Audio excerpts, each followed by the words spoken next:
Hey, welcome back everybody. Supercar Street Racing here with another review. Got an exciting one for you today. So I got a Ninja air fryer for my birthday. It is the Ninja 4-quart air fryer. Alexa, search for Ninja air fryer. 1 moment. So while Alexa calls this up, I will show you guys here some information about it. So it is a 4-quart, and Amazon has it. Amazon has it for $89 right now. Try saying add to cart.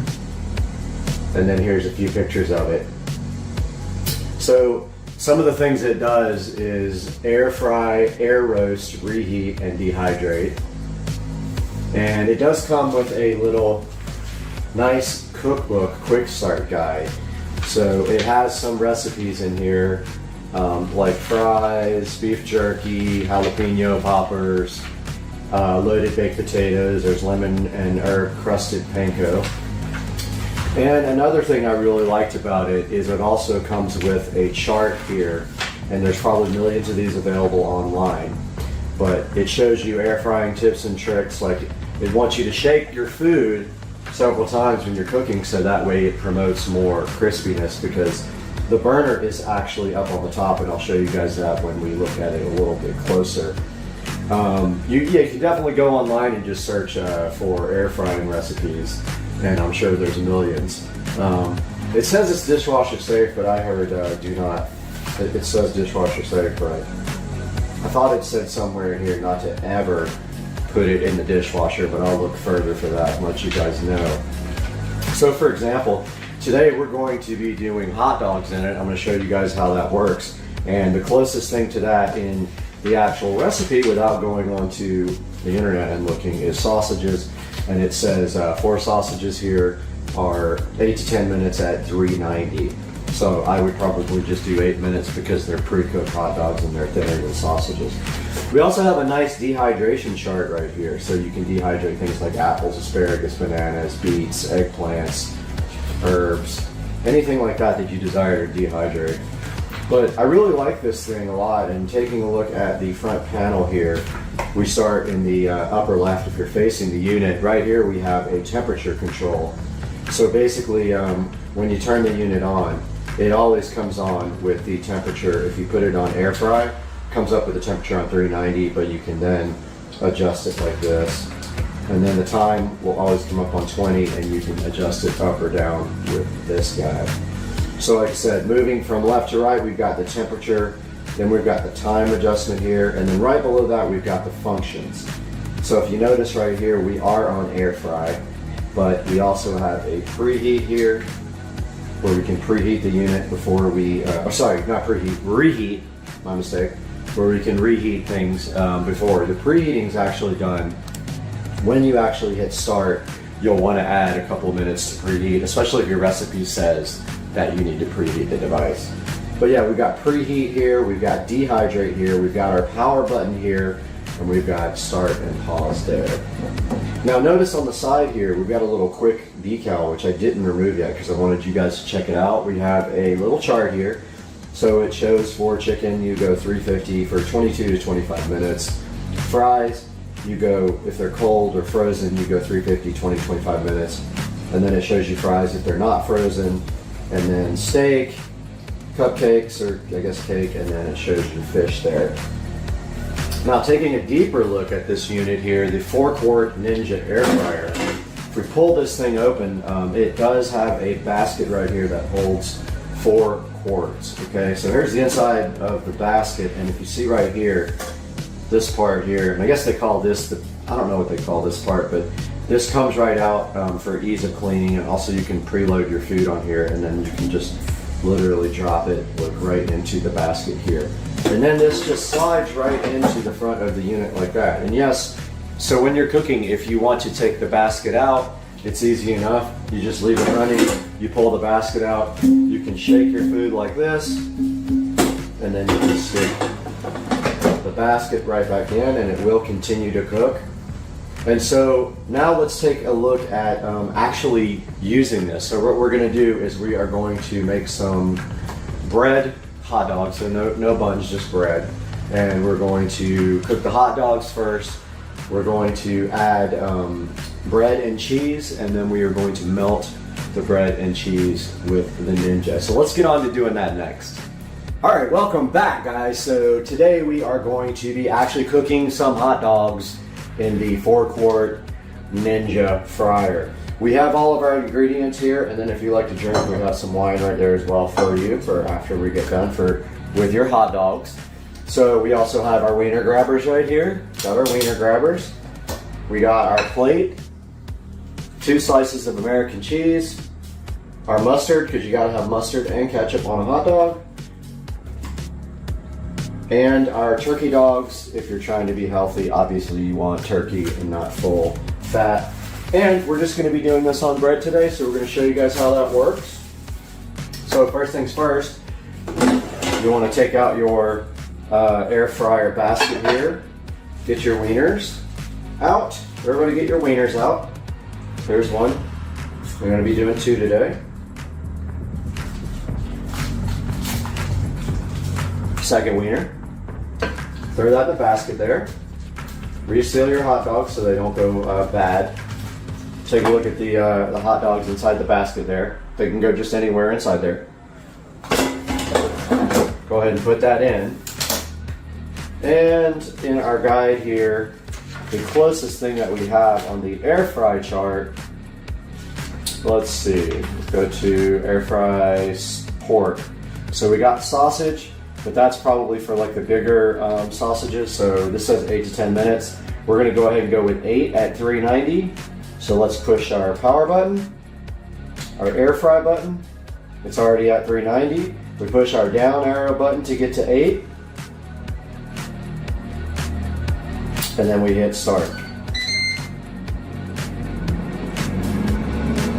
Now, while that is going, now this is a little bit of an idea of how loud it is. So it's pretty loud. I would say not super loud, but like medium sound level. While that's going for another 7 minutes, let's go ahead and get our bread ready and prep our dogs. So normally I would eat the end, but I won't make you guys watch that today. So I will skip the ends. So here we got just regular sandwich bread. Seal our bread back up with the little known technique, hack, of spinning it and then tucking it. That should have been its own video probably, but the bread's all nice and sealed right there. Done with our wieners, so we can put those to the side. Now, take your cheese slices, lay them on the bread.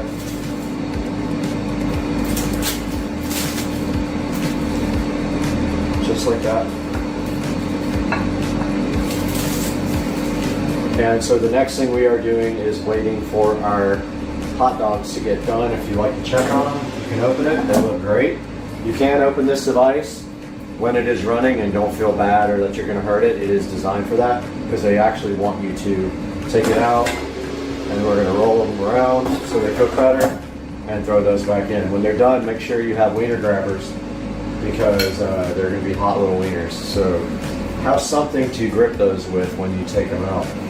We still got 6 minutes. While we're waiting for that 6 minutes, I'll just go ahead and read you some of the stuff here in the little manual quick start guide. So it wants you to use fresh vegetables and at least 1 tablespoon of oil. But in the actual cooking chart, it tells you whether you're supposed to toss in oil or spritz or brush the food with oil. And for sausages, you don't do that. They're already very oily. Some of the other things is that you don't want to overcrowd, so don't put too much in the basket. For more browning, you use an oil spritzer, and I'll show you guys what I like to use. So this came from Walmart. This is just butter flavored, like a Pam wannabe. So I spray that on things if I want it extra brown. It also says, like, don't overlap food. So you try to lay things out, and that's sort of like don't overcrowd. It says to trim off all the fat before you start doing the cooking. And let's see, so it says to keep light foods from being blown around by the fan, secure them with toothpicks. And I did notice that the bread will actually blow up from the wind inside of the device. Like if you have the bread on top, like on a sandwich, it'll fly up. So these actually will be underneath the dogs, so I'm not too concerned about that. But one of the biggest things is you need to shake, shake, shake. So it says check food and shake basket frequently for even browning. So let's do that again. So I could tell that they're almost done actually. So here at about 2 minutes, I think we're going to hit the stop button. It says if you're cooking less food than the recipe calls for, remember to reduce the cook time. Well, that makes sense because you don't need that much cook time. So that's why we're about to check this one more time. Yep, these are done. Let's hit power. Let's give you a good idea of what these came out like. I don't know if you guys can actually see them right there, but here's what they look like after they came out. Very nicely done here. Let's take them and put them on top of our bread and push down a little bit so they don't roll away.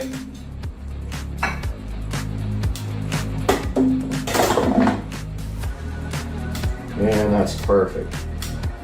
So like I said, I will do the mustard and mayo after we toast the bread. So now to get this bread nice and toasty, we're just gonna go in there for like 1 minute. Now this part here can be a little bit weird because this thing's already hot, so be careful.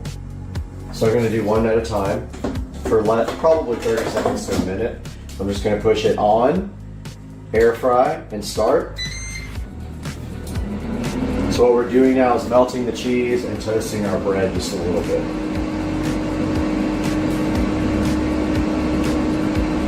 And of course up there we got ads playing on my videos because they're not signed in. Take a look at that. Not done yet.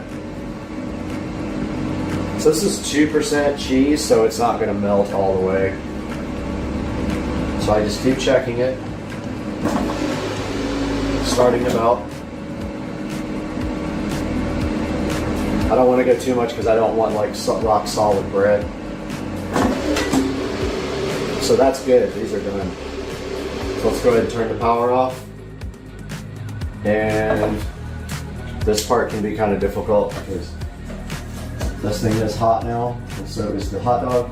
But there is the, as you notice, American cheese doesn't melt very well, so that's about as good as it's going to get. But what you can't see is that the bread is nice and toasted. So let's get this guy in there, hit start, air fry, and go.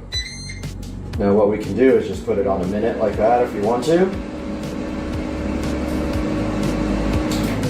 Oops, I think I did it wrong. Yeah, here, so if you just go like this before you hit air fry, then it'll just count down from 1 minute. Now while that's going, let's take our mustard here. I know you guys know how to make a hot dog, but this is the way I like. I just put a little mustard on that side, and a little, just a little ketchup everywhere, a little ketchup on this side, and this hot dogage is done. And we check the other one, not quite there, so we're gonna let that go to 20. And that's gonna be that.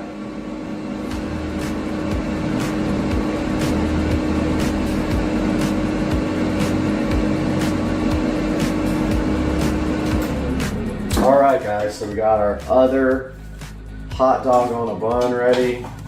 The bread's nice and toasty. Now, after you're done with this, you should wash it out.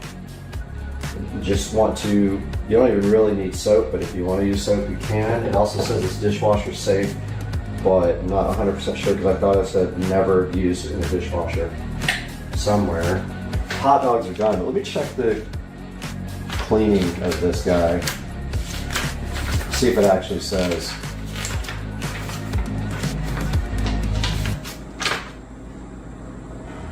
Well, it doesn't say in that manual about dishwasher, but it says it's dishwasher safe. But I read somewhere, do not cleaning your air fryer. No, okay, so you can definitely wash the basket in the dishwasher. It says never put the main unit in a dishwasher, obviously.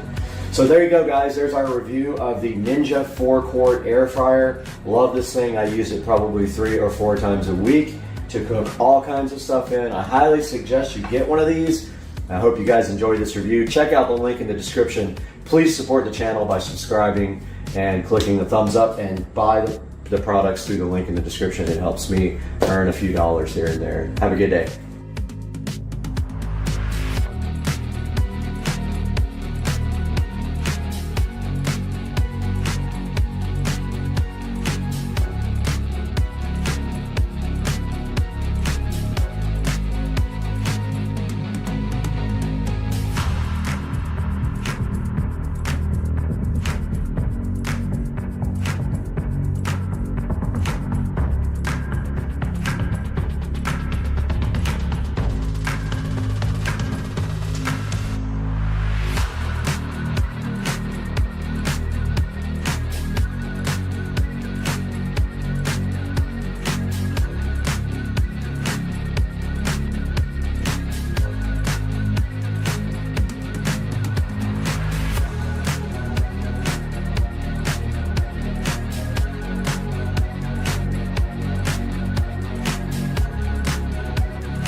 The Chang M recessed ceiling lighting is sitting right here in front of me, and that's going to get installed today.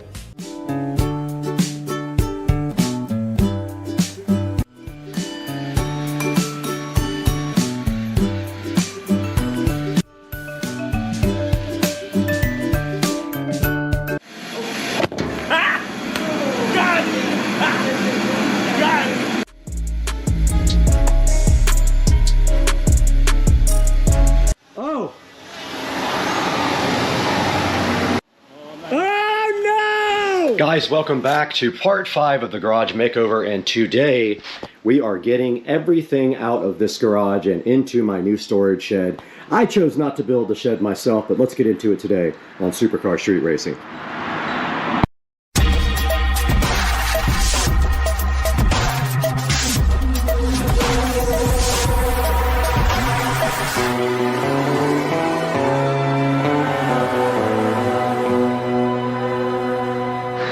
Alright, welcome back to the channel, and today our mission is simple: get everything out of here into the new storage shed around the corner, which I will go give you a tour of now, and I'll show you what my plan is inside the shed. But basically, the garage is no longer for garden tools and paint and all that stuff. It is for vehicles.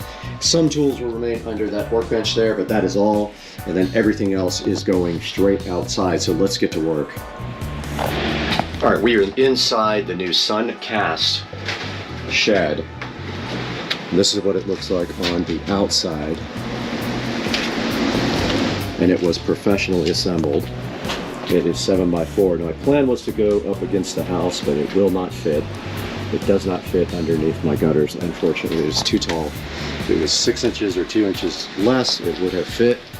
But as you can see, I have already built plastic shelves and placed them in here to start the process of getting everything out of the garage. And this top part of the shelf will not fit. It is too tall. It would fit here up against this wall, but it will not fit on the sides.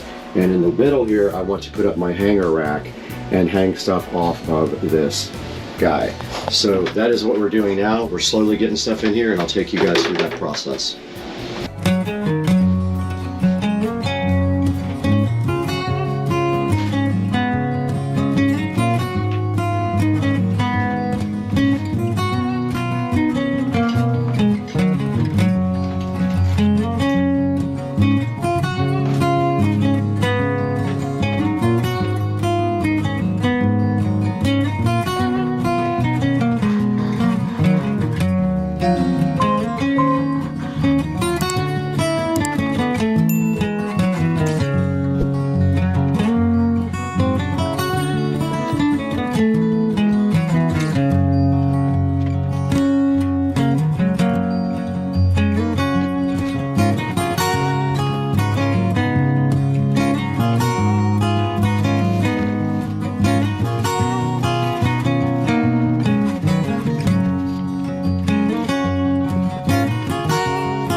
So these things work awesome, but I don't have any more of them, and I'm not going to run to the store to get any. I kind of want to reuse my hanger system here that I have, but there's only a few screws up here, and I'm hoping I can just unscrew these and use a couple of those and maybe some short fat screws to hold this up.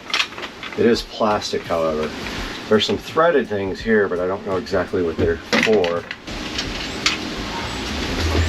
Looks like those line up perfectly almost. I can make those work. I gotta go find screws that match this, but just a little bit longer.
We got to go ahead and start getting our garden tools in here now that we have a place to hang them. And if we move this, we can hang short stuff here. We still have those two metal things as well that we could probably hang something right there. The shelf's kind of in the way though.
Alright, I got my label maker here. Let's go ahead and get these shelves labeled as best we can.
So the next piece of the puzzle is this TP-Link smart dimmer plug.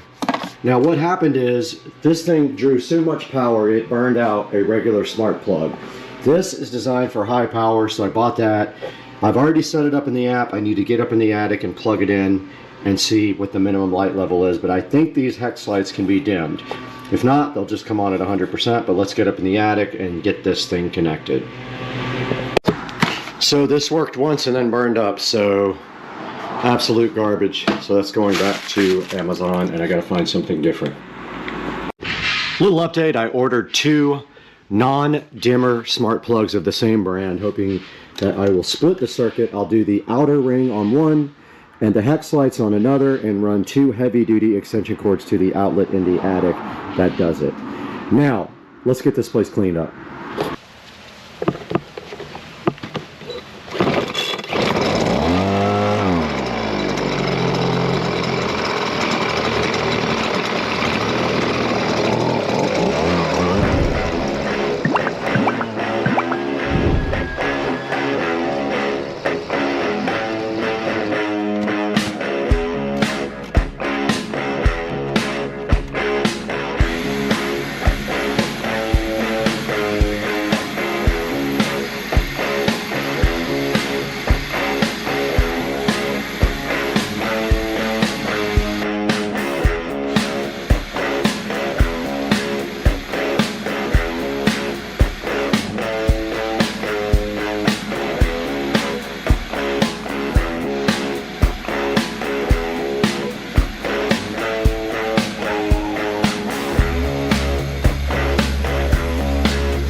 Alright guys, that's going to wrap up this part of the series, and we have successfully done hardly anything except clean out the entire garage of all the crap that was in here and moved it out into the new shed. We also now have to get our new smart plugs in for our hex garage lights. Welcome back once again to Supercar Street Racing and the 4K production studio. We're out here this morning in the freezing cold, trying to bring you this video about this Suncast storage shed made of resin.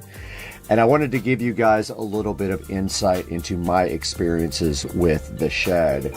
So I did have this thing professionally installed. I wasn't in the mood to actually get out there and put this thing together with one person.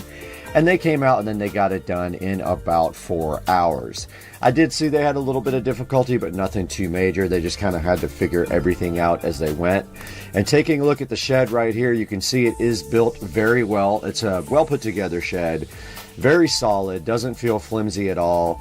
And it does have really good reviews over on Lowe's.com. So some of the things I wanted to talk about with the shed is just kind of like what the inside is like. So basically, it is just plastic all on the inside, but on the back wall, it does have a metal strip across the top that you can use these little clamp-like holders to put garden tools on. And they do say in the actual Q&A here on the Lowe's site that they make accessory kits for this. And so you can buy things like shelves and things like that to mount your stuff in the garage. It is kind of a roomy little garage at 7x4. I got 2 shelves in it, although I could not get the whole shelves in. These are the HD shelves from Home Depot. I couldn't get the whole shelf in. I had to take the top of each shelf off so I could get one on each side. These are the HD plastic shelves at Home Depot. And so I was able to do that. If you put the shelf on the back wall, it will fit the whole entire shelf. But just one thing to be aware of, if you have any kind of elevation next to your house, like if you have concrete or anything like that, or if you have to put this thing up on a pad it would not fit under my gutters by about 1.5 inches. It was very close, but it just would not fit. So beware, if you're going to try to put this thing up against your house here, the very tip of the roof here is supposed to be 8 feet, so measure ahead of time if that is your plan. Now notice here they have it on a 2-story house right here, and it fits no problem. Also, just note the front here, it does have a door here that opens up both ways, and on the left side door, so this door here, it has metal latches at the top and the bottom to keep it open and closed. So you just push the little metal thing in at the top and one at the bottom, and that part stays closed. It does have the capability to be locked right here. You can see this area right here can accept a regular style lock, as we will show you right here. See how the latch just basically closes and then your lock goes right through it. It does have a vent at the top. And checking right here, you can kind of see the way the inside is. There are some threaded holes in there that I'm not sure if they're for the accessory kit or what they're for, but like I did notice that there's a capability to screw something into the wall at various places where you see some of these holes. Now what I did was in the back of the shed right here where you see this ladder, I bought a garage organizer thing. It's like a rack and it uses gravity to hold up poles. I will link that in the description, and also a link to the Suncast shed. So please like and subscribe and buy this shed through my link if you can. And like I said, this thing has actually awesome reviews. It is $799, $850 something with tax. And if we take a look right now, it's got 51 reviews. 65% are 5-star, 4-star is about 25%, and 1-star down at 4%. And taking a look at the Q&A, if I can get it to open here, there are things like how many hours to put the shed together. It was about 3 hours with 2 guys, 2 professional guys. I need a platform build diagram. You don't need a diagram to build the platform. Measure the bottom of the shed, put 4 pieces of wood together, put a piece of plywood on top of it, and you have your shed built. So it asks if you could paint it. I would not paint it. It's made of resin. It probably won't stick. The doors, keep another thing in mind that I did find out. If you are going on a slope, the doors could rub the slope, so just beware. If it's too much of a slope, the doors may not open. The box is very heavy. It took about 3 people and a forklift to get this box onto the trailer, and it is very large, so have it delivered is my advice. So it says you can anchor it to the concrete using masonry fasteners, and it withstands up to 65-mile-per-hour winds, so not a hurricane rated shed. Oh, here are the actual accessories, and I will actually put these in the description. Some people asking, does it need a foundation? It does require a foundation. You need to put it on at least concrete, if not build a concrete pad or a 2x4 and plywood stand for it. There's the dimensions if you're wondering if it will fit a washer and dryer. Come into the Q&A. I will link this Lowe's in the description, the Lowe's link, and you can come into the Q&A and measure this. It's 6'10" wide by 3'10" deep. The shed is 3 different colors, absolutely. At the peak, it is 8'2". If your house is over 8'2" underneath the gutter, you can't slide the resin Suncast shed up against your house. I ended up putting mine on the fence like you saw and facing away from the house, and I'm worried about water running into it. If it becomes a problem, I'm going to pick it up off the ground and build a little base under it or get some feet under it. I mean, you need a full base under it. You can't just put corners because it's got a resin floor, but it would buckle if you didn't have it fully up in the air. Another person asking about the shelf kit. I will also put that in the description. And can you put a rain diverter under it? That would be a custom thing, and I would not recommend it. And let's see if we actually find this product on Amazon and see what the ratings look like there. And we do have it on Amazon, and it is quite a bit more expensive here. It is $1,148 compared to very much cheaper $799 on Lowe's. Here is a Rubbermaid that has worse reviews on everywhere I've seen it. The Rubbermaid does have bad reviews, but here on Amazon, this guy has a 1 rating and it was given a 4-star. I will link this in the description. I'll link both Amazon and Lowe's. I get no money from Lowe's if you buy this from Lowe's. Purchase any product you want on Amazon off of my links. It doesn't have to be the exact product. Anything you want, click any of my links in any of my videos. It gives me just a little bit of money on the channel and helps me support the channel more and bring you guys more videos. Please like and subscribe. Hit the bell icon. It assures that when I put out a new video, sometimes daily, you'll know when it comes out. We got to get out of here. We got to go live in the storage shed.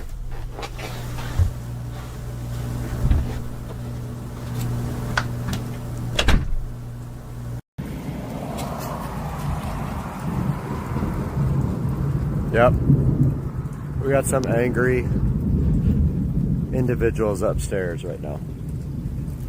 What did you guys do? What did you do? Oh, UFO! Look at this thing go! Nothing human can travel that fast. You see it? Look at it! Holy crap!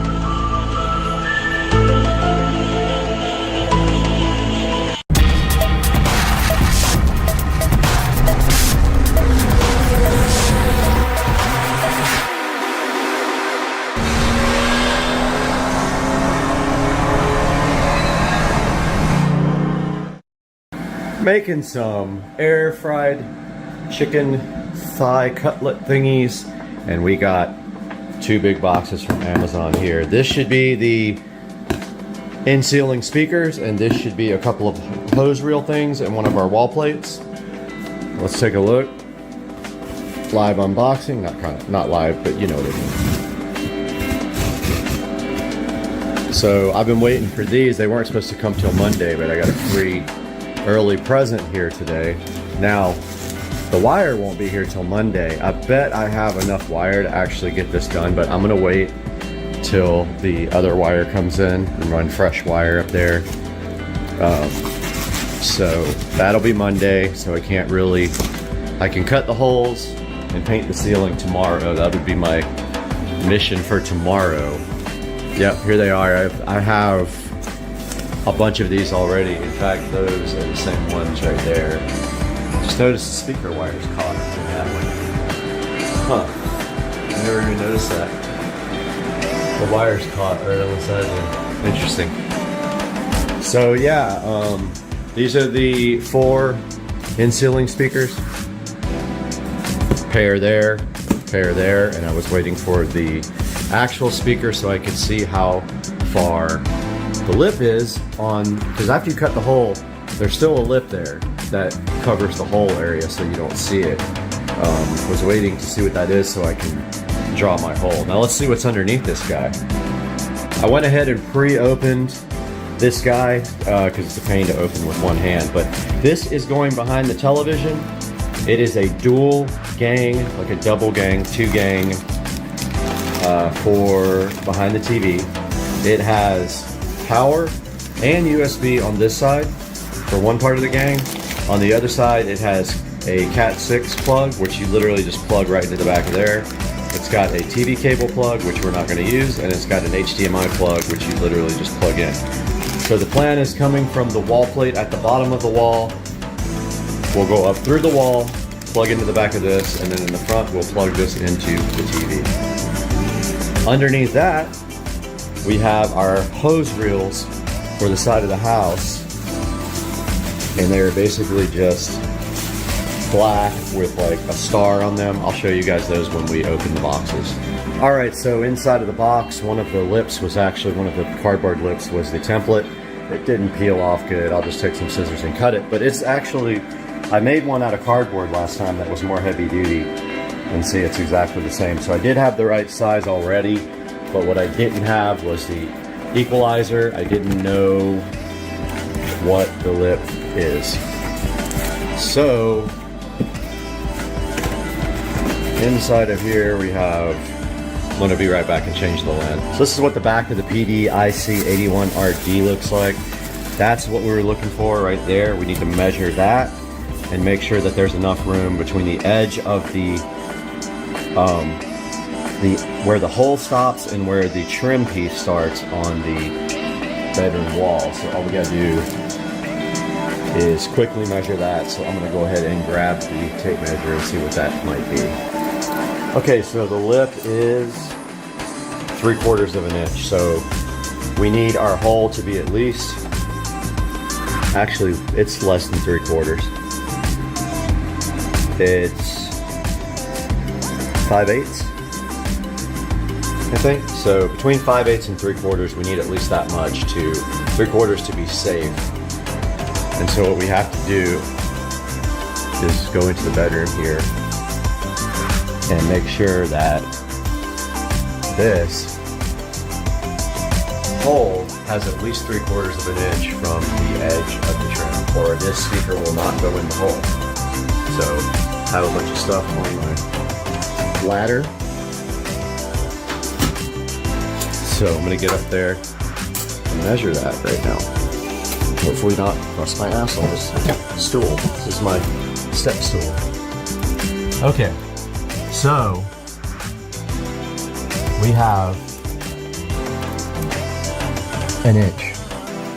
Plenty. So we have an inch here. So that means our speaker and the lip will fit. So we are good right there. This is actually measured the same as that one. So I moved it over from where I put the hole, and I'm hoping that that actually is no stud up there.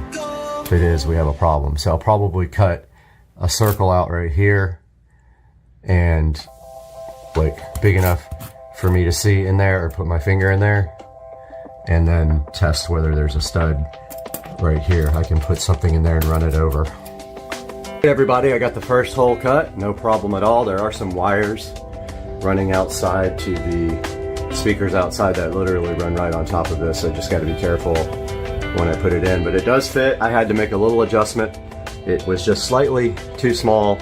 I always recommend that you cut on the outside of the line of the template because it's always needs adjusting. So got the first hole cut. I can start working on, it's very messy by the way. So I usually cut and then clean up right away that side. But I got 3 more to cut. I'm gonna do that probably tomorrow. I just wanted to make sure that that measurement was good for the lip of the speaker, and it is. So this one is going to be centered the same way. So they are kind of even. So we'll get this template drawn out after I clean up this mess I made over here. All right, guys. Got the holes all cut and tested all the speakers, and they fit. Some are tight, some are not. I made sure on this last one I cut on the outside of the template, and it came out good. And this is what I don't want to do. I'm trying to find the insulation. I'm hoping I can see it with the camera. What I did with it. This tripod's actually in the way.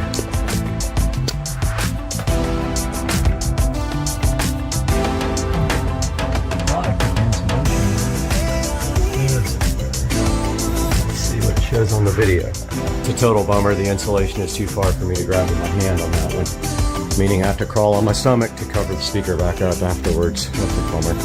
All right, now I'm going to start the crappy cleanup process. All right, guys, that's probably going to be it for this video. This is going to be a super long one, but I just got done cleaning, and so all this footage is from the second video.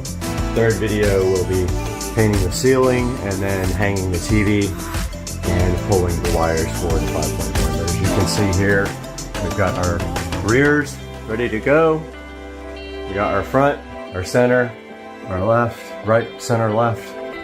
And if I want to pull an extra wire for a rear, for that middle rear, I can do that too, but I don't think so. I mean, really, the The way to do it is those would be surround back, and then you would have 2 more here for surround, but I don't think I'm going to do that. Hey guys, welcome back. Today I actually finished painting the ceiling. It's still kind of wet. I have one more thing to do as far as prep before I can do this wall. I just need to grab my sanding block and sand that one little area right there in the corner. This wall is mostly painted and ready, but I saved a lot for after I put the TV mount up so I can paint like under it before I hang it. So that's what I have to do next. I have to sand and prep this little area right there and wait for this to dry. Once this all dries, I can pop the lights back in, pop the vent back in, and put my fan bell back on. But yeah, just a little update. That's where we are now. Just waiting for this to dry, but in the meantime, I'll start sanding there. Alright guys, welcome back to the channel. Got some air horns now for some more goodies for the bedroom project. We got one here, one here. I know what this is, probably the subwoofer wall plate. Let's see. Ah, yes, it is the subwoofer wall plate in gray, which I ordered gray because I just wanted it to be different, because you might see it, but maybe not. I'm not sure if the subwoofer is taller, but I really liked the gray just for this one plate, and I was digging that it had the red connector. And I do have my labeler. I can put sub on it, but I don't have to do that, but it's kind of cool. Let's check it out. Red with gray for our sub. This is super special, guys. This is going to have its own video. This I am so excited about. I've been wanting to do this for a really long time, so this is not coming out of the packaging. We got air horns for this, guys. RGB IC TV backlight, and it is amazing, and I cannot wait to get this thing hooked up. I am so stoked about this. It's got the little camera that watches the screen and does the colors behind the TV that correspond to what you're watching, and I am excited about having this in the bedroom. So stoked about this that we need another air horn now. Yes, 2 new things for the project, and the hits just keep on coming, and I love it. I'm having such a great time doing this video. So we are back in the bedroom. And here we have our subwoofer wall plate. So I'm thinking the long screws are for the inside piece. It's in 2 pieces. They give you all the screws and everything, and it's gray. It looks really cool. Not gonna lie, I kind of dig this gray. So I'm thinking this is the inside piece. So all we do is plug that guy up right there.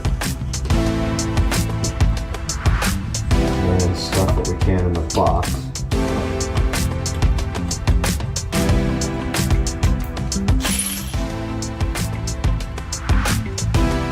And let's see which holes line up with the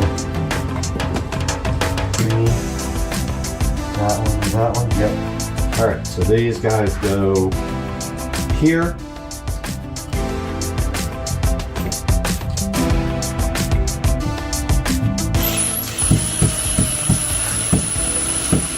That.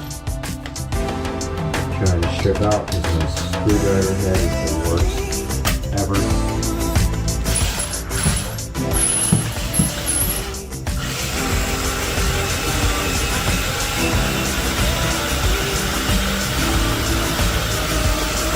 Really long screws, but it doesn't matter because it goes back to nothing back there. So about to strip.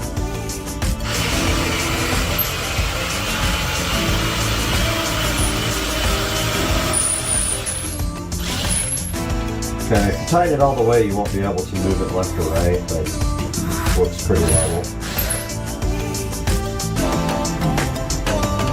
Oh, I forgot our cover plate is going to have regular screws. Yep. Oh, they're Phillips screws. That's unusual for a cover plate. That is very unusual. But I'm stoked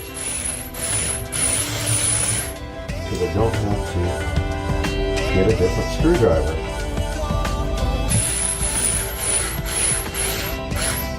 There is our subwoofer plate, guys. What did that take? 2 minutes to install? If you really wanted to, you could get some gray caulk because the paint is gray and put around that to make it seamless. But it is behind. It's going to be behind everything, so I'm not that worried about it. Let me stop and get a better shot. All right, there is our subwoofer plate. Looks awesome. It literally is the same color as the paint. That's pretty cool. Guys, air horns. It looks amazing. I love the red freaking color. Now the only problem is it gonna hum really bad because a lot of these, like subwoofers, like when you get subs, yeah, sometimes you have a big problem with like a ground loop. So we'll see. But dude, I'm so excited about the way that looks. It looks awesome. I just unboxed all 4 of our in-ceiling speakers. And these are the Pile PDIC 81RDs. They are 8-inch, 2-way. I don't know why they say 428 ohm. That doesn't make sense. I would love to see how, what the ohm load actually is. I'll probably grab my ohm meter and check it. But I see some substantial upgrades to this from the last set I had. This looks beefier, this connection terminal. They've definitely upgraded that. The clips are also in better shape. I got a few last time that the clips were actually broken right out of the box. I did check all these and they are not. I haven't tested the actual sound, but they seem fine. They do come with, let me show you guys what they come with. They don't come with this big butcher knife or whatever that is. So they come with this tool to be able to pull the grating off, and then I forgot what these guys are, but we can open up the manual and find out real quick.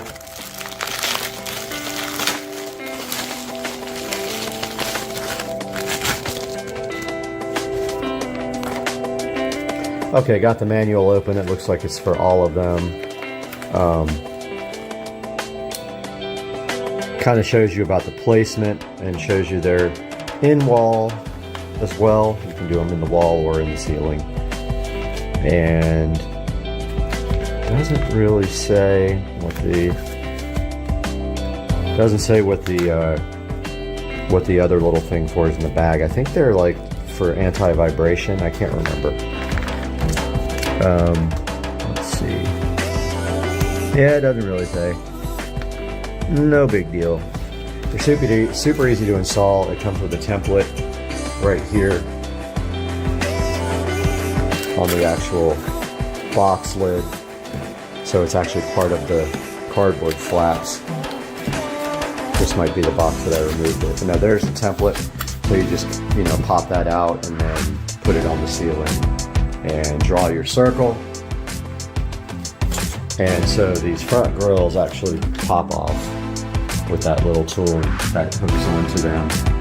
And then you just pop them back in after you install the speakers. And that's the Pile PDIC 81RD. We'll take another look at these when we actually install them. There's the Pile support card.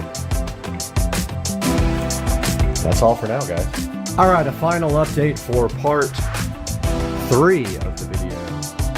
So I pulled all the tape. Oh, looks like I forgot a little bit right there. So I pulled all the tape. I just have to put that back in. Let me go ahead and do that before we say goodbye, and we'll end it on that note.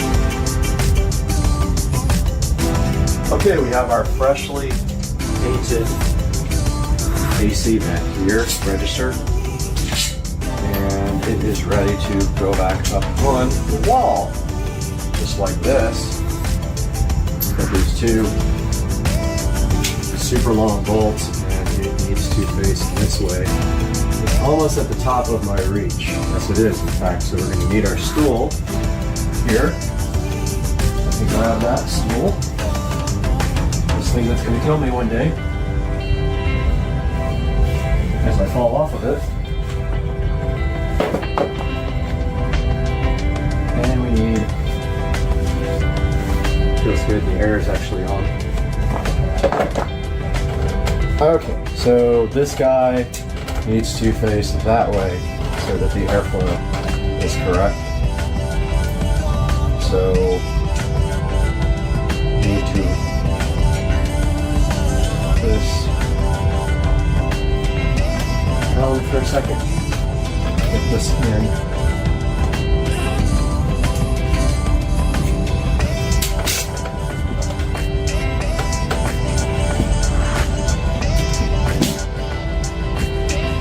So I painted this gloss white.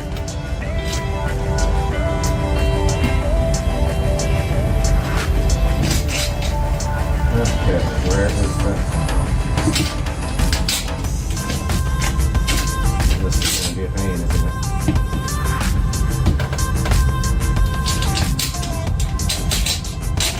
This is going to suck. It doesn't want to grab anything.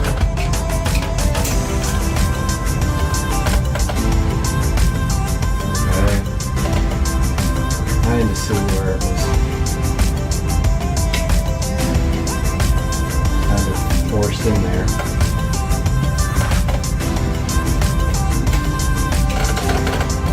This is fun.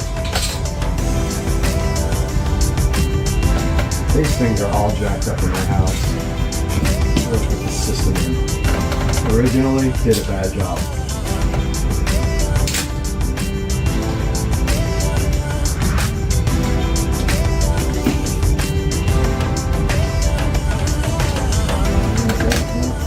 Go.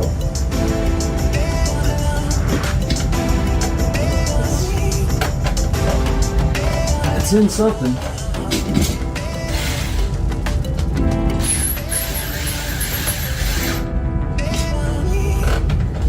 It's in something.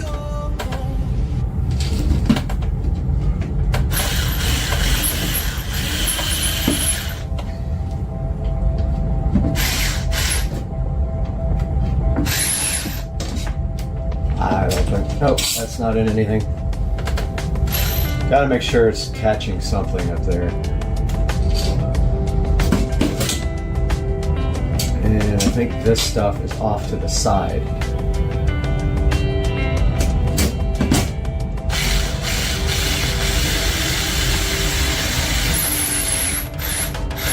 There we go. Good to go.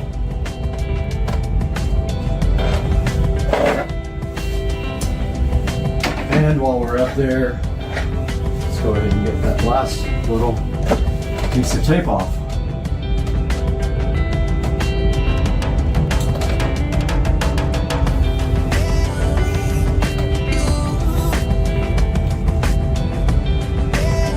The hardest piece of tape in the world to get off. There we go, guys. Hope you enjoyed the video. We will be working on the next part today. Opened up this egg carton today from BJ's. Totally gypped. Missing one egg right out of the freaking packaging. Got gypped. Egg gypped. Alright, here we're Dukes of Duval. And Carter. And Carter. And we're on the beach in Mayport. And we're about to do the craziest burnout. A sand out. A sand out. Let's go. Oh, let's go. Dang. Is that it? That's it. That's it. That's everything. You guys think you know about Rich's ribs, but you don't got a clue. And there's the chef right here making his ribs. And it's an hour, and you don't know how to do it either, right? Hour and 10 minutes. Hour and 10 minutes. Guys, welcome back, and you are here once again in the SCSR beautiful bathroom that was remodeled not too long ago. And right in front of us here today, we are taking another look, yet another look at some different types of On shoes. And today we have the Cloud Go Wide in size 9 male on Supercar Street Racing.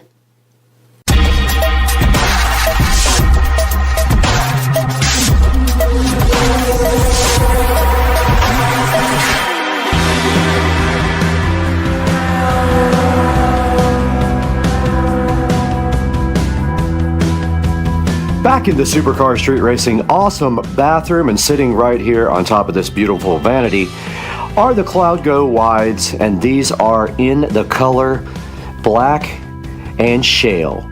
Now these are last year's models, so these are on clearance, so you can pick them up pretty cheap right now. They are about 20% off of their normal price, and all of the last year's models you can get on sale if they do have your size.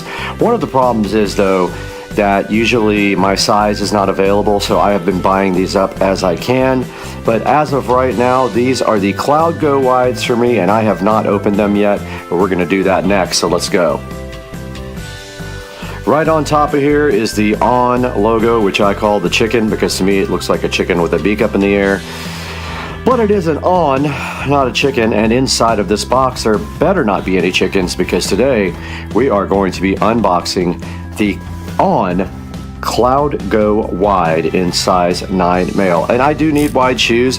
I haven't had issues with any ON shoes yet not being wide enough. These are going to be extra wide, which is what I usually buy in my ASICs for doing actual exercise. My ON shoes are not for exercise. These are only for fashion. And let's turn this box around and see what the box looks like on the other side.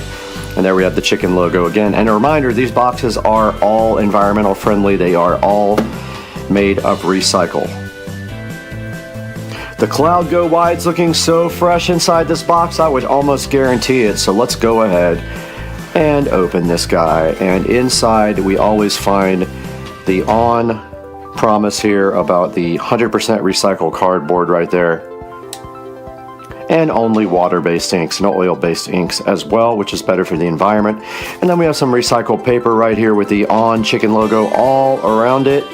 And then we just go and open it just like this. And there is the ON, looking so fresh. The Cloud Go wides, and that is in color black and shale. There weren't many left, and I thought this might be cool, so I went ahead and ordered black and shale Cloud Go wides.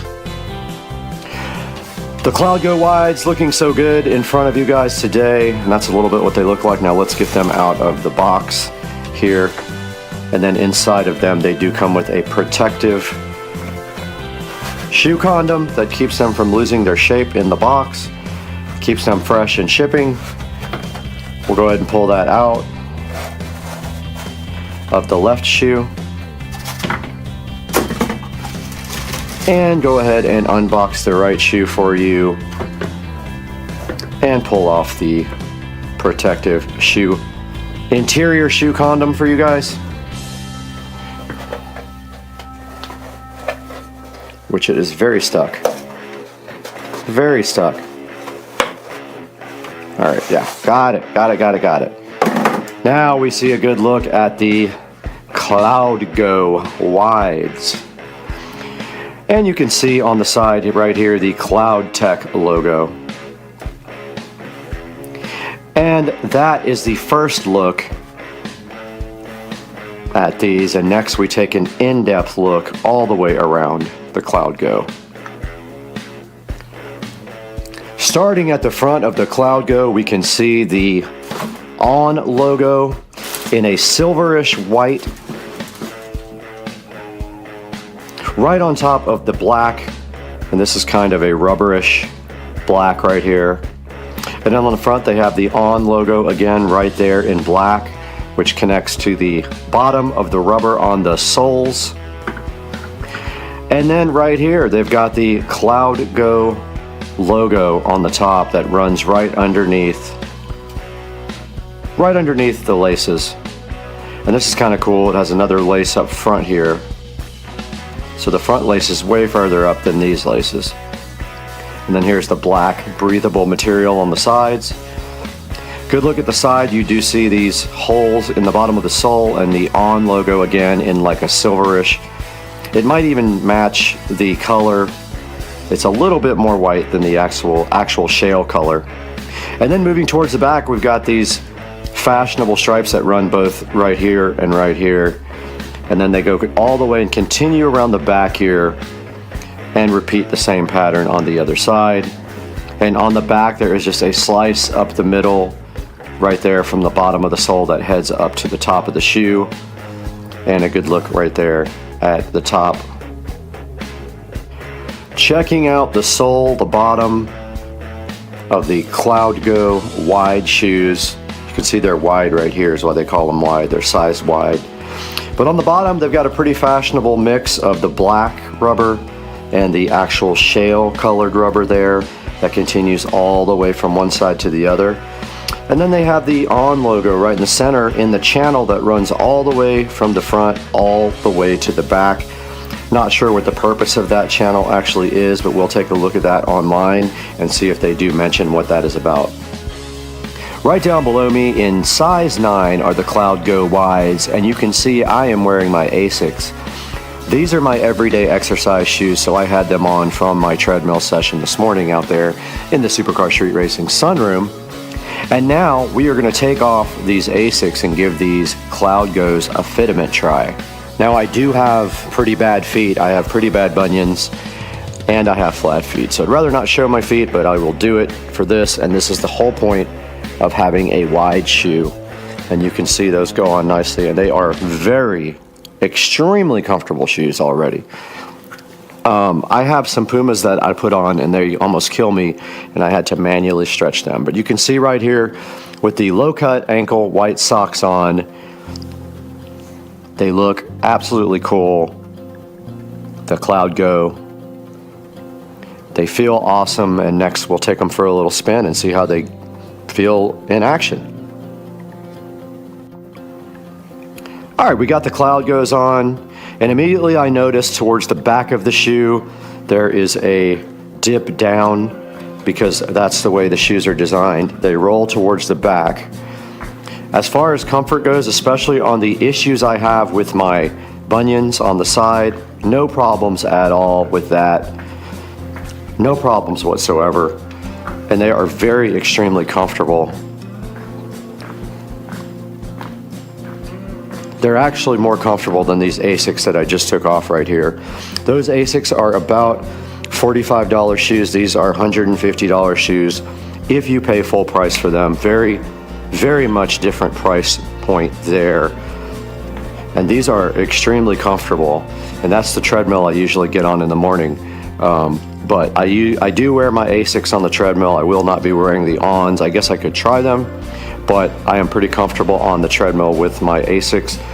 But after walking in these for a good couple of minutes, they don't even feel that they will need a break-in. They just feel like very comfortable and ready to go. And I'm sure that you guys would love these if you get them, because I actually love them already. So let's throw them in the Supercar Street Racing studio closet and add them to the collection. Back inside the Supercar Street Racing closet, and you can see here the ON collection is actually full. The only way we can add more to this is to take these hucks and take them down and put them here, or we have space over here with the other boat shoes. Plenty of space right here. So that leaves us space now for the ONs over here, so we can increase the ON foot collection. Let's go ahead and remove these guys and get them added to the collection. That means we are only 2 pairs short from filling up 3 shelves. And there we have the ON shoe collection. There are 7 pairs right here, and then my flip-flops up on the top.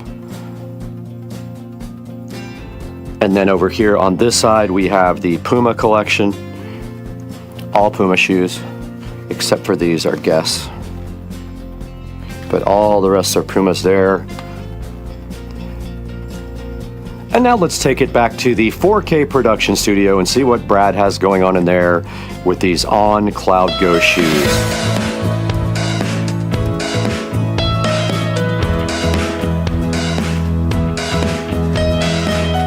Hey guys, welcome back to Supercar Street Racing once again. It's going to be a little noisy today. I've got roofers up on the roof right now.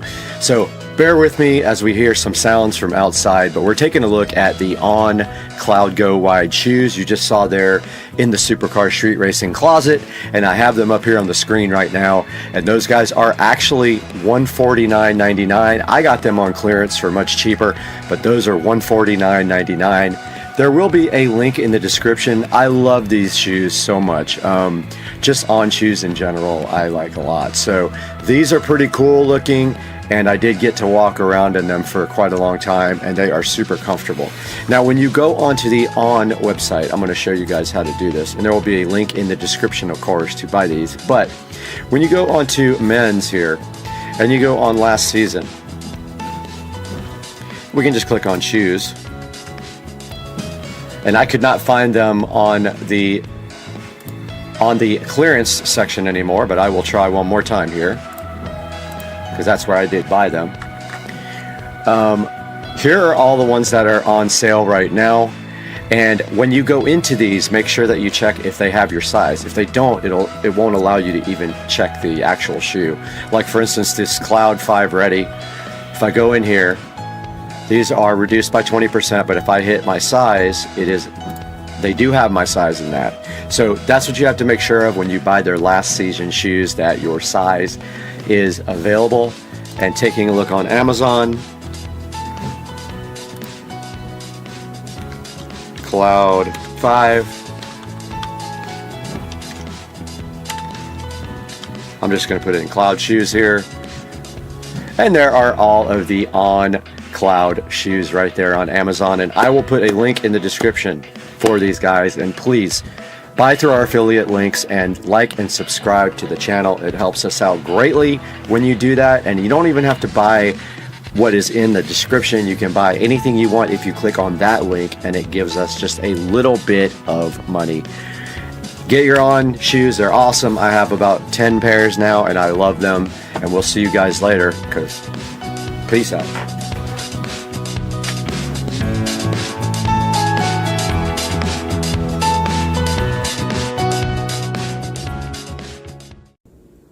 Everyone needs a tequila gun. I don't care if it costs $144.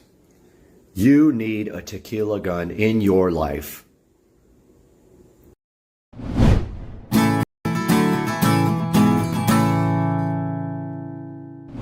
In my hands right now in the Supercar Street Racing Studio A is the Hodo Auto Care Air Duster and Vacuum. Hodo reached out to Supercar Street Racing, see if we could go ahead and take a look at this with you guys, and I am excited.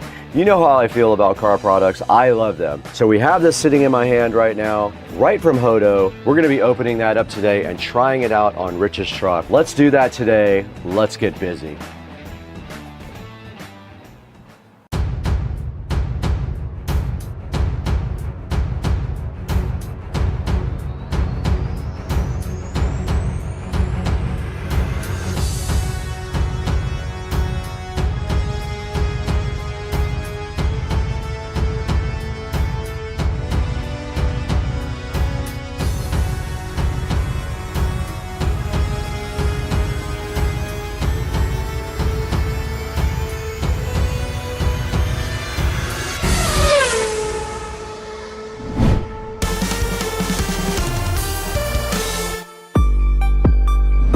We're back in the beautiful studio again. I don't know if you guys know, but this is Studio A at Supercar Street Racing. And what we do in here is we edit and shoot videos. I built this studio myself. If you haven't seen that on the videos, you can always go back and take a look and see how I built this entire studio. Almost everything I did all of the work on, so I'm pretty proud of that. But today we've got the Hodo Auto Care Air Duster and Vacuum that Hodo sent out to Supercar Street Racing to let you guys take a look at, and I'll be giving it away after the video is over with.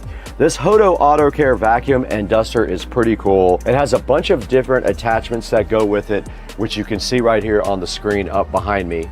Now you can see up behind me as well, it's also useful for things like computer keyboard, so it isn't just limited to using in your vehicle, of course. This guy doesn't even weigh a pound. It weighs 0.78 of a pound. Very, very light, and it's only 6.4 inches up and down, as you can see right here in the picture. Now they're touting something called a 15,000 PA suction power. Serves as a double tool. It is a vacuum and also a blower. So you can blow out dust from all the areas in your car where dust gets stuck, kind of like an air compressor. Now when you don't have any of the attachments on, this thing is very small and easy to store. You can see it right there on the screen. It's very convenient. It's a 4-in-1 device. There's some tips and tricks on the screen right here, like don't vacuum anything wet, and you don't use it while it's actually plugged into the charger either. And it does not come with an adapter, it says, but I'm sure it charges with any wall style USB charger. We'll look into that when we unbox it. Now here's a look at all of the connectors that come with it. There is a vacuum deflating connector for storage bags, a short air valve for mattresses, a swim ring air valve for like your floats and all those other things at your pool, a long air valve to clean your keyboards, a dust cup, and a movable brush vacuum head, all included in this package. 849 reviews and at 4.3 stars later, the Hodo is still going strong on Amazon. So that is basically it for an introduction to the Hodo here. There's one thing we have to do now, and that is go ahead and get this guy unboxed and see what's in here.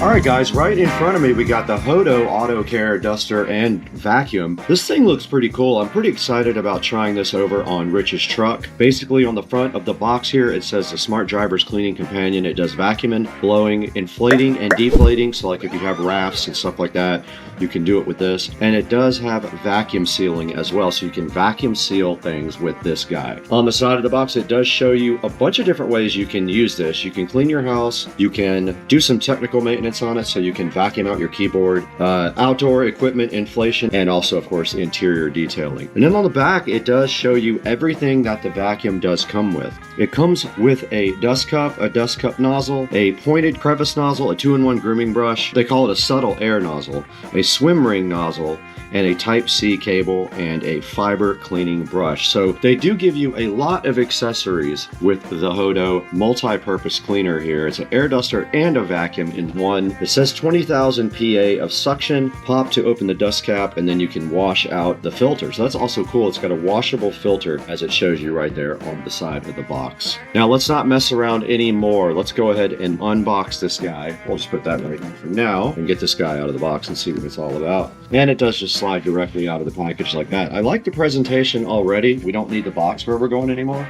Nice presentation. It says make it happen. Hodo Auto Care Air Duster and Vacuum, and there is a user manual right here. Pretty lengthy user manual, I'm assuming in multiple languages, but it does show you, yep, it goes through everything on getting all the product out and getting it connected and everything like that. There is charging needed for this, so there are instructions here, and I'm assuming the first thing we need to do is charge it, and then there is some other instructions on how to install a lot of these accessories. Let's go ahead and get this out of the box completely now and see what else we have. This is cool.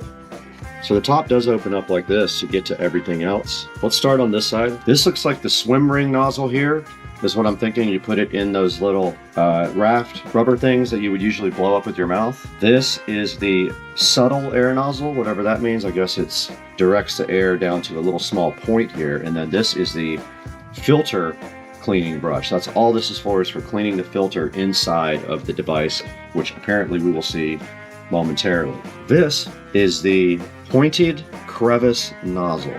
This looks like it might be useful for getting like down between the seat and the door jamb. Really helpful to have. Here's to be the filter. You can see right there inside of this. This does look like it opens up. Filter does come out that way, and then you would clean it with this little brush like so, and then you just push it back in, flip the little handle back down. That's it. This is the 2-in-1 grooming brush. USB Type-C charging cable. Again, thank you, Hodo, for being great and not having the old school weird connector on there like a lot of products did for a while. And then you get this awesome bag to store all of your products in. This is the dust cup nozzle. There's the vacuum itself. There's a good look at it, guys.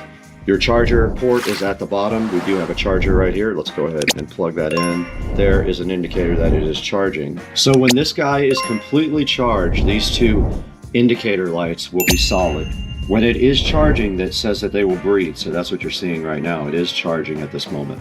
So when this thing powers on, it's going to run at high speed. If you press the on or off button here, it'll lower into low speed. This button here is the boost mode. It's literally labeled boost. It gives you extra power for vacuuming. This is called the dust cap here. To install this for vacuuming, you simply align the dot with the lock button.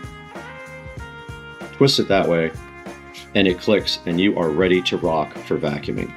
So basically at that point, I'm not sure what you would want to use this for, but I guess you can vacuum easily with that thing. You can vacuum like hard surfaces. But if you want to use these other ones, you just simply put them on like that. Then you have your brush head right here. This is your crevice tool. Then of course, here's your 2-in-1 grooming brush. Works the same way. Goes in, turns. That one went in a little bit easier. Comes right off. Nozzle, this is mostly probably for blowing because it says for using the blower, you put everything on the bottom. It's pretty ingenious. So you would put it there and the air would reverse out of the back, and you just put it in there and you turn it and it locks in place. That is awesome. And you wouldn't need this at that point. You could just take this off.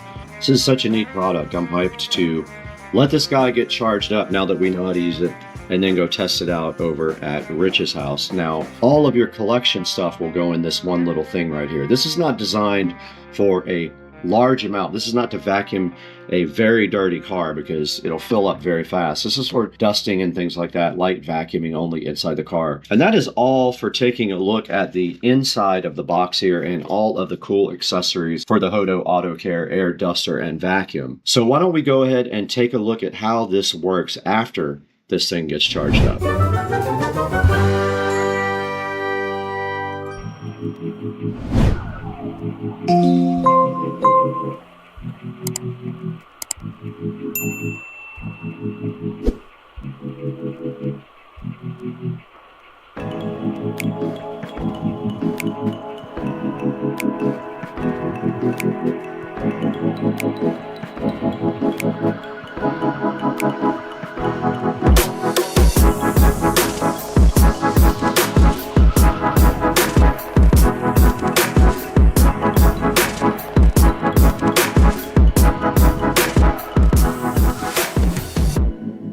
All right, guys, we are back in Rich's truck now, and we are going to be showing you guys this awesome vacuum and duster from Hodo. Here is one of the accessories. That is a little crevice tool right here. Let's go ahead and empty out all the rest of the stuff. And the first thing we can show you guys is the fact that it is a duster. Now it will suck from this end where the vacuum has the filter, and it will blow out of this end.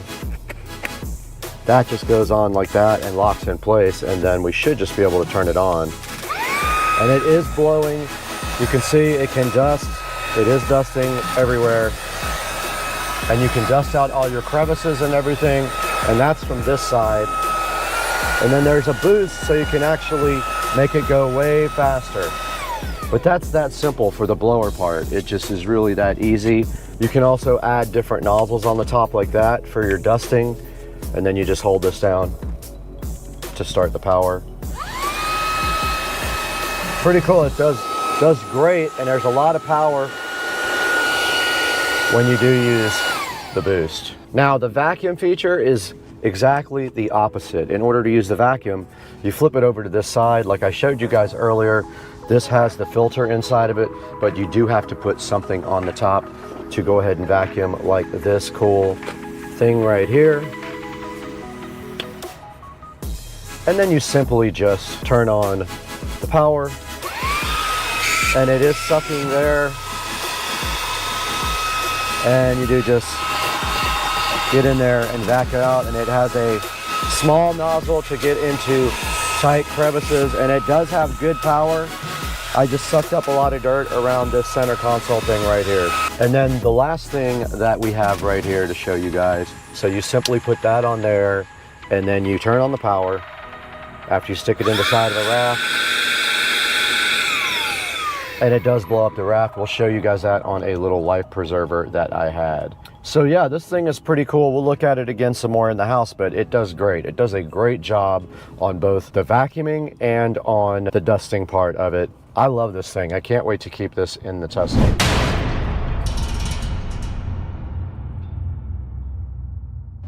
All right, we're out here in the 100-degree weather with this toy float, and you can see right here it is very limp and ready to be blown up here. So we have our tool here, and you just place it into that. So you just place it in here like this. Okay, there you go. And it is blowing up the raft, as you can see.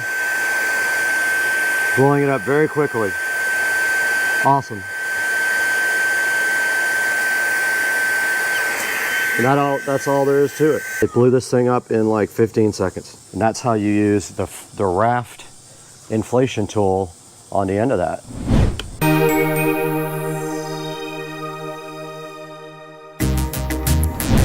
All right, we are out here with the Tesla Model S Plaid, and I want to show you guys how this thing vacuums out here. So I'm gonna go ahead, I've got the vacuum, one of the vacuum tips on. I'm gonna go ahead and hold the button down.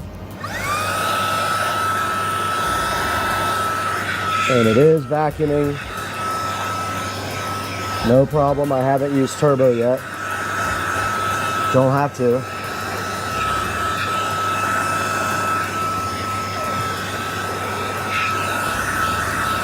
And if I want to, I can hit boost.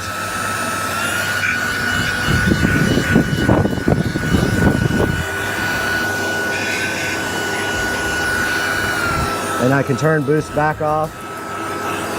And you can hear the car getting loud. It's hot in here.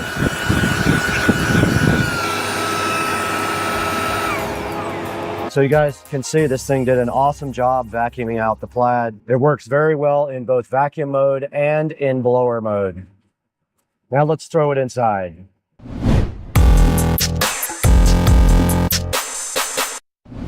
We just did try out this Hodo vacuum and duster across the street right on Rich's truck, and it was pretty cool. I like all the features and the way this thing works, and I like the way it both vacuums and dusts and does so many other things, as you can see by all of the attachments here. I love the way you can inflate things like mattresses and rafts. That is very convenient.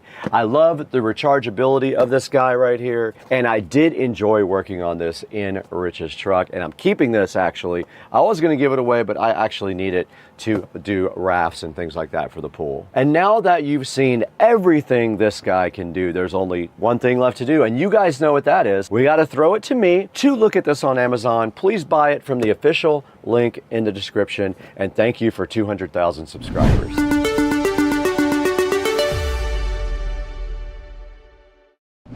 Hey guys, welcome back to Supercar Street Racing again. And today we showed you guys the Hodo auto vacuum and blower, and this thing works so cool. It does a great job on the car. It does blow out all the dust from all the crevices, has a bunch of cool attachments as well for both ends, and you can also use it to blow up life rafts like we showed you outside a minute ago. We took it right out to the Model S Plaid as well, and it did a good job of getting the little bit of dirt that was down on the carpet directly out of the car. Right now, this thing is on sale for $79.99. Go ahead and pick one up from the official link in the description. And right now, you guys are experiencing Meta AI from my new Oakley limited edition HSTN glasses. They are white with gold dust, 24 karat gold dust on the lenses to enhance your vision. So you guys are going to be seeing a lot of cool videos with these because they're easy to put on and they shoot in 3K. I want to also thank you guys for over 200,000 subscribers. That's an amazing feat for the channel. Couldn't have done it without you guys. Please like and subscribe and order everything through our affiliate links. But I got to get out of here. I got to go to brunch.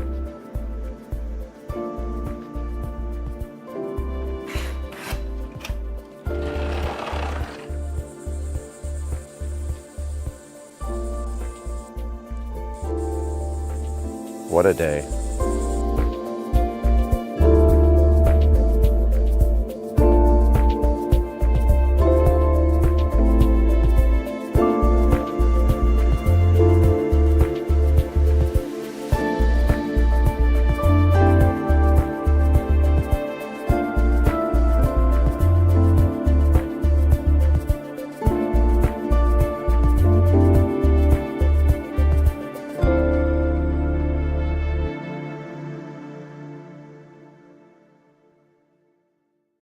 Here's that watch peel satisfaction with a red candle and a blue pill. The peel sat on the new watch with the pill and the candle. That peel sat.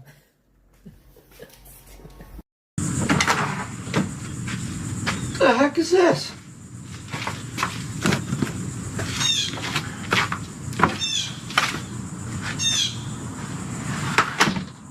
So there you have it, guys. We have just gotten the next level.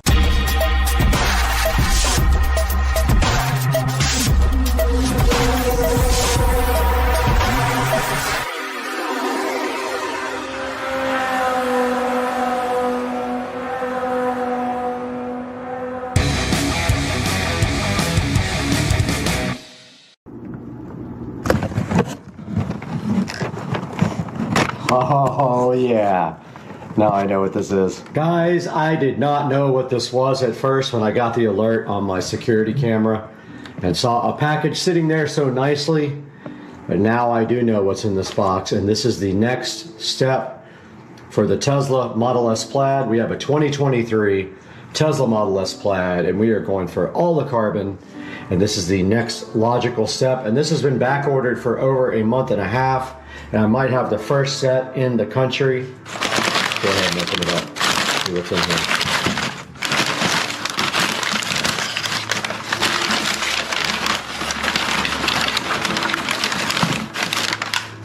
And a box inside of a box wrapped by a paper condom reveals what is going to be inside here.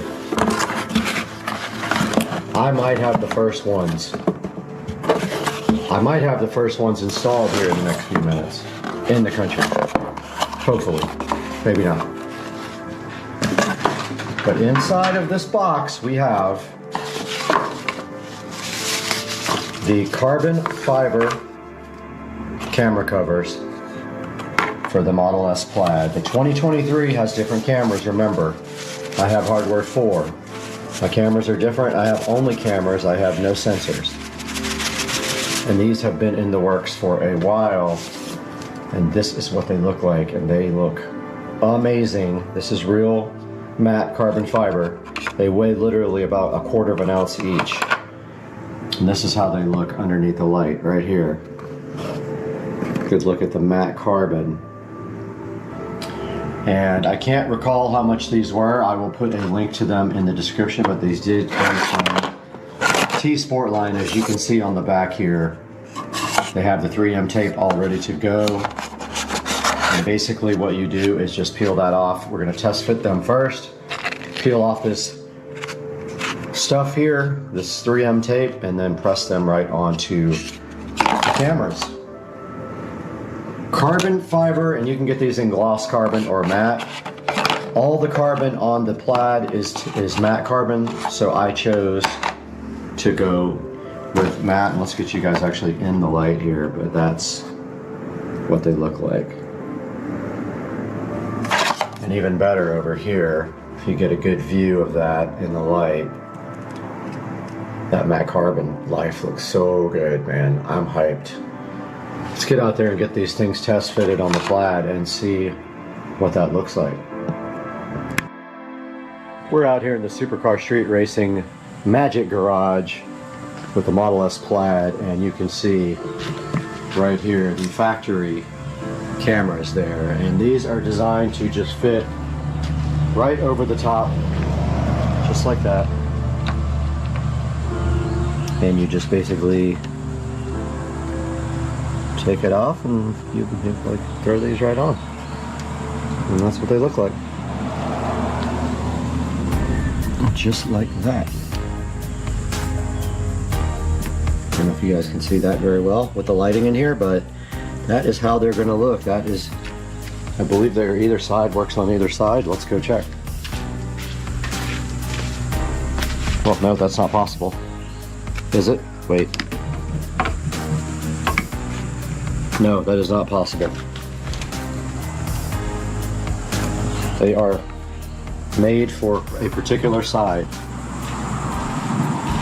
So I'm going to prep this thing really nice and then go ahead and install these things.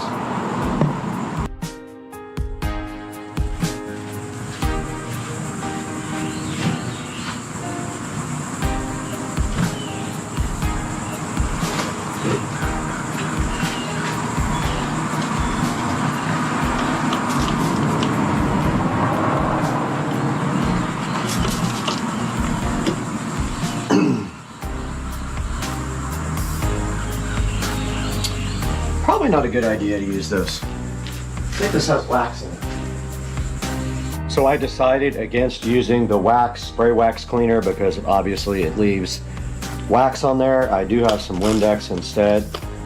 So I'm gonna go ahead and use Windex here on this. Definitely dust on it.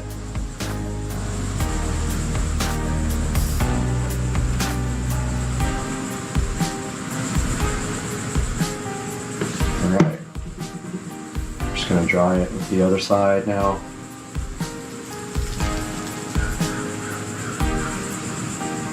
It's very clean, ready to go. And we should just be able to peel this right off.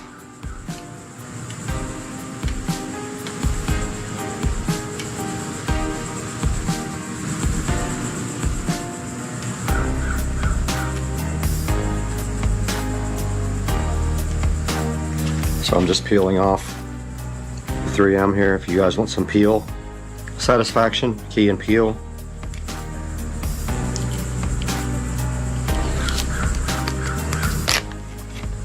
And they do use the good stuff. That is all peeled off and ready.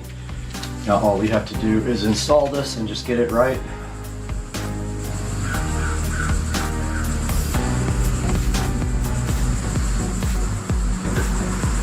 And of course my light went off.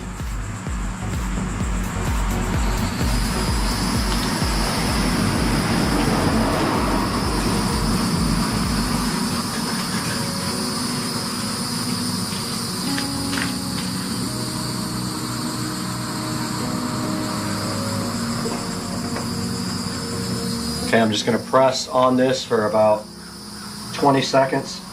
Let the 3M tape kind of bond.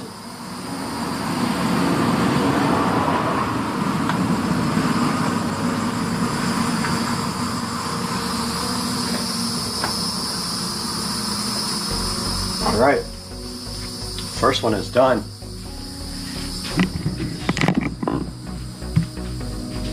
You guys can see what it looks like right there. Looks awesome. Matches the mirrors. It matches the front apron there. Looks cool. Looks factory. Honestly, you cannot even tell. Looks great. Let's do the other side.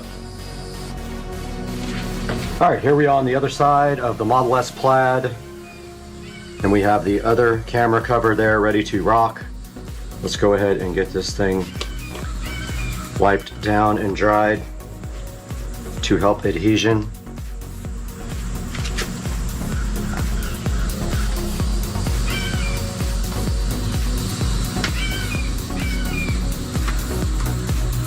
First one went on pretty easy without me having to do much alignment.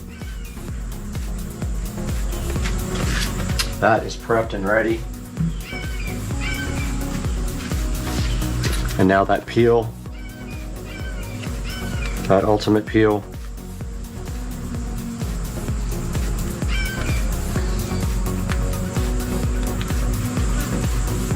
And the bugs are starting to come out as well.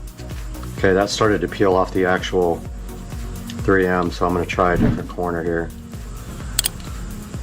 Okay, that worked better.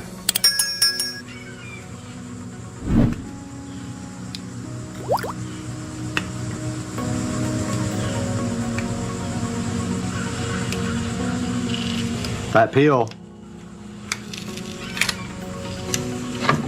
some of the 3M started to undo from the back of the thing, so I'm just gonna give this a little bit more pressure than the last one when I do it.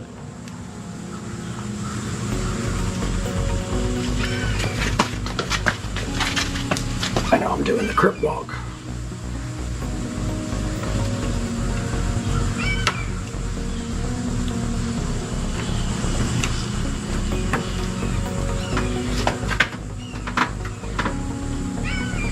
Okay, I'm applying pressure all the way around it evenly. There was 3M tape that was peeling off the actual cover. So I want to make sure that gets good and adhesive, if that's a word, adhered.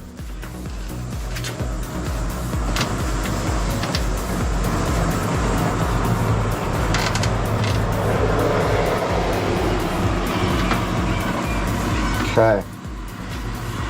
And that's as good as it's going to get.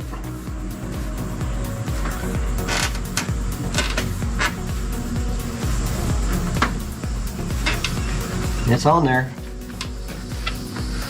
There it is, installed.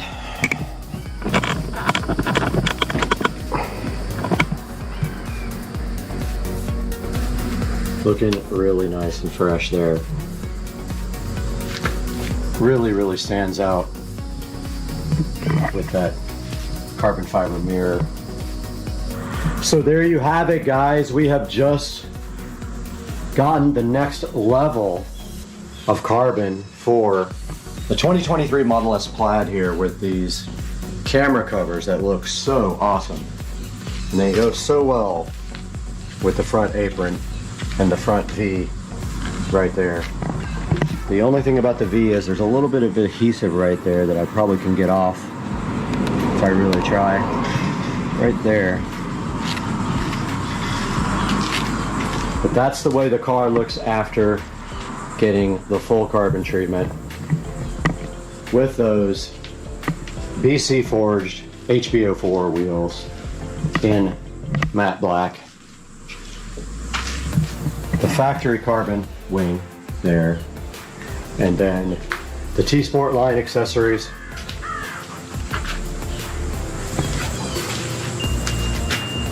Looking hot and fresh. Guys, welcome back to the 4K production studio at Supercar Street Racing. We just took a look at a new accessory for my 2023 Tesla Model S Plaid, and we are looking at that right here on the screen. Now these are for the newer Tesla Model S Plaid and Model S that have hardware 4.0. So anything that was produced this year after about March or April has the hardware 4 on it. So if you don't have hardware 4, you have to select the ones that say 2021 and 2022. And mine are in matte carbon fiber as well. So if you're going to order these, make sure you order whatever finish you like. If you like the matte better than the gloss, get the matte. And the matte matches the actual matte carbon fiber that comes on the Tesla Model S Plaid anyway. Be sure to visit T-Sport line. Like I said, I'll put a link in a description and tell them that Supercar Street Racing sent you. And we'll see you guys next time on the channel. And don't forget, like, subscribe, and buy all your products through our Amazon links and help the channel out greatly. We'll see you next time.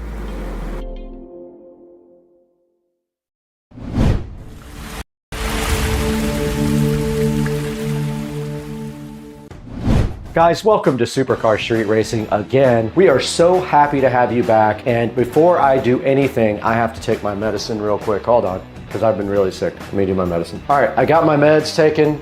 We are ready to proceed today on Supercar Street Racing, where we have a special edition, cruise edition for you guys. We are going on a cruise in about 2 weeks, so we have a special cruise edition for you today. We're going to show you exactly how to bring liquids on board. I'm not going to tell you what kind, but we're going to show you how to bring liquids on board without having to pay. So let's do that today on Supercar Street Racing.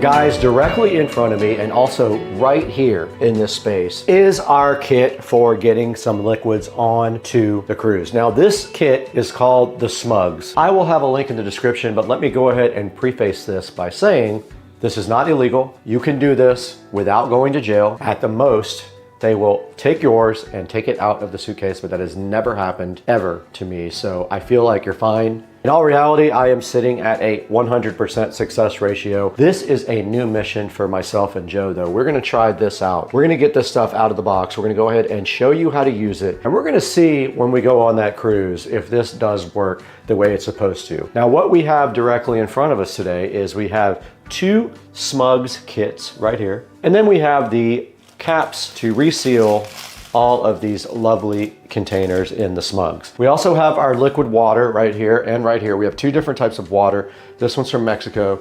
This one is from Russia. And we're gonna go ahead and get that into the kit today and just see how much of a mess we can make when we try to pour this. So let's go ahead and get these kits unboxed. This is the same kit as this one. There are 2 here. Link in the description. Buy yours through our link so you help out Supercar Street Racing.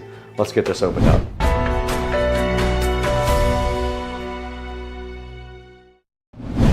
Guys, it's been a while since we've been out in Studio A, but we're back again. And today we have a very special sponsorship for you from Dive Blues. Dive Blues was kind enough to send us their cool little turbo handheld fan. This thing is right here. It has 5 speeds and it connects directly to a USB type A port. I've got it connected to the computer right now. And as you can see, you hit the button right here on the back and that is speed 1 and it goes all the way up to speed 5. Check it out. I know you guys can hear that. Now it is outputting a good amount of wind right now. It is very cool. As a matter of fact, this is going to be perfect for the studio. I'm going to put the Dive Blues fan right here on the desk, and that's how it looks. It's a pretty cool thing, man. It's just a tiny little fan, but man, it does a lot for a USB powered fan. Go ahead and check it out. You'll get your link in the description and a special discount code from Supercar Street Racing. Buy your fan from our official affiliate link and tell them Supercar Street Racing sent you.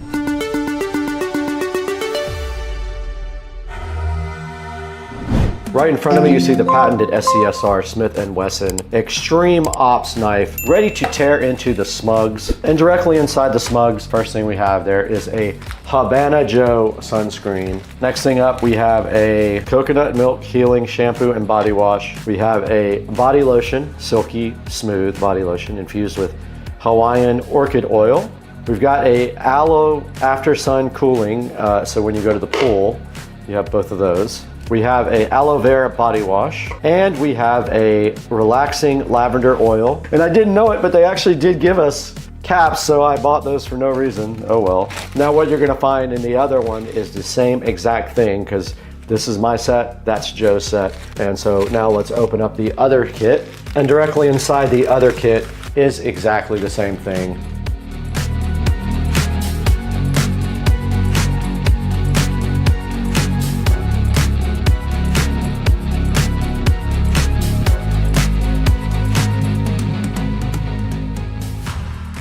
We've got our towel here too, and basically all we have to do right here and right now is get this liquid into these containers, and it might be that I need to rinse these out as well. I didn't think about that. Let me rinse this out. Now, which one of these do we use and how do we know not to fill it up? So this one looks good. This water here is from, well, actually, I don't think it is from Russia, but it's Russian style water. How much water will this fit? I can't see through it. We might run out of water.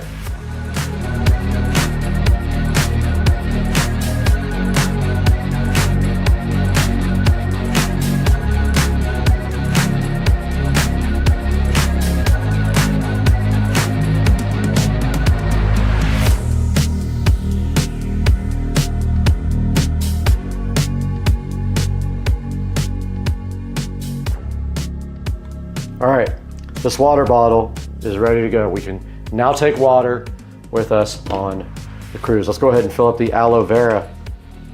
Water number 2 is ready to go. We are almost out of water though. I feel like we won't even get this one full.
Okay, before we go any further, I need to take my medicine. Shout out Armstrong Acres Farm. They have been very influential in my video career. Shout out Armstrong. All right, moving on to the Mexican water. This time I know I've already taken some water today because I was thirsty.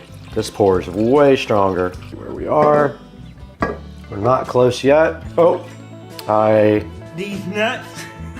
blew it. That poured way faster than I anticipated. All right, I'm gonna open up our aftermarket buttons here. That one's all the way full. When you tighten it, it kind of just seals, but I wasted a lot of water right there. Okay, a little bit more careful this time so we don't waste a bunch of water.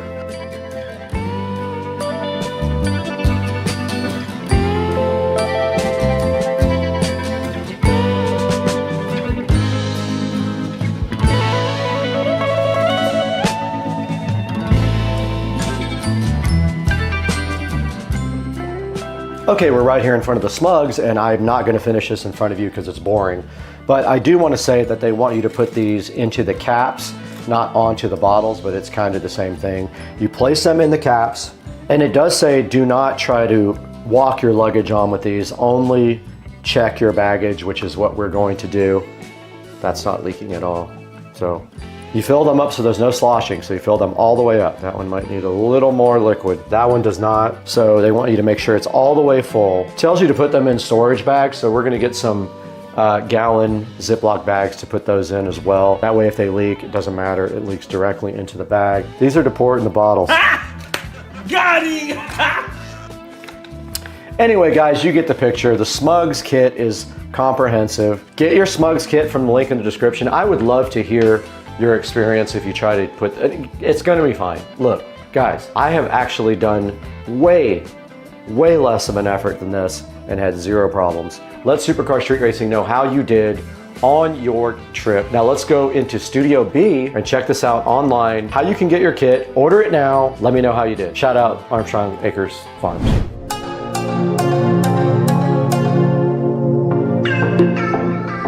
We are right here in front of the Amazon link for the Smugs kit, and this will show you how you can get your water on board. It is $23.49. I bought two of them, one for me and Joe. It has a 4.8 star review, so that shows you how good this kit actually is. It has 4x16 ounce bottles, 2x8 ounce tubes, and 12 seals included with it.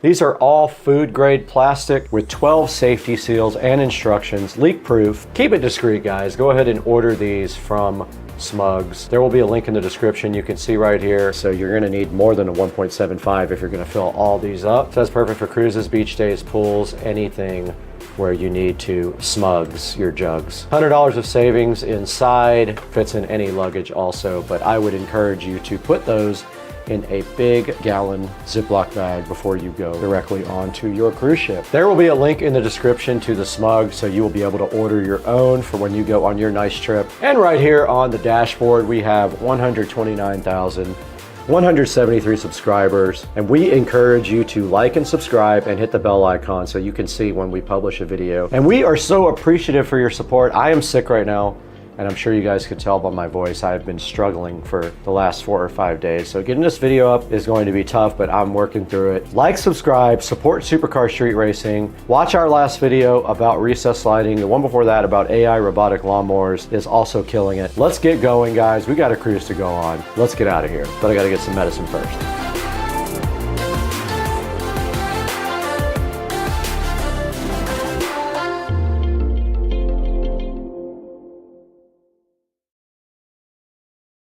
Dropping frames. We were looking at the lower left and it says that there are no drop frames, but I had a lot of problems with this being choppy, and it is already a little choppy here. So let's see if we can find the stream and if it actually looks bad as it's on YouTube. So let's go ahead to my channel. We should see this live. Now don't forget, this HP doesn't have a lot of horsepower, so that could be the issue. We may have to run the wizard again. So here's camera 2.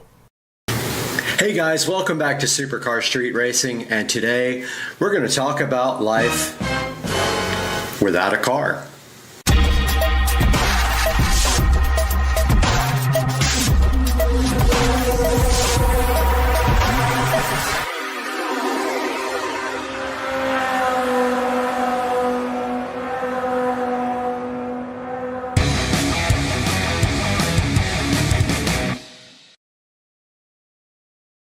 Hey guys, welcome back to Supercar Street Racing. I'm so glad you could join us today for a little video about my life without an automobile. I know it's hard to believe, but yes, I do not own a car, and we're going to go over some of the reasons why I don't own a car, what my plans are for the future, what I'm doing right now to get by, and what this saves me in money from not owning a vehicle. So let's get right into it. So let's first talk about what happened to my old vehicle.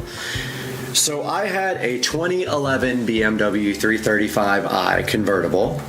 It was black with like the tan kind of light brown leather, which I absolutely loved. Now, I bought this car back about 4 years ago down in South Florida. I did overpay for the car. I paid $18,000 for the car. However, it was in immaculate condition and it had an aftermarket warranty, which was unheard of. It's really hard to find these cars with aftermarket warranties, but I did find one with an aftermarket warranty, and it had pretty low miles on it. I think I bought it with around 32,000 miles on it, which is very low, even at that time, for a 2011 car. And so, yeah, it was black, it had aftermarket wheels, and it was in amazing condition. It had one little problem, and it never was fixed, and I always got the same answer from BMW, and that is just how it is, and that is the AC system was not great. And the last time I actually took the car in to be serviced, they told me that they compared it to another 335i from 2011, and that's just the way it was. The car was black, it was a convertible, they don't have great insulation in the ceiling, so I lived with the mediocre air conditioning through the whole life of that vehicle, and it was in the shop about 5 different times for that. The condenser was replaced twice because I guess they were clueless about what was going on. So yeah, that's really the biggest problem I had with the car. But in the long run, I started having other issues with the vehicle, and we did use up all of the remaining aftermarket warranty on the car. For those of you guys who don't know how an aftermarket warranty works, they will only honor what your car is worth by Kelley Blue Book. If your car is worth $11,000, that's the maximum amount of repairs they will do on your vehicle. It's just like when you have insurance on your car and you get your car totaled. Same thing if you have a aftermarket warranty, and fortunately for me, the value of the car did go up a little bit when I owned it, so I got a little bit more out of the warranty, but they ended up paying a little over $11,500 for payouts on the warranty. Now granted, this car was modified, it was tuned, and so all the coil packs went multiple times. That is expected from a 2011 335i. Any E92, E93, E90 vehicle with the N54 or N55. Once you tune that car, you're going to start hitting the limits of the factory parts, and when the parts are old, things like your coil packs will be the first thing to take you down. So that was a little bit of the issues I had with the car, and then towards the end of the life of the car, we had the major problem with the vehicle. I did have one accident, it wasn't my fault, they called it my fault, and that is a big box in the road that fell out of a truck I hit, and anytime you hit something in the road, that is your fault no matter what happens, so just remember that if you hit something laying in the road.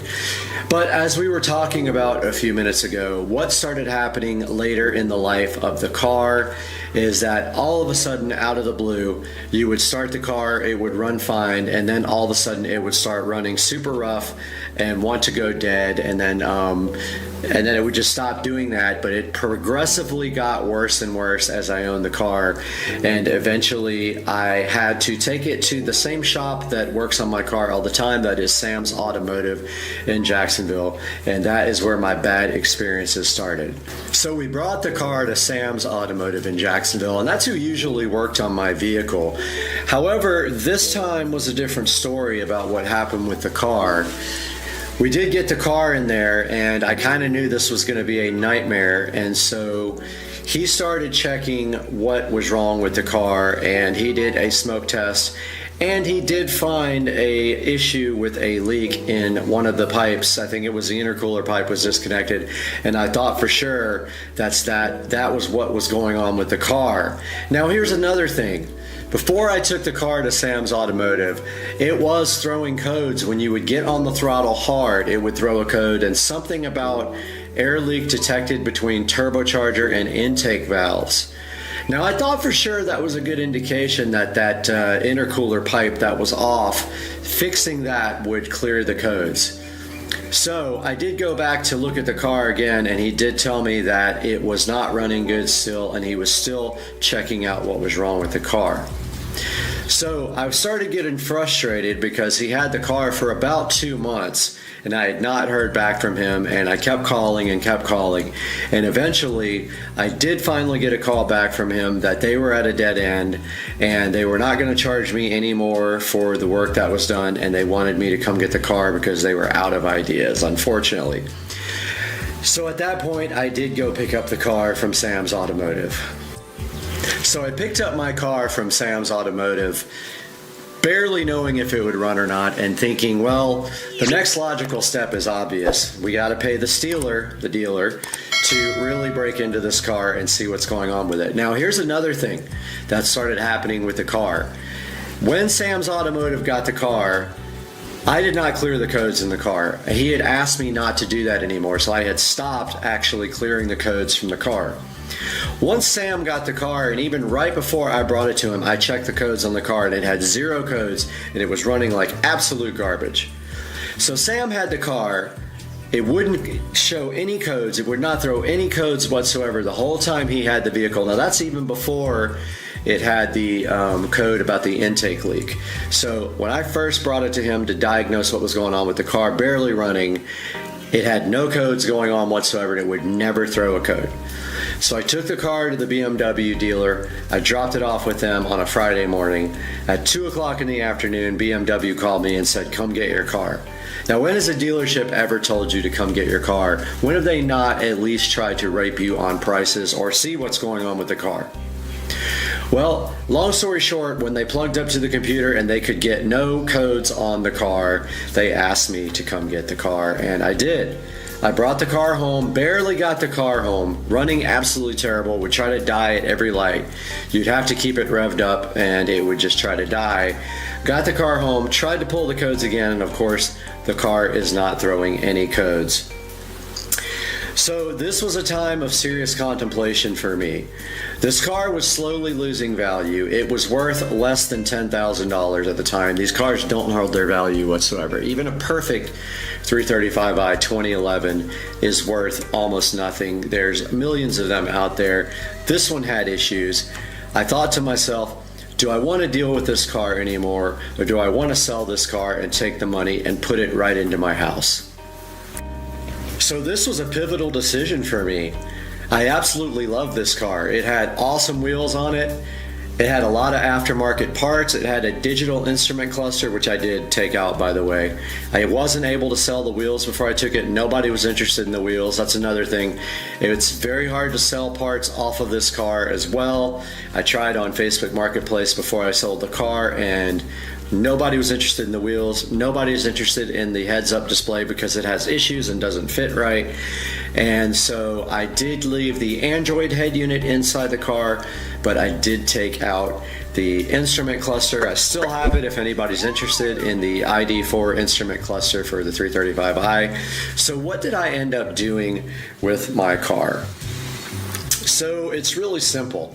I have sold a car to Carvana before, and it's the easiest thing in the world. The car just has to be able to be running and be test driven, and my car will run and would test drive. And to be honest with you, Carvana does not even do that most of the time. So I gave Carvana a little look up online. I put in the specs of the car, I put in that it was running, but that it had engine problems, and they came back with an offer of about $7,500 for the 335i. Now granted, the wheels alone are worth $2,000, and I had brand new tires on it. However, Nobody wanted to buy the wheels and tires from me, and at this point I was happy to get out from under this car before I spent another dime on it and take that $7,500 and put it right into this house towards the payoff of the house. So that's what happened to the 335i. Carvana came like 2 days later. They sent me all the paperwork. I e-signed it. They came and picked up the car on a wrecking truck, and they took the 335i, and I waved goodbye to the 335i forever. Let's talk about what I am saving on having a vehicle in the garage versus not having a vehicle whatsoever. And I mean a car, because there are a couple of vehicles actually in the garage, which you will see here shortly. So obviously the first thing that I saved on was my old car. My old car was costing me money, and it had no more warranty on it, and it was going to cost, and that was another thing about getting rid of the car. I didn't know how much BMW would charge, if they would even fix it, and if I brought it to another shop, I was probably going to have to tow it there. I didn't know how much another shop was going to charge me either, so just getting rid of the car, I saved on maintenance and repairs on my old car, which could have been anywhere from a couple of $100s to several $1,000s, or I might have gotten a bill for a diagnosis and then chosen to sell the car anyway. So let's say that the first thing, which I didn't even write down here, is that I save on my old vehicle. The next thing I save on, obviously, is the purchase of a new vehicle. If I don't have to buy a car, I have no money being tied up into payments or putting a lot of money down into a new vehicle. Now, what am I looking to spend if I do buy a new vehicle? It's substantial. It'll be over $100,000, so I'm saving well over $100,000 by not going out there and just jumping on the first car that I see. What's the second thing I save on here? Well, obviously car insurance. Now, that accident with the box in the road was my second at-fault accident. The first one was a few years ago and is about to fall off my record here in the next couple of months. That second accident really jacked up my insurance. In fact, it doubled it from $600 a month to almost $1,200 a month for full coverage. So you could say I'm saving $2,400 a year on car insurance by not having a vehicle in that garage or not having a car in that garage. Now, the third thing, gas. This is actually the fourth thing if you count not buying a new car, but the third thing is actually fuel. Now, I am considering buying a Tesla Model S Plaid, which will eliminate fuel altogether, but it does use electricity. The electric Model S Plaid uses about $10 to fill up the tank is the estimate that you get, but the new car would definitely use fuel. I don't know how much. I don't commute to work and back, so we don't have to worry about a commute, but there would be fuel used of some kind. Who knows, $200 a month maybe. I'm just throwing a figure out there for casual driving, and that is saving on fuel. And of course, the last thing with a new car is repairs and maintenance. Who knows how much you will spend on repairs and maintenance? You're going to have to buy tires regardless, so you're probably looking at a Model S Plaid uses tires that will wear out fast because they're performance tires. I would spend around $800 a year on tires for the 335IS. Those are Pilot Sport 4S's. And I would guess that maintenance on a car is going to be anywhere from $1,200 to $2,500 a year for oil changes and things like that. That's assuming you don't have to do any repairs. If you do have to do repairs, who knows how high that could go, as high as $10,000, who knows? It's really just a guessing game. So those are the things that I am saving, and you're not even talking about regular maintenance like washes and things like that, and maintenance going to the shop and fixing things that need regularly scheduled maintenance. So maybe $2,500 to $10,000 a year on that. So those are the four things I am saving on by not having a car in my garage. So let's talk a little bit about how I'm getting by now without having a car. I'm sure a lot of people who live in places like New York City will tell you it's pretty easy to do that. However, this is Jacksonville, Florida. We are the largest land mass city in the country, and we are spread out. Now, I don't live in the country per se, but I don't live next to any shopping centers or anything like that. They are at least a couple of miles away from me. So actually getting by without a car is not impossible, but it's also not super easy. Now, right now, I'm going to show you one way that I get by without a car, and I'm going to cut away to that now while I talk. So this is my awesome golf cart. This is a 2014 Club Car Precedent. I bought this golf cart for $5,700. I would say about 6 months ago. I got a really good deal on the golf cart, and it had pretty fresh batteries. They are a couple of years old, and you saw with my channel how I took this golf cart and made it into something special from something that needed just a little bit of work. It did need some refreshing, and I did add a lot of things to it. I added a full stereo system. We have done the front bushings in it. We have lowered it and raised it a little bit in the back, and it was already lowered in or raised in the front from the stock height so that you could put 14-inch wheels and tires on it. It does have wheels and tires, and it has lights and blinkers and all that stuff. And now coming back to me here in the Supercar Street Racing Studios, I can tell you that that golf cart has actually helped me out tremendously. I am able to take that golf cart all the way down to Publix. There is a hardware store down there as well, and there is Cliff's Bar and Grill and a couple of other restaurants, and I have been able to get my own groceries and go to the bar and go get food whenever I want it. That is pretty much my main essentials here, food and the hardware store, and that is one way I have done without a vehicle. So what else do I do to get by without a car? Well, I've got some awesome neighbors that live just across the street there, and they've offered to take me places when they go just because we like hanging out. It's really actually really fun. And so my neighbor Rich and my neighbor Trish always give me rides if I want to go somewhere with them to like Publix, and Rich goes over to BJ's all the time and I go with him.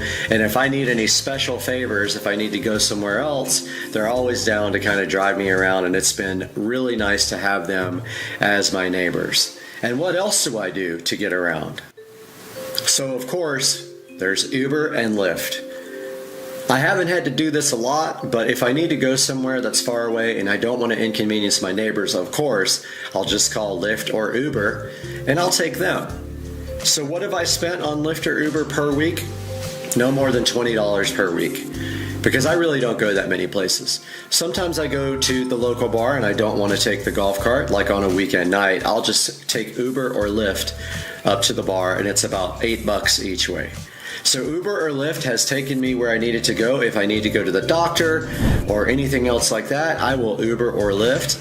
If I need to go on a date, I can Uber or Lyft and meet someone out like that. And that has been the other way that I get places. So how else do I care for myself in this place? So obviously there's a lot of delivery options now since the coronavirus actually happened. And so we can pretty much get whatever we want delivered right here to the house. So I do use delivery from both Kroger and from Publix to get groceries sometimes. And then I also use things like delivery for fast food and like food from anywhere, actually, not just fast food. I use delivery for food from all the restaurants around the area. So that's the other way I take care of myself here with no vehicle. So the last part of this video is, what are my plans for the future? I know you guys are thinking you're not going to live without a car forever.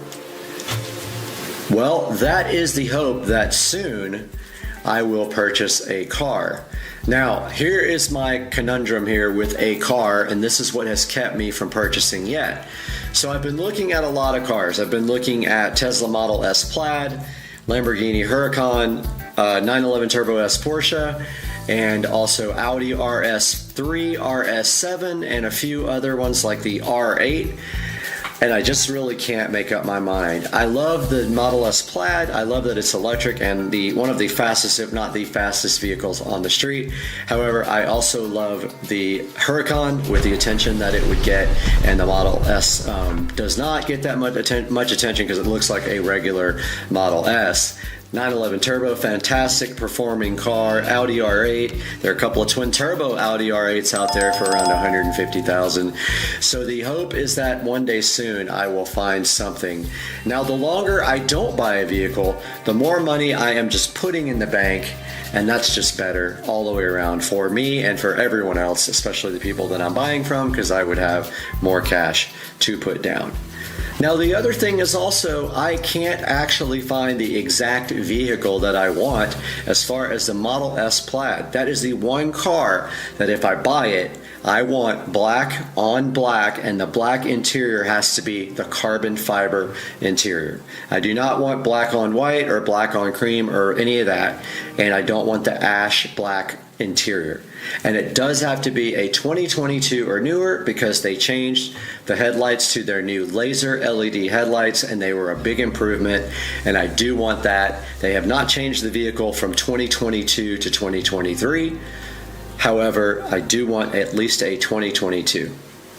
The Tesla Model S Plaid has dropped in price again to $109,000, so I'm hoping that I will find one here pretty quickly in the $100,000 range, and it will be black on black and a 2022 or a 2023. There is one sitting on right now on Tesla.com that is going for $111,000, and it is no better than the new price, because a brand new $109 plus $1,500 for black paint, you might as well order yourself a brand new one. And that's what's happening in the supercar street racing vehicle out there in the garage, not happening. And I wanted you guys to know how I live my life without a car. Please like and subscribe, and please purchase your items from Amazon through any of my links. You don't have to click on the one that I am reviewing. If you buy through my links, I get paid a little bit of money no matter what you buy. So click one of my links every time you're going to go buy something from Amazon. It helps me out tremendously. Please like and subscribe, and we'll see you next time on Okay.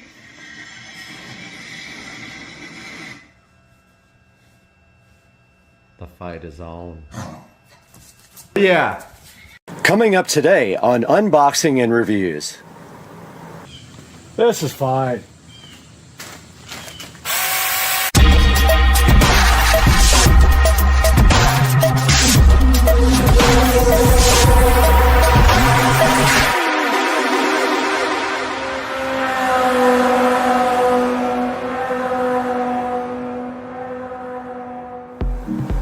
Welcome back to Supercar Street Racing, and we are here in the beautiful Supercar Street Racing 4K production studio for another unboxing and review. And today we have the TUMSUG mini chainsaw, and I am so hyped for this. I was so excited when I found out about this product that I immediately ordered one and wanted to show you guys. So here we have it right here on the table where we're going to be doing our unboxing. So let's take a look at what's inside the TUMSUG, which is a great name, by the way. Mini chainsaw box.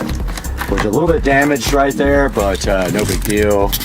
And inside here we see right now we have a beautiful hard plastic case. Now this guy was only about $48. There is a coupon right now available, and I will put a link in the description for this dude. But let's go ahead and get this all the way unboxed. And there is the TUMSUG mini electric chainsaw, looking so fresh in its box. And I love that it has this nice hard plastic case with it to protect it when you're not using it. Let's go ahead and open this and see what's inside. And right here, right now inside the case, we have this beautiful user manual here, which has a picture of the chainsaw on the front. Moving deeper into this packaging, we have what appears to be an extra chain and a screwdriver, a cleaning kit, and probably some chainsaw oil. So that's cool. It comes with an extra chain apparently. Moving forward more into the box, this looks like the power adapter for the charger, and wow, it feels like it's hollow. Very, very light. Not much to it. Moving forward, we have this lovely, you even get a pair of gloves with this. Pretty cool. Inside of this, I'm assuming we have our actual chainsaw. And yes, there is the Tumsug. Beautiful mini chainsaw, looking so cool. I love this thing already. And it does have the chainsaw guard here. And where the battery goes is back here. And there's a lock right here so that you can't, you have to push the lock before you can actually do anything with the chainsaw and pull the trigger, I believe. Yeah, so you push it from the right side and then you can actually pull the trigger. Moving forward into our box again, and we have, even comes with a set of safety glasses, which is kind of crazy. Think about that, how much stuff you get for $38. Now this part of the box is damaged. Looks like it was dented in, but no big deal. And then inside of the safety glass condom, we have these beautiful, lovely safety glasses that were included at the low price of only $38, which is pretty insane. They give you these nice safety gloves, which make your hands smell like ridiculous nuclear waste. And then 2 batteries, not just one. And this is a 21 volt device, guys. They give you 2 batteries. So it looks to me like there is no charger. Looks to me like you charge it with the actual device. So let's verify that now. Or do you actually just charge the battery itself? Interesting. So I'm not sure about the charging on this because I thought maybe you just charge the batteries. Ah, you do. So inside of the battery thing, there is a little adapter connector right there. So you literally just plug your adapter here directly into the connector. So I have a plug over here. Gonna go ahead and plug this in the wall and see if we can get our battery started to charge. So right there is the plug, and you just plug it straight in. And I don't see any indication of charge except for on the actual charging adapter. There is a red light on now. So that is now charging. So what we will do next, since we have taken a look at everything that's inside the box with the chainsaw, we're gonna take it outside and see how this thing actually performs. Little update here. Each one of these batteries took less than 30 minutes to charge, and I don't know if they already had a charge or not, but just wanted to let you guys know that that was the case. It wasn't very long to charge them both, and then we'll take them outside and see what they can do. Go ahead and load our battery on here. They're both charged fully. Oh yeah.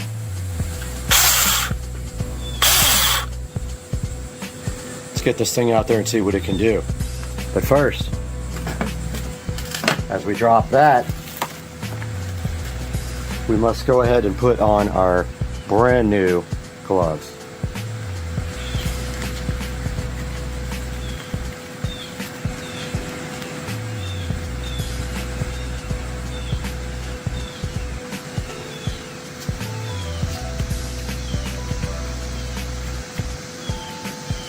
And our safety glasses.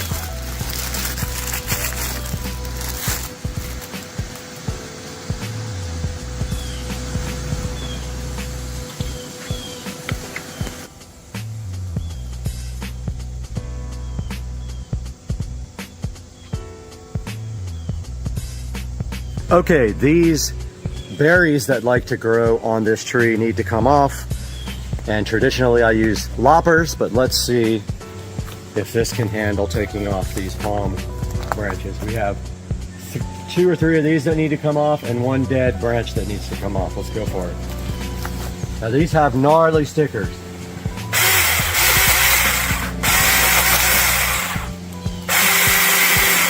All right, it hopped a little bit on it. I don't know if that's my fault or what. Okay, if you get it closer down to the bottom of the blade, it works better.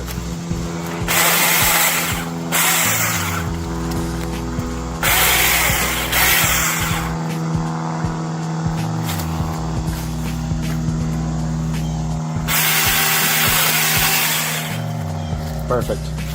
No problem at all doing these palm leads.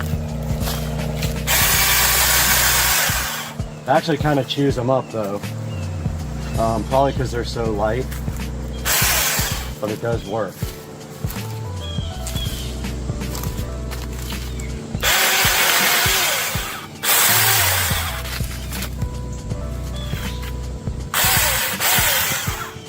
No problem.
And the chain came off.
We're back in the SCSR beautiful production studio with Supercar Street Racing, wrapping up our review of the 6-inch mini chainsaw.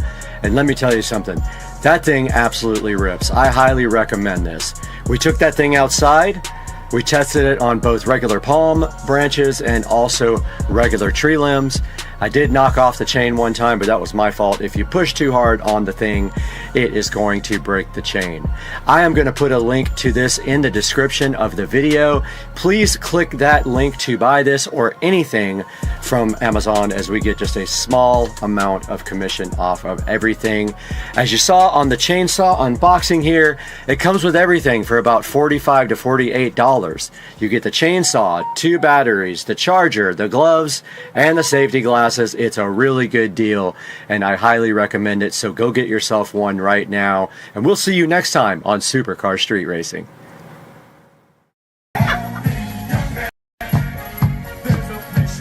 Oh my God, yes. I need to do the round table thing.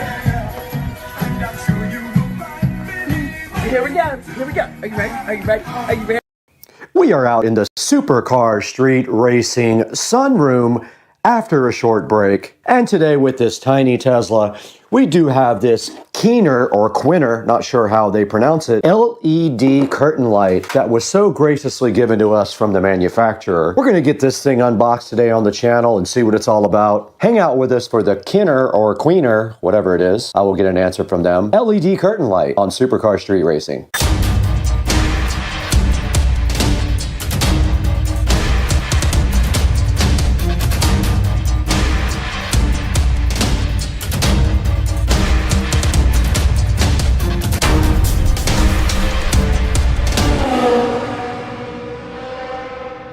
And inside the box, you do see a foil package here with the lights inside. We're going to get that opened up and see what it's all about.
All right, we got the curtain lights all laid out, and as you can see, they are very easy to get tangled. So when you're laying these out, make sure you have a nice spot for them to go in and get all the little leg wires out like that, and then it is ready to go be installed. It's got a power supply on this end, and it does have hooks at the very top here for you to fasten it with. So that is how you lay out the light before you go install it. And look, it is about 12 feet long, I think, maybe more than that. But look, you can see how wide this is. This is going actually in the studio. So we are gonna head that way right now and get this thing installed in the studio. Out here in the studio, and we are going to go ahead and fire up this system here and see what it is like. We do have a plug right here, and there you can see the lights are fired up, and they do have different modes. So let us get these things installed, and my plan is to go. It's too bad that you have to see this ugly power plug up here. Pretty bad. I'm gonna see if I can figure out a different place to put that, but yeah, for right now I just don't have a good spot for it. Did bring the remote out as well. I definitely don't like those looking like Christmas lights. Okay, let's get them laid out at least.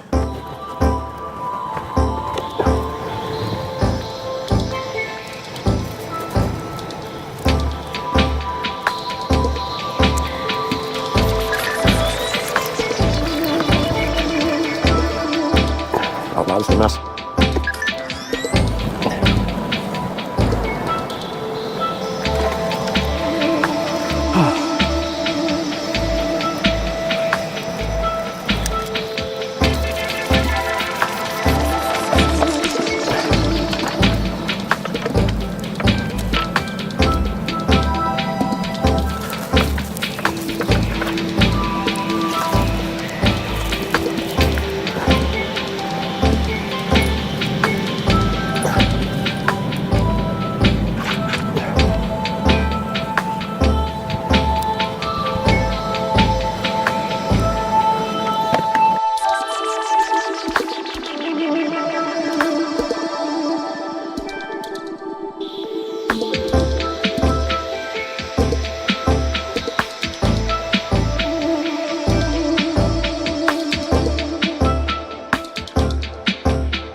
All right, as you can see right here and right now, we did get these lights installed, and we got them installed in a nice way here at the studio wall, behind the TV and behind the Supercar Street Racing signs and existing lights. We just have to run this one, I just noticed, behind this USB cord. And just like that, we are all finished with this project. Now all we have to do is figure out how to operate these, and it did come with a remote control and a manual, and this is the remote control right here. Let's turn off the studio lights. Alexa, shut down the studio switched lights. New curtain lights, looking so fly. However, I am not able to read the manual now. Okay, there's another star mode. Pretty cool. These things are awesome, man. I love them. So that is the star button called Dynamic Gallery. And that's pretty cool because it runs left to right there. This is very cool. That looks like a Christmas tree. Look, check this one out, guys. It's gonna look good behind me when I go live. And there is also a mode for music, so it can sense the music. That's awesome. That's a star, like, or a person. It looks like maybe a star moving around.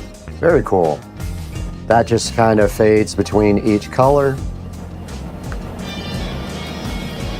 Wow, these are awesome. I am so hyped for these things.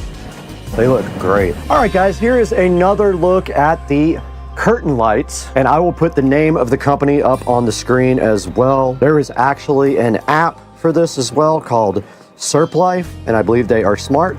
So let's go ahead and get the app downloaded here on the phone and see what that's all about too. All right, it wants us to add a device. Let's go ahead and do that. Turn on Bluetooth. Allow nearby devices. Let's see if we can do that. Allow. Okay, here we go.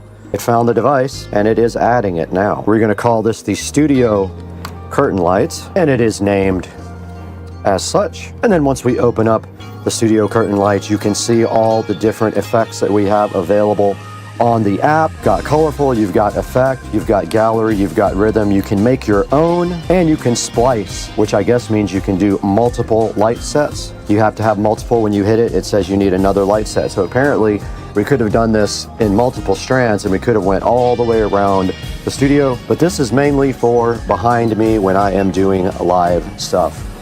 Now let's throw it into Supercar Street Racing Studio, where we are now with Brad, and go ahead and finish out this project by taking a look at these lights online.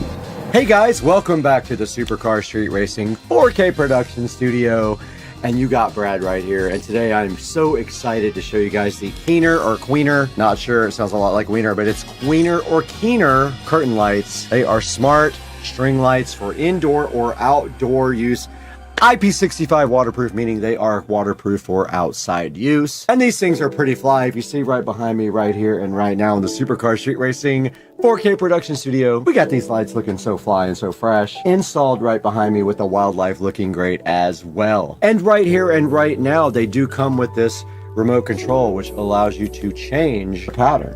And you can see right there, we switched the pattern. Every time we change it, it does something very cool. And these things are just so awesome and look so good behind me in the Supercar Street Racing 4K production studio. And right here, we switched the color again. And this is the star mode on the remote. And this remote has a bunch of different things you can do. It will sync to music, or you can just do regular colors, or some of their predefined patterns are also very cool. And looking right here at the reviews, they have 4.8 star reviews, and they are pretty cool. Let's take a look at some of the pictures here. Now you can see right here and right now they do have Christmas tree going on in that, and I saw that pattern actually when I was flipping through these. But look, every time you hit this button that has a star on it, it does something else really cool. And there is kind of a diamond and an X pattern, which looks awesome. And every time you push the button, it just does something super cool. There is a kind of fan pattern going down from top right to lower left, and up to down, and left, right to left, and that's just going between colors there with the dissolve. That's kind of like a whirlwind kind of thing, pinwheel. And yeah, guys, so you get the idea. These things are actually really awesome, and this is the remote control here that comes with it, and there also is an app. Now these are Bluetooth, not Wi-Fi, so you cannot do Alexa smart features with them. It has its own ability inside the app to do smart features. And looking at some more of the pictures here, we see the IR remote and app, and we did just wake up our device back there. And look right here, you can do some cool things like spell out the word party on them. You can create custom patterns on it with the app. And right here and right now, you can make patterns for like Halloween or Christmas or whatever you want. And showing you right here, these are cool for gaming. And you can see right here in the Supercar Street Racing Studio, we are using them to accent the background when we go live. Now, please, when you buy something from Amazon, just click on our description and buy anything you want through any of our product links, and it helps us out greatly. And you don't have to buy the product that's in the bottom. You can buy whatever you want. Now, right now, we would love to stay and hang out with you guys all day, but we have to go get our garage floor shark coated. Let's go.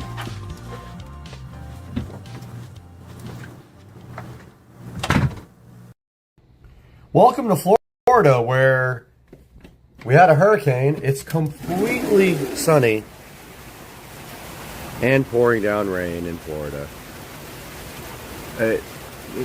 Yeah, this is Florida. In my hand. Yeah, that's Brad's fault. All right, we're doing the taco challenge with Tutricia. Am I recording? I am. Ready? You got 5 seconds. Go, Brad, 2, 3, go. All right, we got Joe here with the bone-in ribeye. What's the secret? You got 5 seconds. Can't tell him. That's it. I can't tell him. Look at that goodness right there. Bone-in ribeye. You guys don't know how to make it. Pan. What's going on, everybody? It's Sunday morning, and it's like super early, and up and ready for Vaughn Motors Cars and Coffee. This starts at 8 o'clock. It's super fun. You get to park your car inside, which is awesome.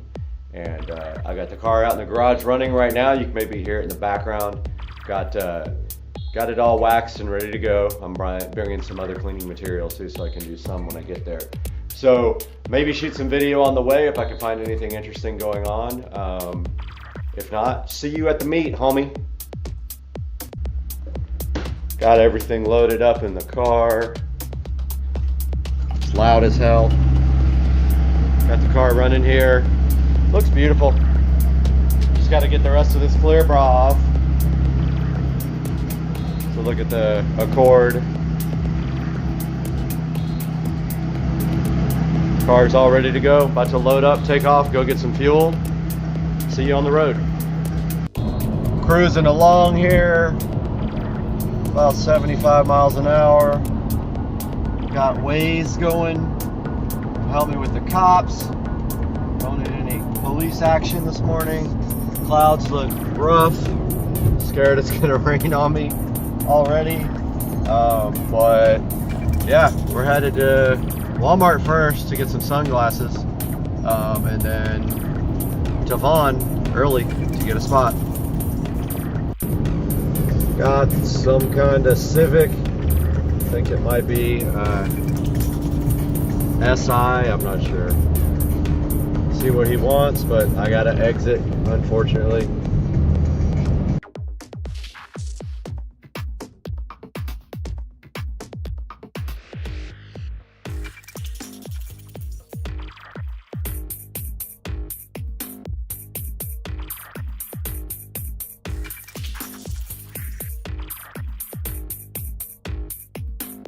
Out here at Vaughn Motor Group, Cars and Coffee, taking a look at all the cars.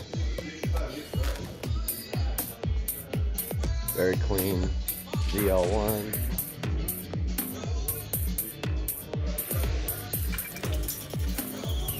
Couple of Mustang, one Mustang here, 3 or 4 more down below. It's my buddy's NSX.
What's up, man?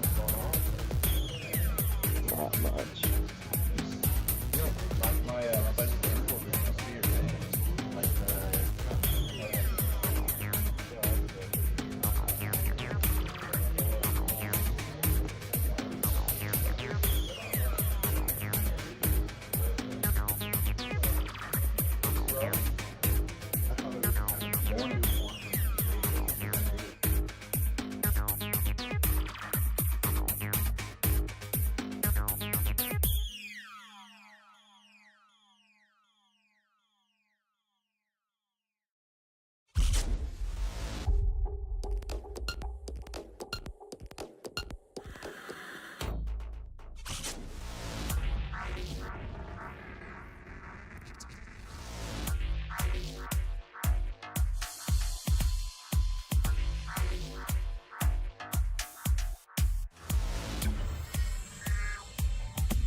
You're good? Rich.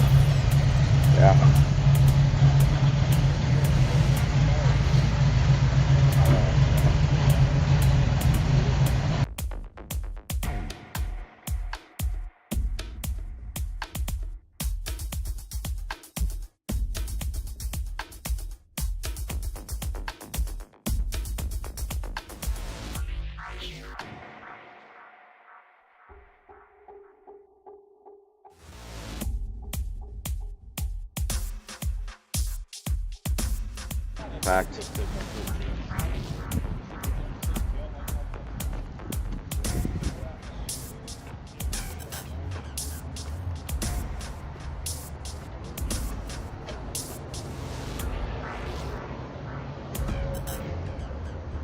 This one was here before.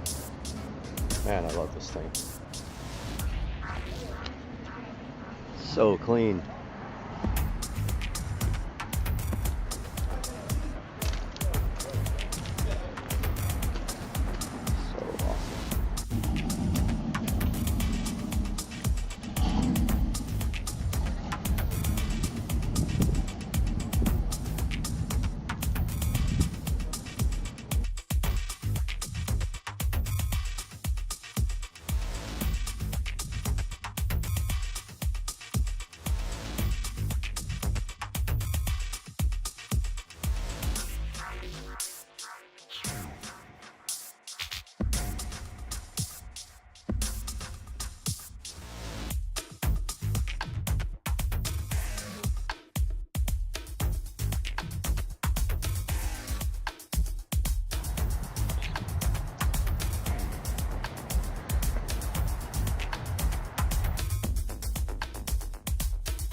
Damn, that's sick.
What's up, guys?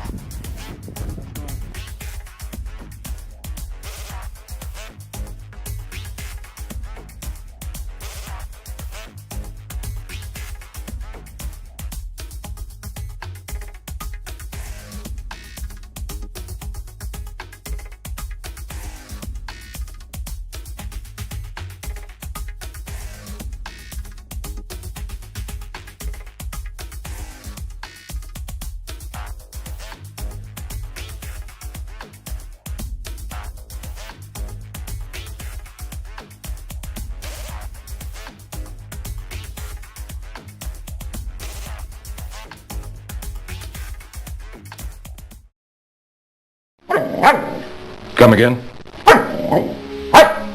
You know I don't speak Spanish. In English, please. Huh? You pooped in the refrigerator. Who let the dogs out? I need NOS. I need NOS. No. My car topped out at 140 miles per hour this morning.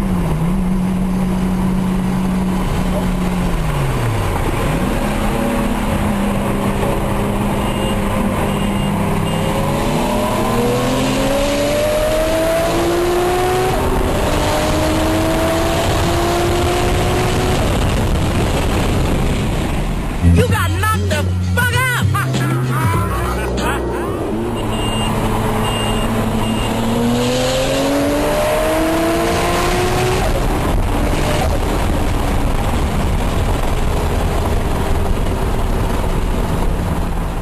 You got knocked the fuck out!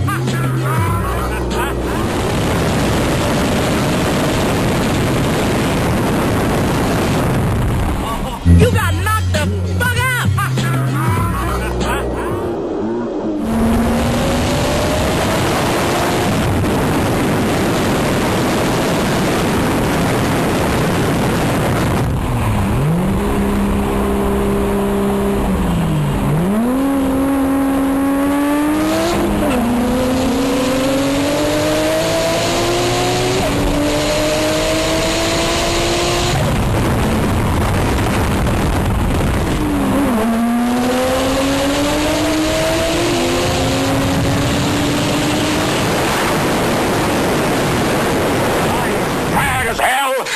not gonna take this anymore! Hey, and welcome back to Supercar Street Racing for another episode. And today, we are taking a look at my finished 72-volt lithium-ion AC golf cart conversion. Everything is completely finished, so today, we're going to show you this on Supercar Street Racing.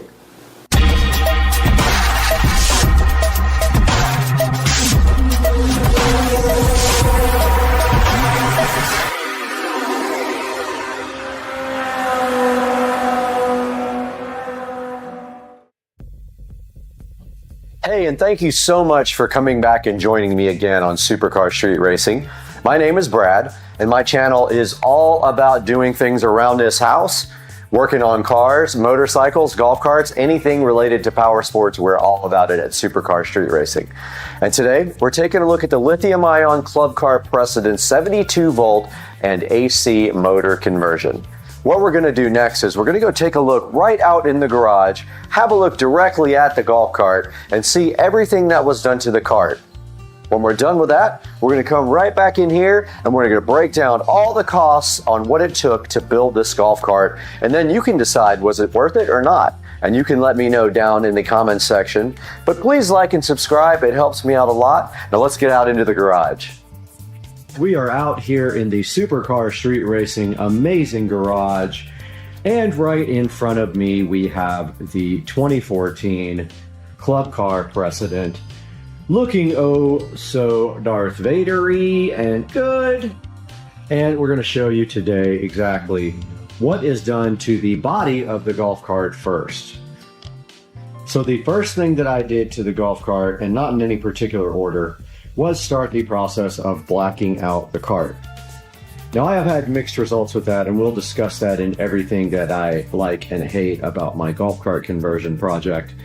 But for now, the things that you need to know are that this cart was white, and we have since made this thing a matte black using a combination of Plastidip and flat black paint. Now, there are some slight issues with it. For instance, by the seat, this gets rubbed off and there's no way to keep it good. I'm looking for a way to do that without repainting the whole cart or constantly touching up that part, because when you raise the seat up, it wants to go and scrape off the Plastidip. So that is not ideal. The rest of the body's not too hard to touch up, but that part is difficult to keep looking good. We also see here on the body that we have blacked out taillights using Plastidip. So a light dusting of Plastidip over the taillights will then look very good. And that's what we did here to the rear of the golf cart. You can see, might be a bit dark in here. This one's probably better, but there is the blacked out taillights. We also took the time to Plastidip all the plastics on the golf cart to black. And you can see that these plastics here are all covered with Plastidip. However, I have issues where the back is peeling a little bit, and I have touched it up several times, but it's not ideal right there. The cart does have kind of a industrial rat rod type look to it, which I do enjoy that part. We did not have to do anything else to the body except to the roof. The cart came with a white roof. We did source a brand new black roof and remove the white roof in place of this black roof. Moving forward, there are a couple of other things actually related to the appearance of the cart. We also did the carbon fiber seat rails, which that one over there is wanting to come off, so I have to figure out a way to secure it a little bit better. But those are the carbon fiber seat rails for the cart. They press right on over the old seat rails. And the next item is the carbon fiber look-alike steering wheel. It of course is not real carbon fiber. I could not find one that was real. But that is the carbon fiber look-alike steering wheel for the Club Car Precedent. And moving forward to the next mod for the exterior. There are more than I originally thought. We have the carbon fiber dashboard looking all so amazing. This was probably one of the more expensive parts. The dashboard is one part, and the ring that goes on the top of the dashboard there is a completely different part. So there is the dashboard, and the dashboard has cup holders up there. It has a pocket down here, which we have now put our Eco battery charging monitor on there, and it has places for 6.5-inch speakers. And the trim ring on top is separate, and it rounds out the look of the carbon fiber dash for the Club Car Precedent. Moving downwards, we have the Extreme Mat in black with a silver stripe. These guys are laser cut, and this one fit perfectly. Very easy to install. You literally just take your old mat out. It fits right around your pedals right here, and you can see it fits perfectly up against the factory plastics there. So that is the Extreme Mat. And that is going to wrap up mostly everything else is related to stereo equipment as far as external modifications go, because the seat was already on the cart, this nice looking seat. And it says that it is a Challenger HD seat. So that will wrap up the external modifications to, wait, I did forget something. The wheels and tires. Yes, we have these beautiful SS wheels and these 205 3014 tires wrapping these beautiful kind of a matte black, satin black wheel. And I do love them because they don't have the two-piece bolts. Took me a while to find these, but this is exactly the look I was going for, and the car will have something similar on it as well. I did notice a few little scrapes where I definitely didn't hit any curbs. So yeah, so the wheels and tires, that was about a $350 addition, and there they are looking so beautiful. And that will actually round out everything that I have done to the external of the cart. Guys, let's take a look at the audio system installed in the cart, because by far this was the biggest mod done to the cart. And we will start up front where we have these JBL speakers looking so fresh right there. These are the two-way 6.5 speakers, and I do have the boxes somewhere. I will put down in the description exactly what these were, but we have one 6.5 there and one 6.5 chilling right there. And then if we move to the back of the cart, we have a 6.5 there and a 6.5 there. The reason they are so close together is because the original holes were already there, and we did not want to get new plastics for the back. So the JBL GTOs are sitting so nicely right there, and somewhere we have the boxes for them. This is them right here. The Stadium GTO 620 by JBL is what is currently installed in the golf cart. And moving to the center of the dash, we see this lovely Samsung tablet. Now this tablet is a, I think it's an A7 Lite is what it's called. We are using that for Bluetooth, and if you see right here, right now, we are able to use the Navitas dashboard, although it wants to be in a different orientation when it comes up usually. But this allows us to connect directly to the controller right there. And it is loading ever so graciously there. And there is the connected Navitas AC controller. This also allows us to do a speedometer with GPS, and I use Ulysses Speedometer Pro for this. And as you can see here, right here, and right now, this has the GPS in it, and it thinks that we're doing 0.3, but it is confused. And so this is what we can do with the tablet. And also, if we go out to the top here, go back into Chrome, we see that this allows us to play music. Let's see if we can get some to play.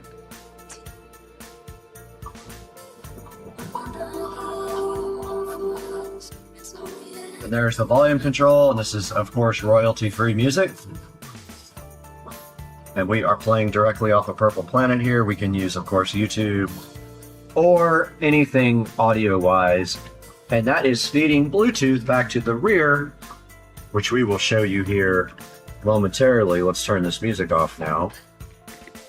And now moving down the front of the cart, we see a USB charger there that actually is hooked directly up to 72 volts.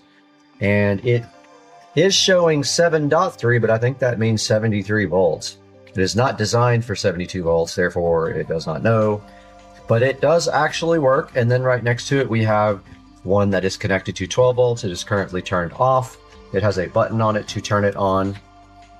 And then down below that, we have the Eco battery display, which shows that the battery is at 98% and giving us 72.9 volts, which kind of equals 73 right there.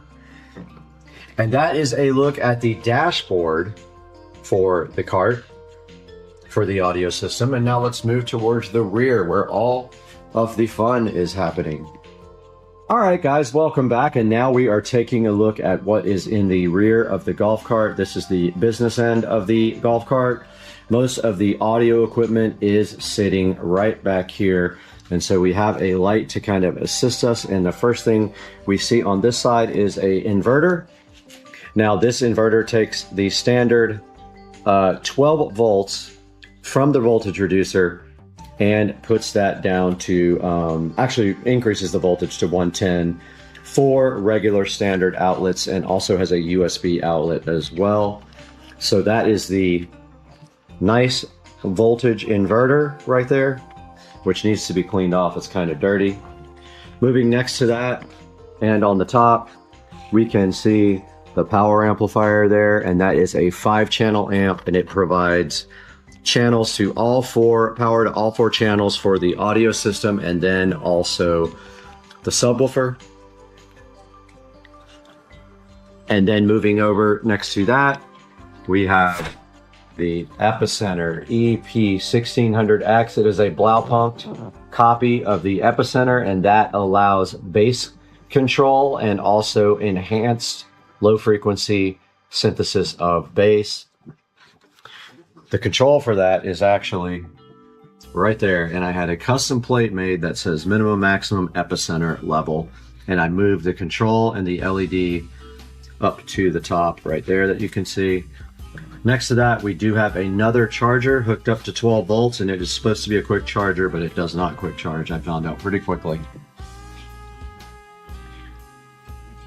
Now moving over to the rest of the audio system on the back seat, we do have our Bluetooth adapter, and it is a, okay, you can see it right there, Elecan.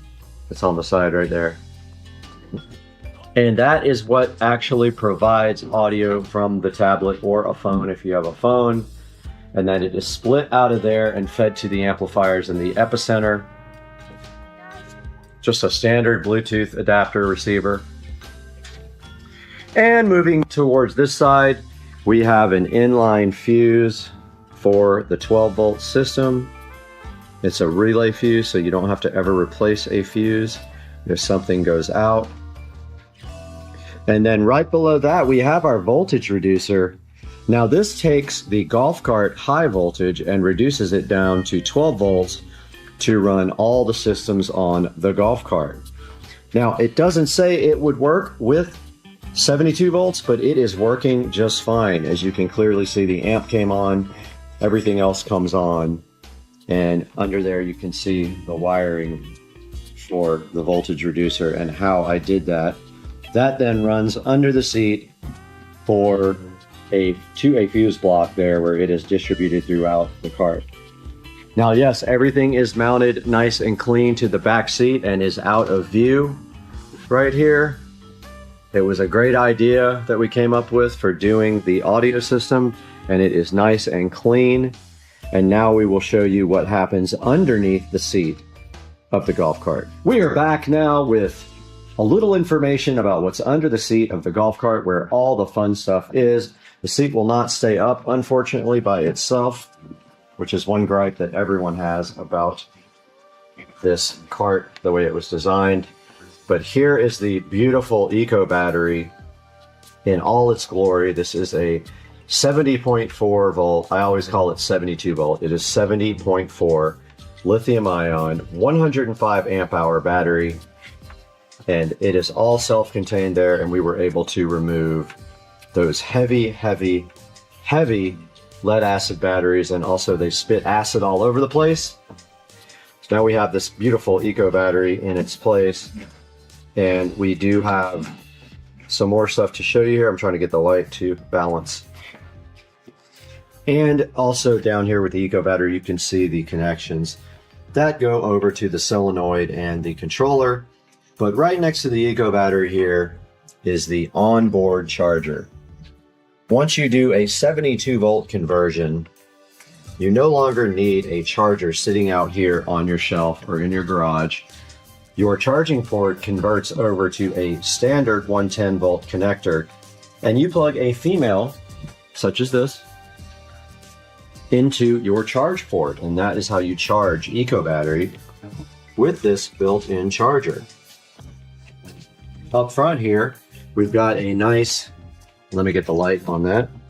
We've got a fuse block right there. Now that fuse block distributes 12 volt power to anything in the cart that needs 12 volts, and I am going to put another one over there as well. So that is just a 12 volt distribution block. And then on this side, that is the master switch for everything 12 volt related in the golf cart. So when you get out and go in somewhere, you can turn off the master switch and no one can use the audio system or do anything like that with the golf cart. And the key prevents them from using the golf cart itself. All we want to do in the bay here, in the seat bay, after this is get some more of the green and black sheathing and tie up all of our red wires nice with the green and black stuff. And that wraps up the under the seat for the golf cart. Now the subwoofer is sitting right back here nicely. It is a Scar audio sub, and you can see here with the enclosure that it is facing forward.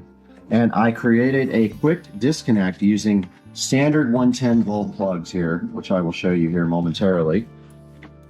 This is the quick disconnect, so that allows you to quickly remove the enclosure, and you cannot possibly get the polarity wrong when you go back and install your subwoofer. Now I don't think I can get you guys in there to see the sub, but it is a 12 inch Scar audio subwoofer mounted forward firing and wired up to this amplifier in mono. And so the same amplifier on the back of the seat does the subwoofer that does all of the other speakers. And that wraps up the subwoofer portion of this tour.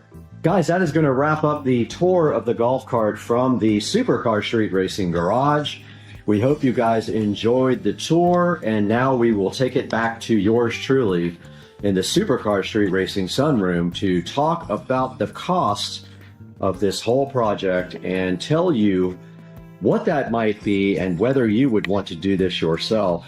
So let's take it back to the Supercar Street Racing Sunroom and Brad.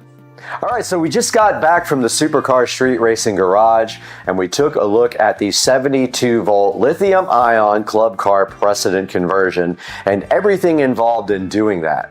Now we're going to take a look at the actual costs right here. So I have broken down the costs here.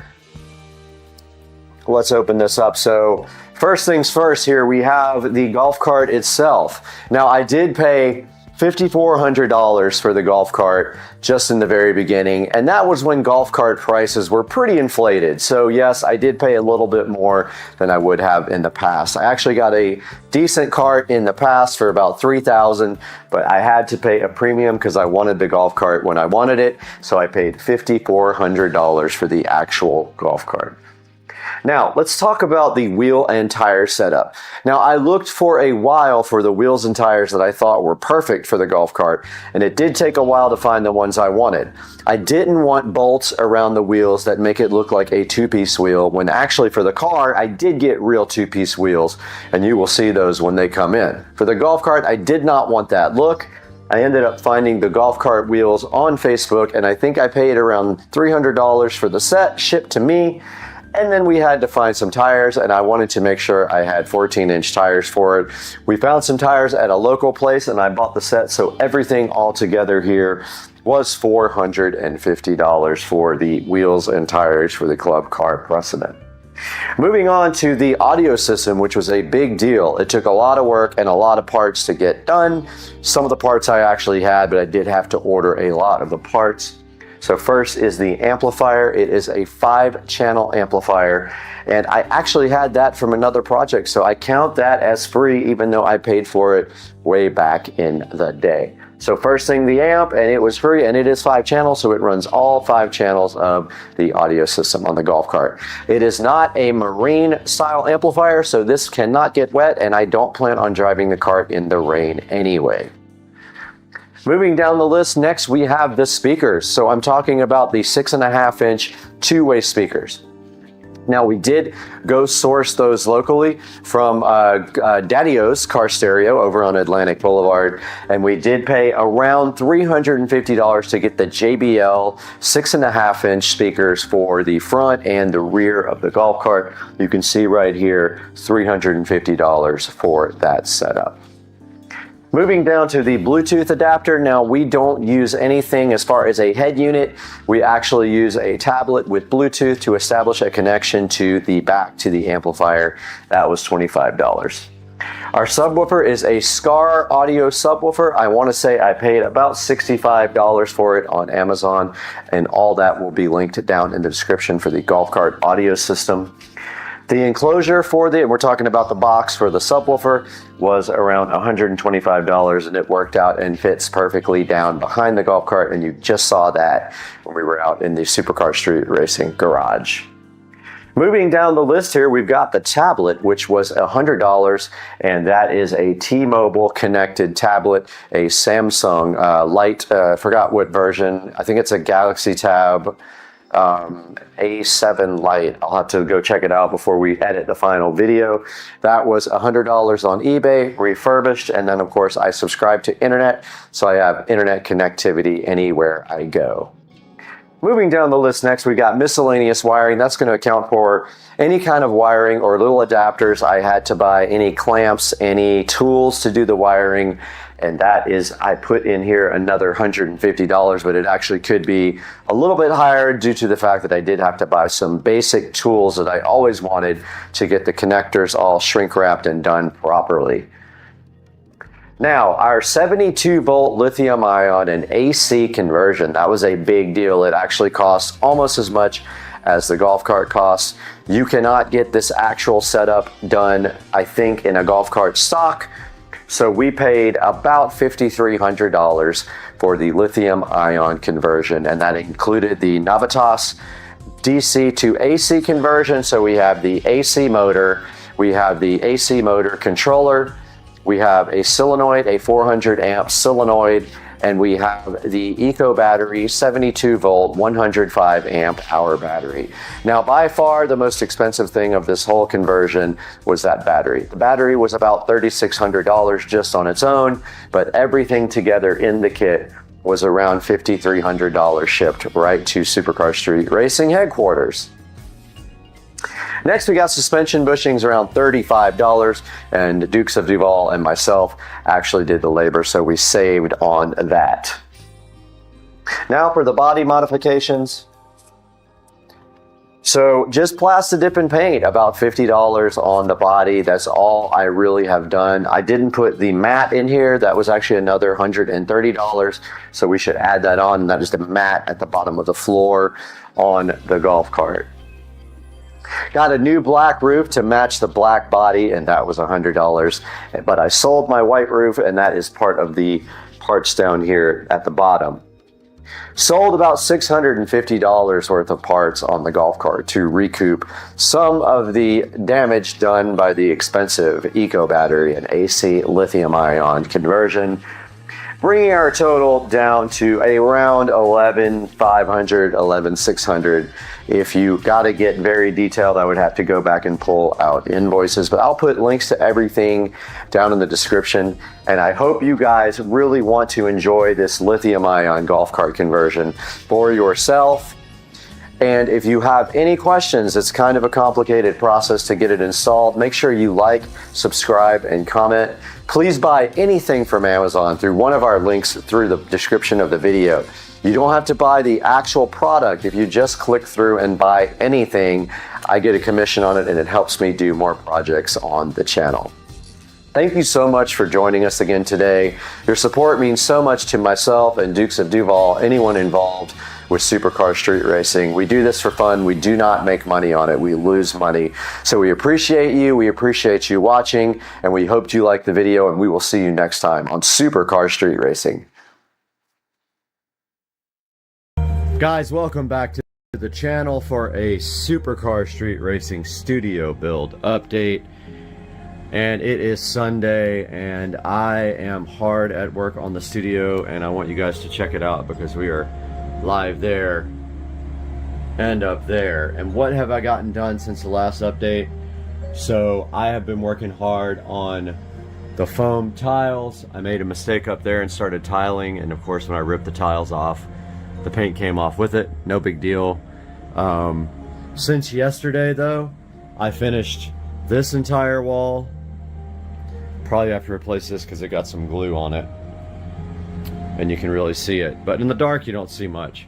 I finished this entire wall, and I finished this entire wall this morning except for the edge, because I'm going to foam that. I've got to put the foam insulation up on this front wall. This is the big wall with so many cuts. It's going to be a while to get that done. I just finished this wall except for that little corner, and I ran out of spray glue. So I used 3 cans of spray glue on all this. So basically 3 walls, 3 cans. So it takes about a can per wall. There's some little mistakes here and there in the tile, but like I painted black in between like the whole wall, so when there's gaps in the tile you don't see the mistakes.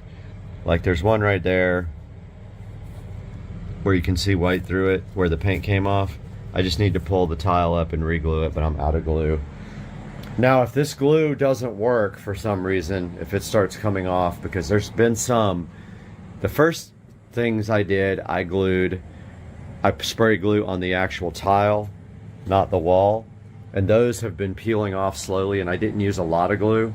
I stepped up my glue game, probably using 3 times as much on each tile, and I've been spraying the wall instead of the tile, and I think that's made a big difference. Like this is the wall I did yesterday, and I haven't had any issues yet, but if they start coming off, I'm gonna step it up to like caulk, because that stuff will hold and it will not come off once it dries. I'll get the fast dry stuff and put some on the back and then just put them back up.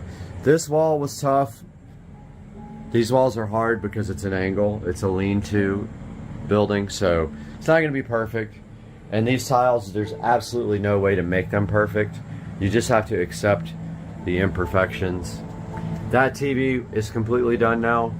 So this is a 32-inch TV, and behind the TV you can see we have the USB. We have USB cable, HDMI, and a little splitter jack back there. So that one has all it needs for the future.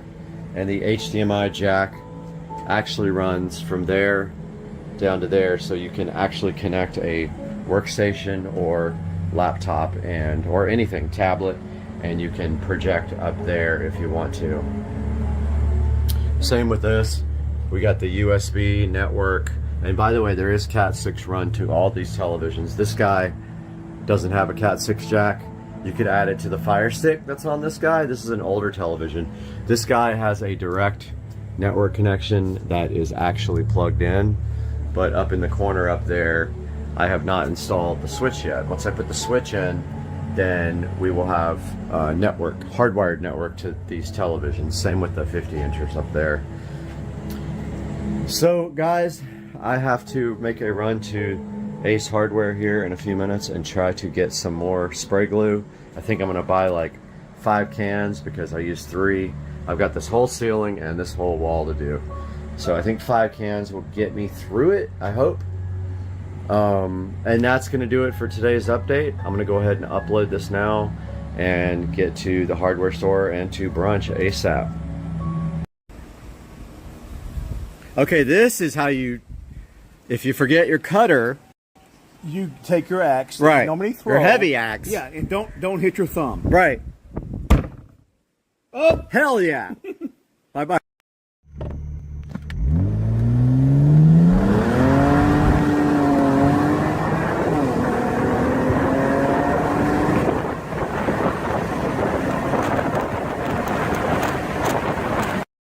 Resistance is futile. The line must be drawn here. 173467321 Charlie 32789777 Tango 732 Victor 73117888 732476789764376 Lock.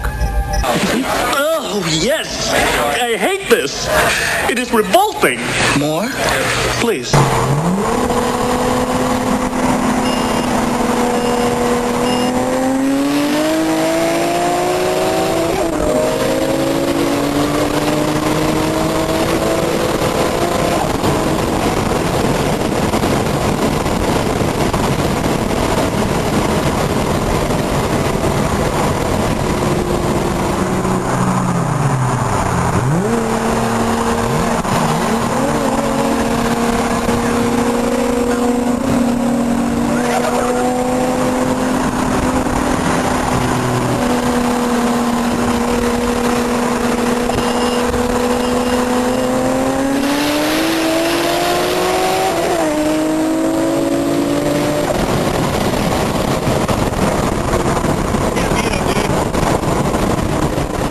Judging by the pollution content of the atmosphere, I believe we have arrived at the latter half of the 20th century. Hey guys, welcome back to the channel.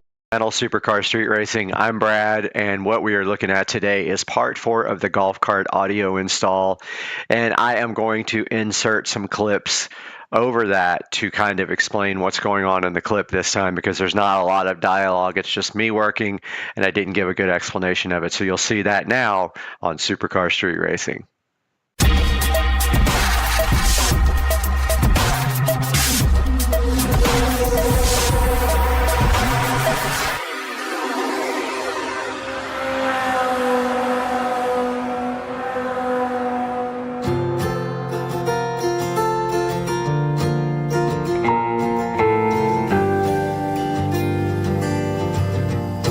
Hey guys, welcome back to the channel, and today, as you can see here, we're going to be working on the golf cart audio system again, and we are doing some electrical wiring. Now this clip you're seeing here is me working in the battery tray, and there are lead acid batteries in that tray that provide 48 volts to the golf cart systems. In order to run the amplifier and everything for the car audio, we want to bring that down to 12 volts. We do have a 12 volt voltage reducer, and this master switch that I am installing is going to drop that 12 volts down to, that 48 volts down to the 12 volts that we need to run the audio system. I hope you guys enjoy it.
right, we got the power switch in, and now we're going to do some more work on power and things like that.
right here, what you're looking at on the screen now is my Blaupunkt Epicenter.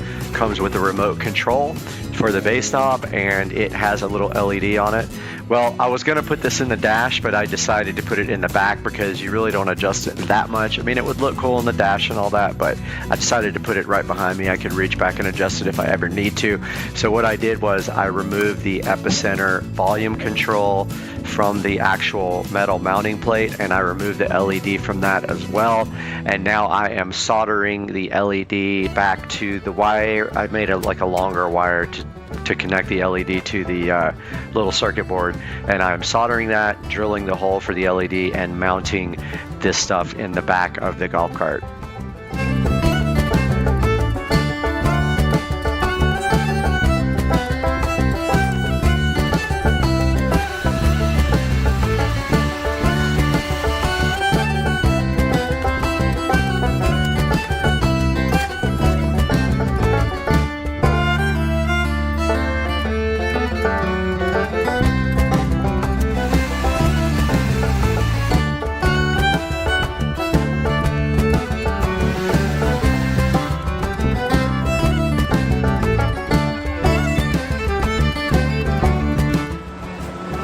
Alright, I'm going to install these bus bars now up front. One for positive, one for negative, so we have a place to actually run wiring.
Right, the IKEA ferry did come last night, and I did get rid of the old couches. So our mission today is pretty simple. We are going to unbox all this IKEA stuff and set up my new furniture.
I did get everything unpackaged, and the hardware and instructions were in the last box tucked underneath the springs.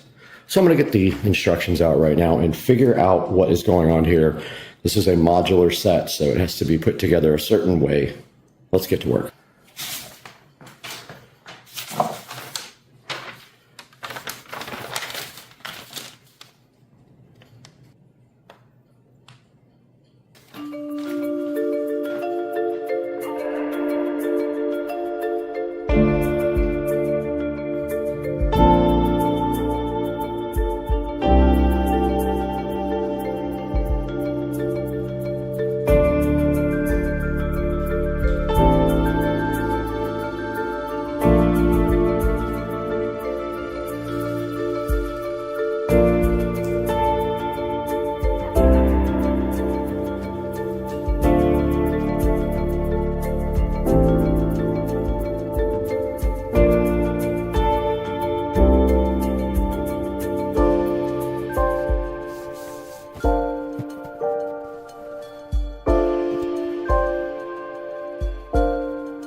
Okay, I had to take the ends off of both of these and swap them around. They are interchangeable, so I had to take this end off because it was configured for completely opposite. Move it over here and then take this end off and move it over here. So basically swap everything around before I start putting this back together.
Okay,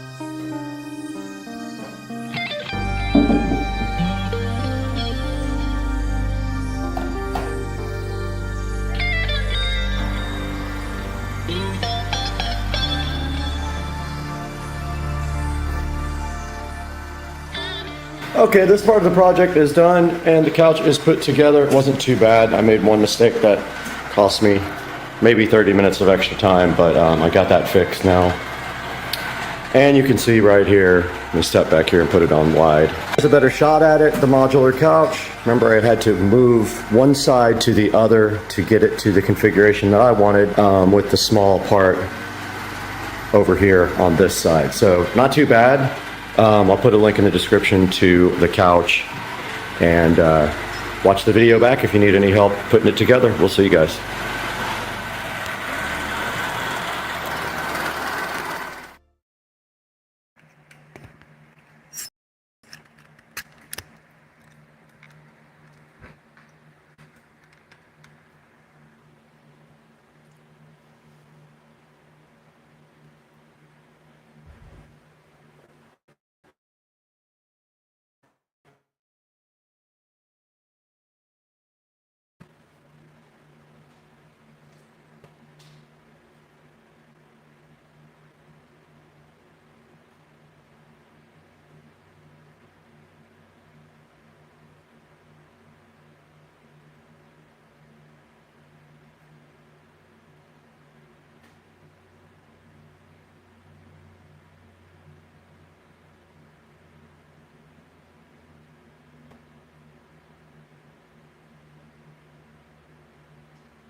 Okay. Check 1, 2, 3, 4. Mic's hot.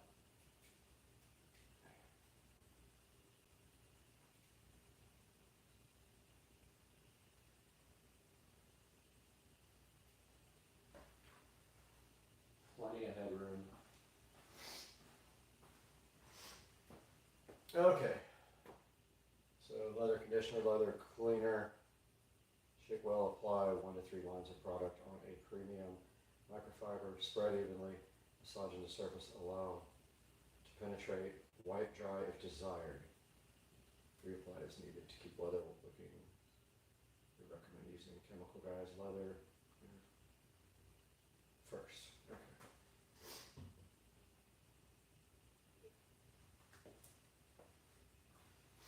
Are we rolling?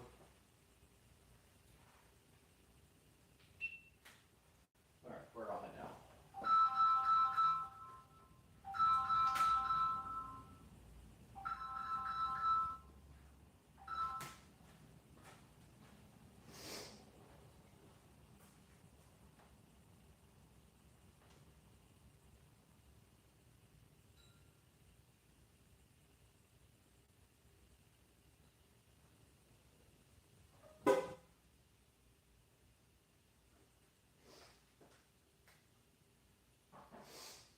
All right, phone ring.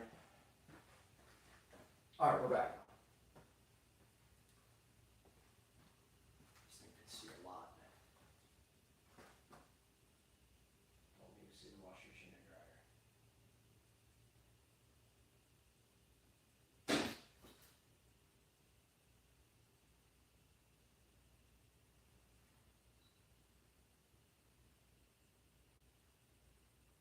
Man, this thing's got a wide field of view. Doesn't even look like it's on me. Oh yeah, it's way on me.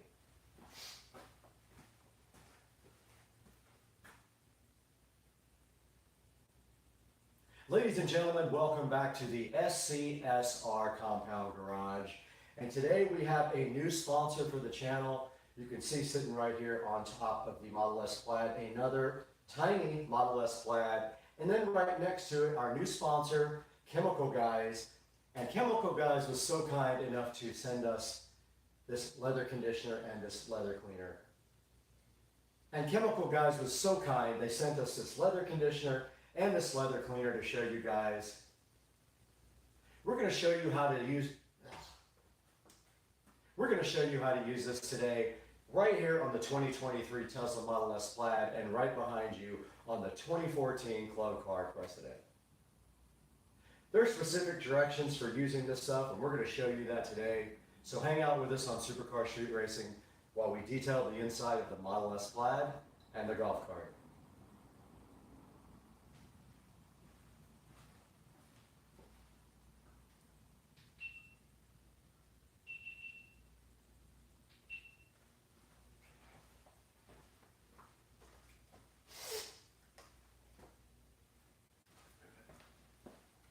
Need a preview so bad.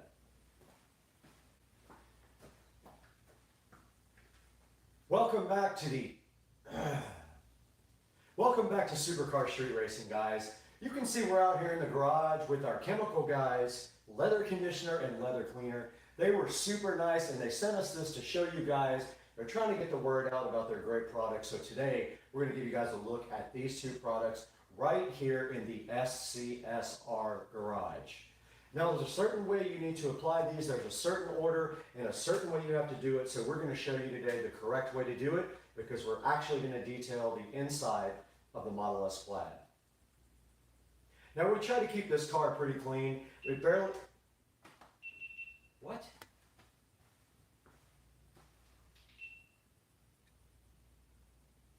the deal with that?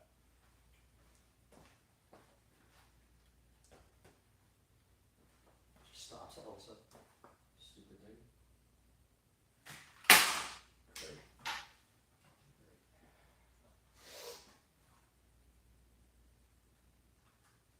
Wonderful.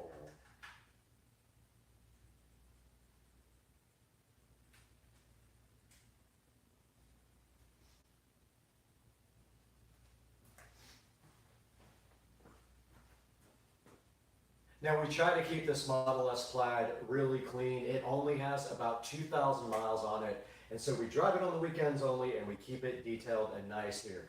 But today we're going to take it one step further. We're going to use the Chemical Guys leather conditioner on the seats. It does not need to be clean, but it does need to be leather conditioned every few weeks. So we're going to go ahead and show you that right now.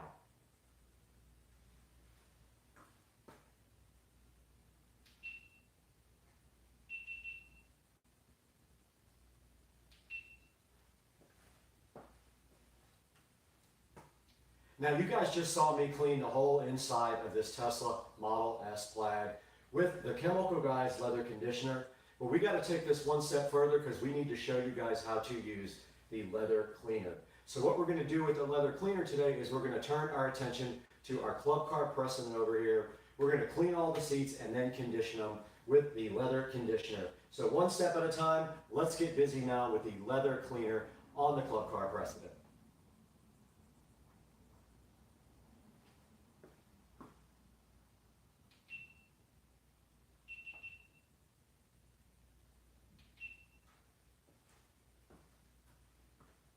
Back out here in the garage, and you guys did just see us clean and condition the seats on the 2014 Club Car, and you can see how good they came out using the approved methods by Chemical Guys. We went ahead and cleaned all the seats first, and then we followed it up with a nice coating of the leather conditioner by applying it to our towel first, and then going ahead and rubbing it on the seats afterwards. We want to go ahead and thank the Chemical Guys for being so gracious and contributing to Supercar Street Racing. Guys, do us a big favor. We'll put links down in the description for this. Make sure that you order everything from the approved links from Supercar Street Racing. You can order anything you want from Amazon through our links, and it helps us out greatly. In this case, we might put an affiliate link for the actual supplier that gave us this. Go ahead and order it from them. It'll do them a big favor as well. And we're going to have to get out of here pretty soon, but we're going to take it into the studio first and look at this stuff online with Brad.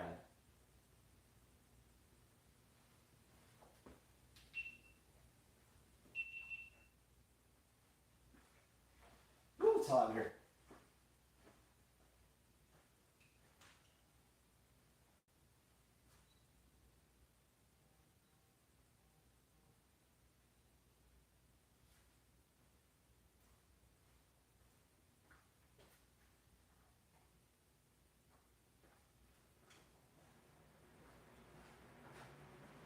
ahead and get pics while that's set up.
are coming to you live now from inside the Tesla, and we have the chemical guys, leather conditioner, right here with us to show you guys. And we want to show you how to actually use this as well while we have time. So the instructions do say take the leather conditioner and grab a nice soft towel, and then just take and put a couple of stripes, 2 or 3 stripes, directly onto the towel like this.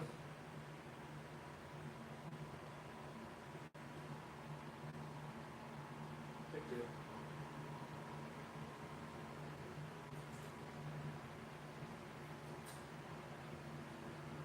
Take 2.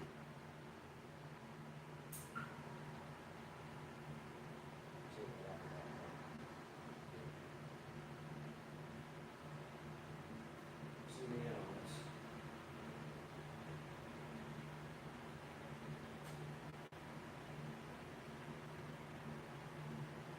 Okay. Now we do have a couple of stripes right on the towel here to go ahead and start working with. And all you have to do is work it into the towel. And all you have to do is work it into the seats. And then when you're done, if you'd like to, you can actually buff it off and dry it. Or you can make, and when you're done, you can actually buff it off and dry it. And then you can do a second application if you really feel like it.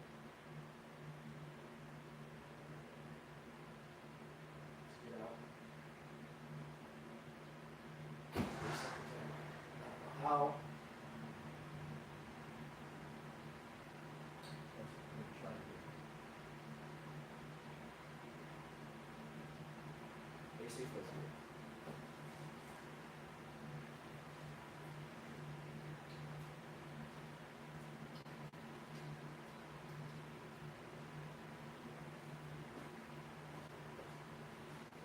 Oh man, the fan was on.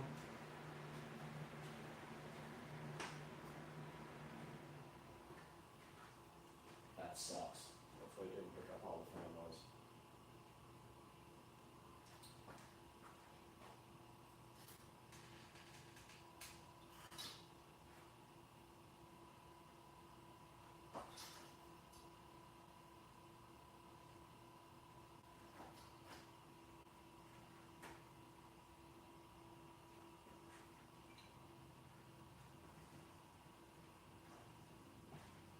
I guess in case that was a bad tape, we'll go ahead and record that part.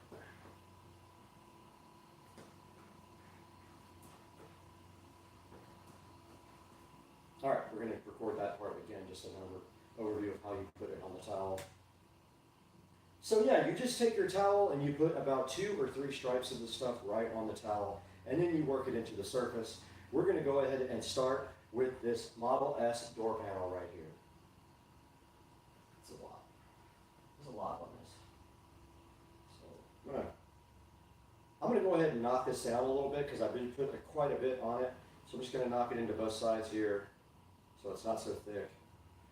And then I'm gonna go ahead and proceed to put it directly on the door panel right there. See it going on with a nice finish there.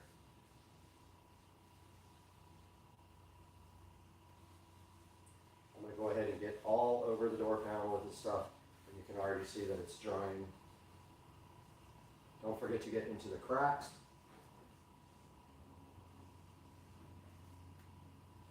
Everywhere that you would normally touch to keep it clean.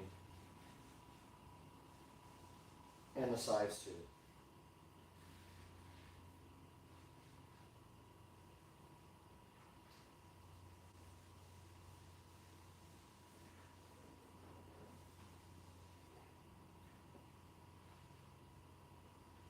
Now, if you'd like to, you can go ahead and wipe that off as well. You can buff that right off.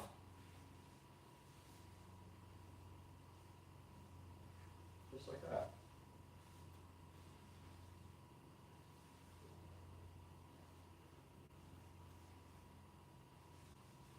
And that door panel is completely done.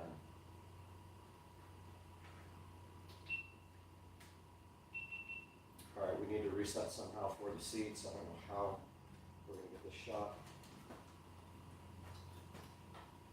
Just right here.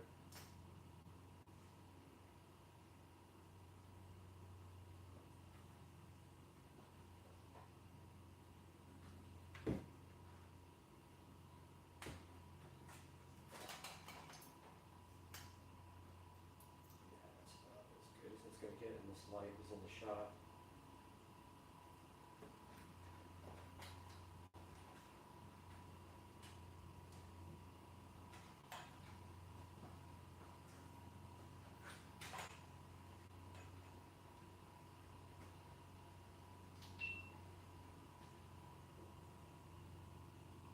Check 1, 2, 3, 4, 5.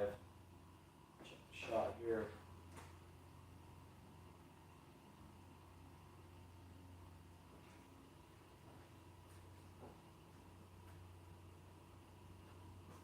All right, guys, here is the front of the Model S, and we're going to go ahead and put a little bit more of the Chemical Guys leather conditioner on my rag here. I'm going to turn it over first. And this time I'm not going to put quite as much on it. I'm just going to put a couple stripes here. It comes out pretty thick, so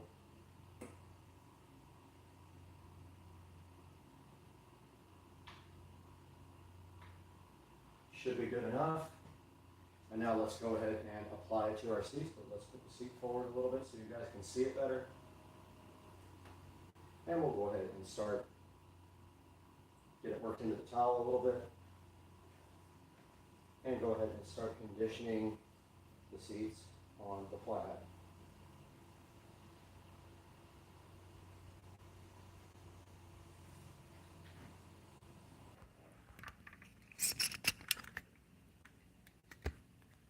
Overheated.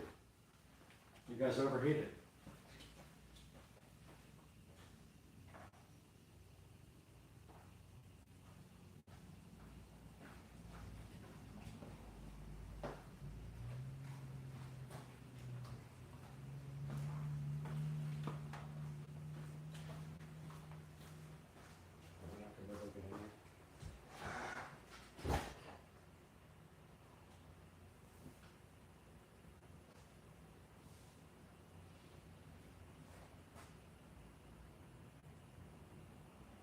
All right, we're on the other side of the Model S, and we're going to go ahead and put some leather cleaner.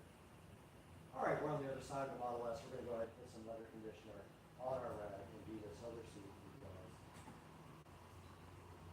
We're going to go ahead and wipe it into the rag so it doesn't splotch a lot. Move the seat forward a little bit so we can get to it.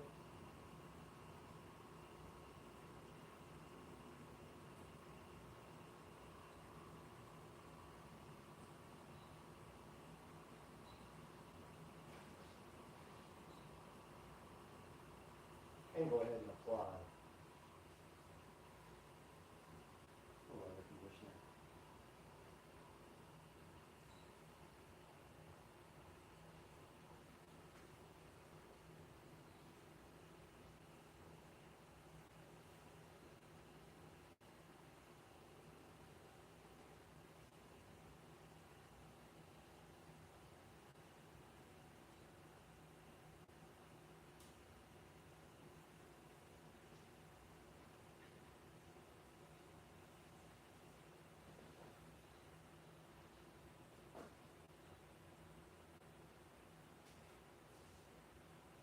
Buff it out now.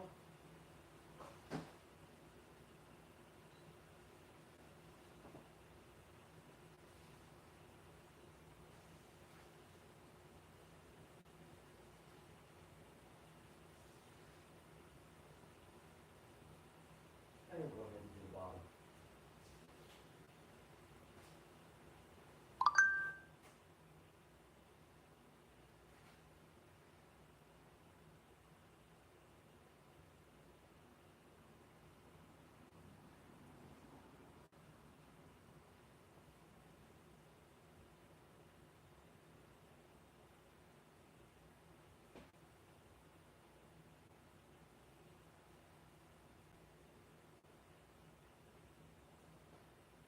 You got to work it in giving these seats with ventilation holes or it looks splotchy.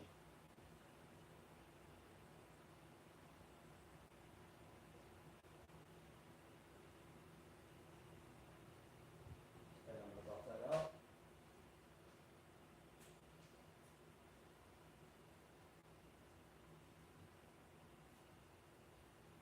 And that seat is done. I'm going to get in so I can view the door panel because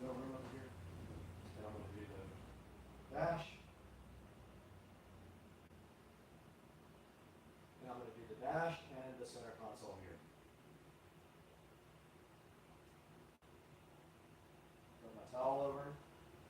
This time I'm going to try to do some stripes.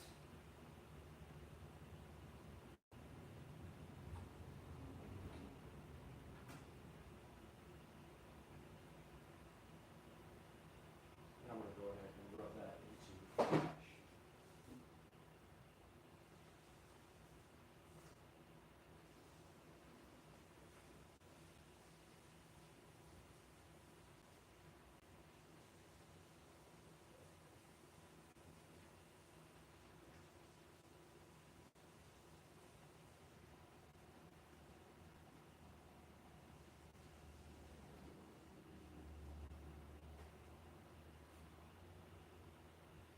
Wipe it off after.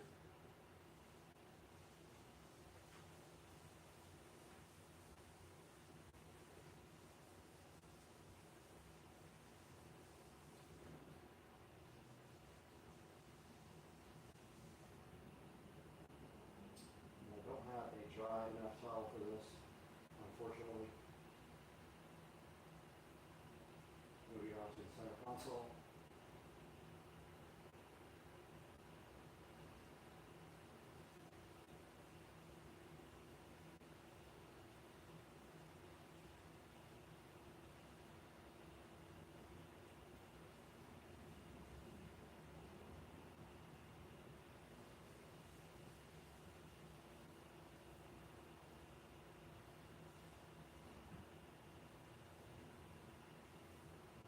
Now I'm going to get this underneath of the dash here.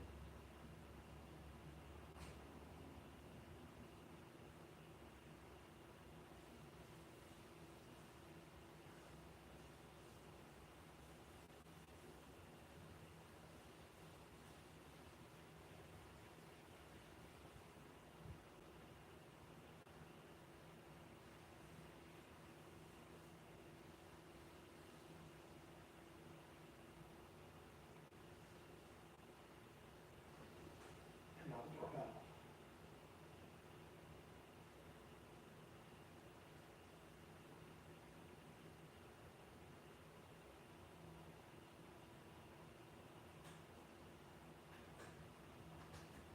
Lock came out that time.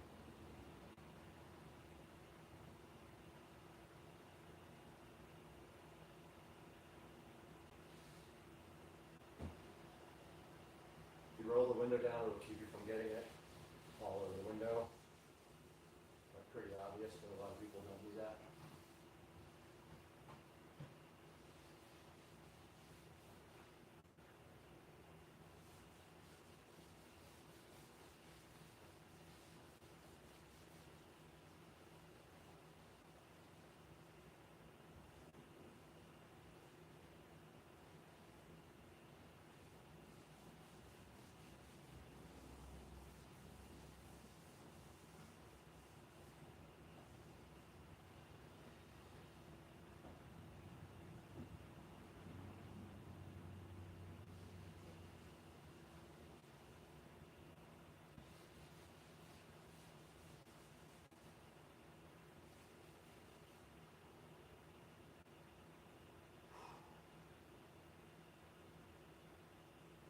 All right. The front is done.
Check 1, 2, 3, 4.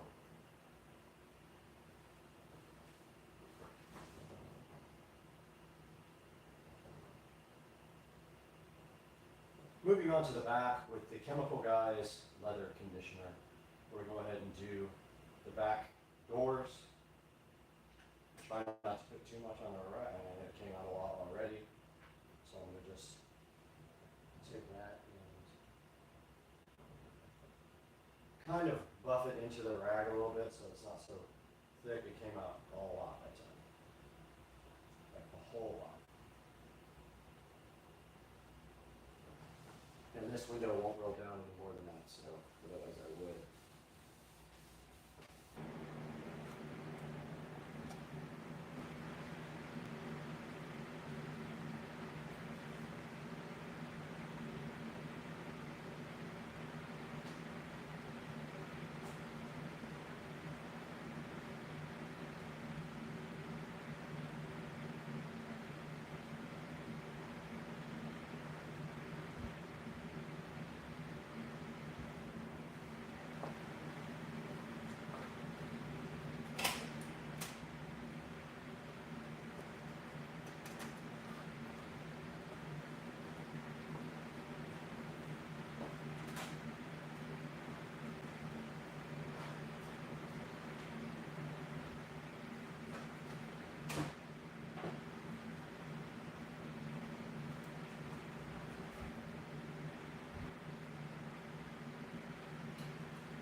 All right, we are now in front of the golf cart.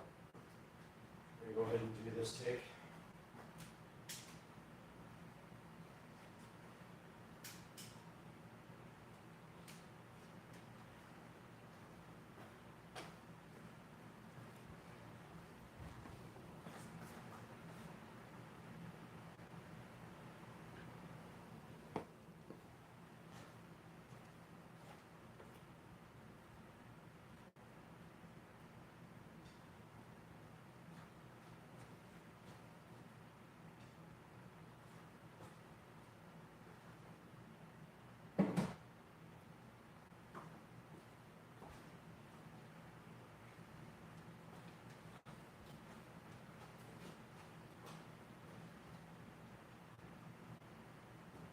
All right, we're back in front of the golf cart right now, and you guys can see we have the Chemical Brothers.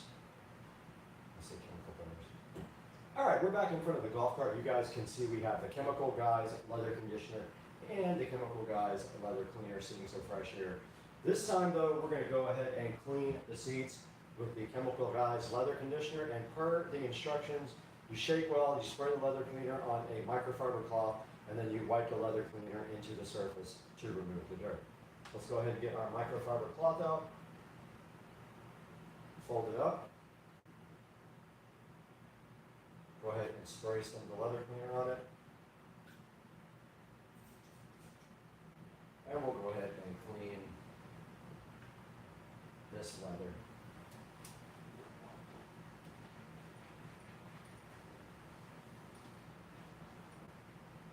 It does have a little dirt coming off of it.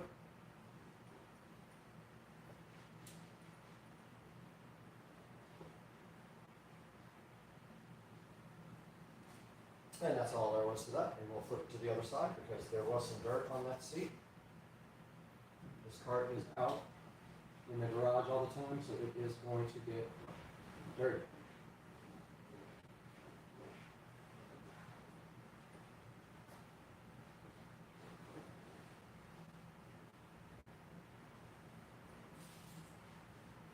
All right. That is the leather cleaner for the front. Now let's go ahead and get a clean cloth. That one is dirty. We'll put a few stripes of leather cleaner on it, or we'll put a few stripes of leather conditioner on the cloth.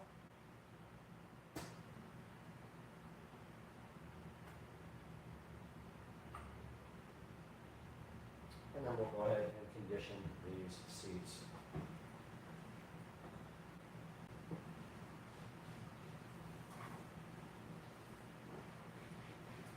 And you can see it's soaking into the leather already. Flip the towel over.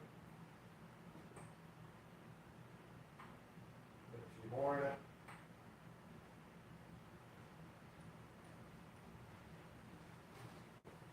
And the top seat is done. Let's move down to the bottom seat. Flip the towel over again.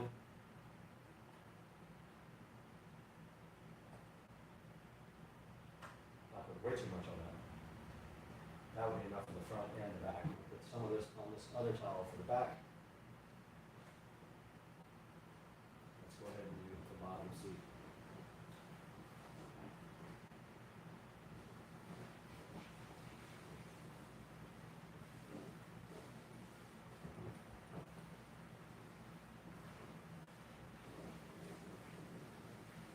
All right.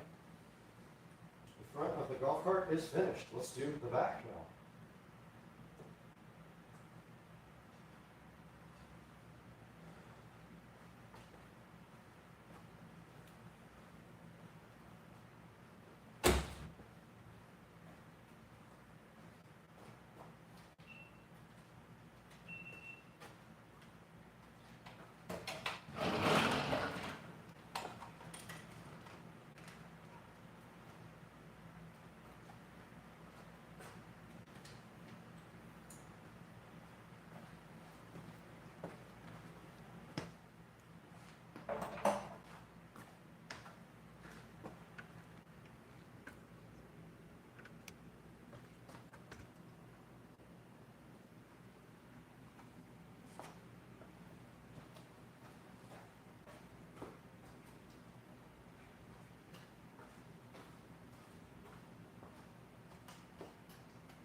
All right, we're back at the rear of the golf cart, and we are going to start with the leather cleaner. Let's go ahead and spray some on our rag here and wipe down this top seat.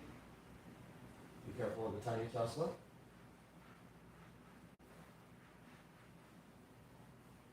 And that is clean, that just needs to dry. I'm going to flip my rag over and do the same to the bottom.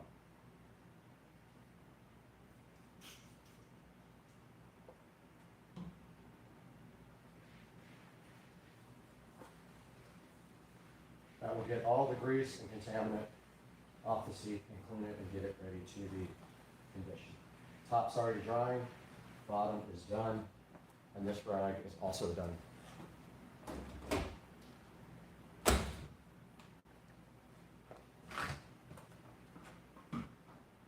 The top is dry. I've already got some leather conditioner on my towel. I'm going to go ahead and rub that into the seat at the top. You can see that's plenty.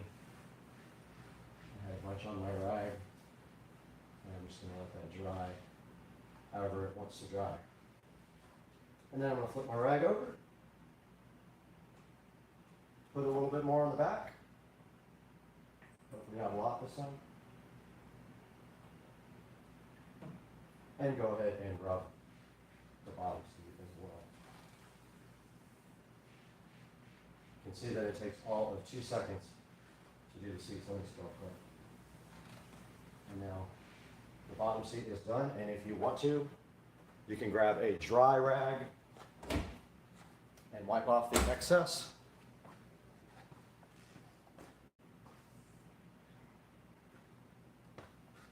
If you feel like it. If not, you can let it dry naturally, but you can buff it out like this.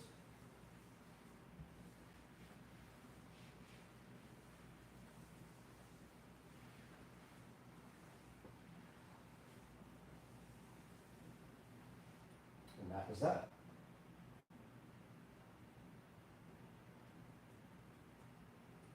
I'll do another out.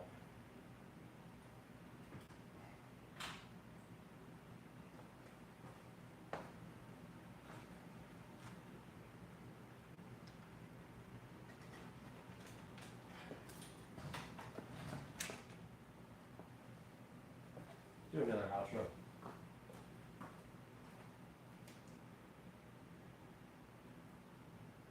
Up off the chemical guys cleaner.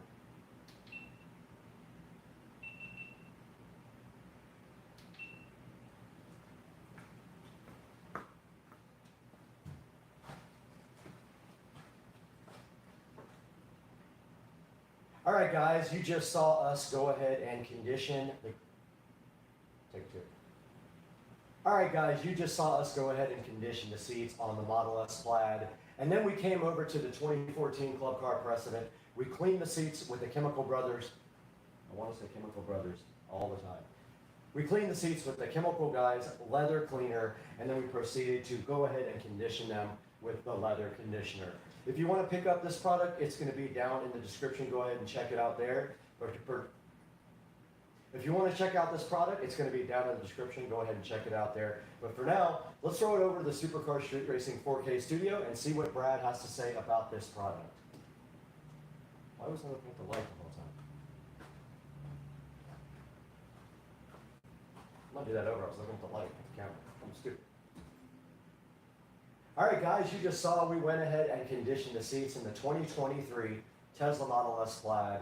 And then we came over to our 2014 Club Car Precedent, went ahead and then we came over to our 2014 Club Car Precedent. We went ahead and cleaned the seats with the leather cleaner and then proceeded to condition them with this leather conditioner.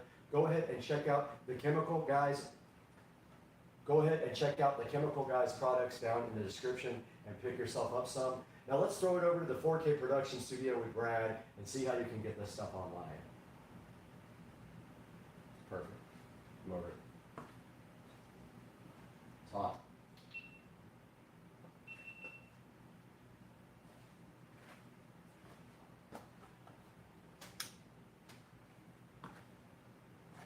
It's hot. And everything keeps overheating.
Alexa, turn off.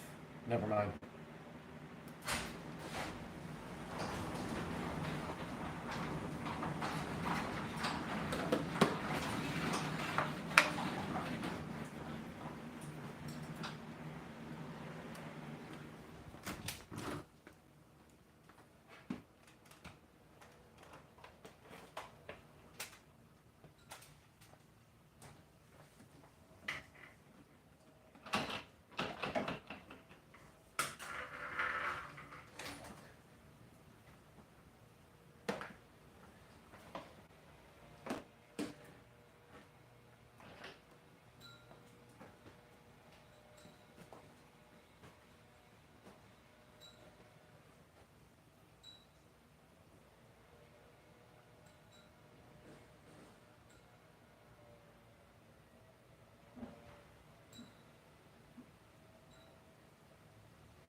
filter was so clogged on my vacuum cleaner.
Set air 2D1 to 72 degrees.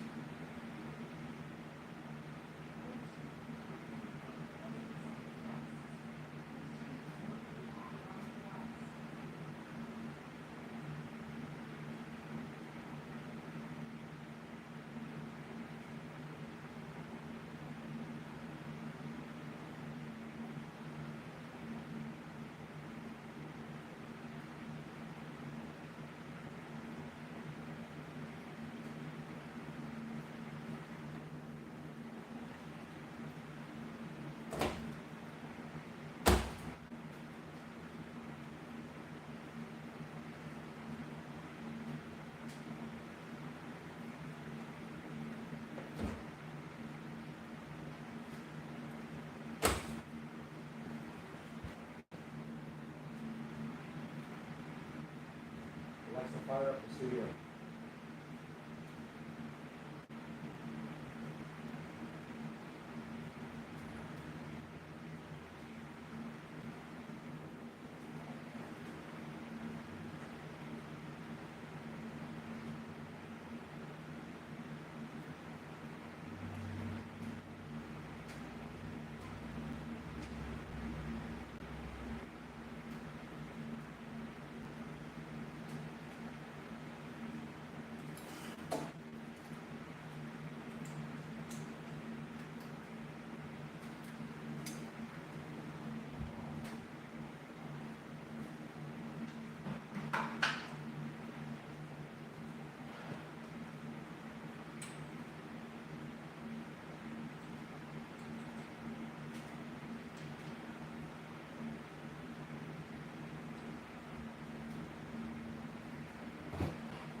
Back in the supercar street racing living room today, and this alien head right here has absolutely nothing to do with these ankle cut socks that we're going to be opening up and testing on the channel.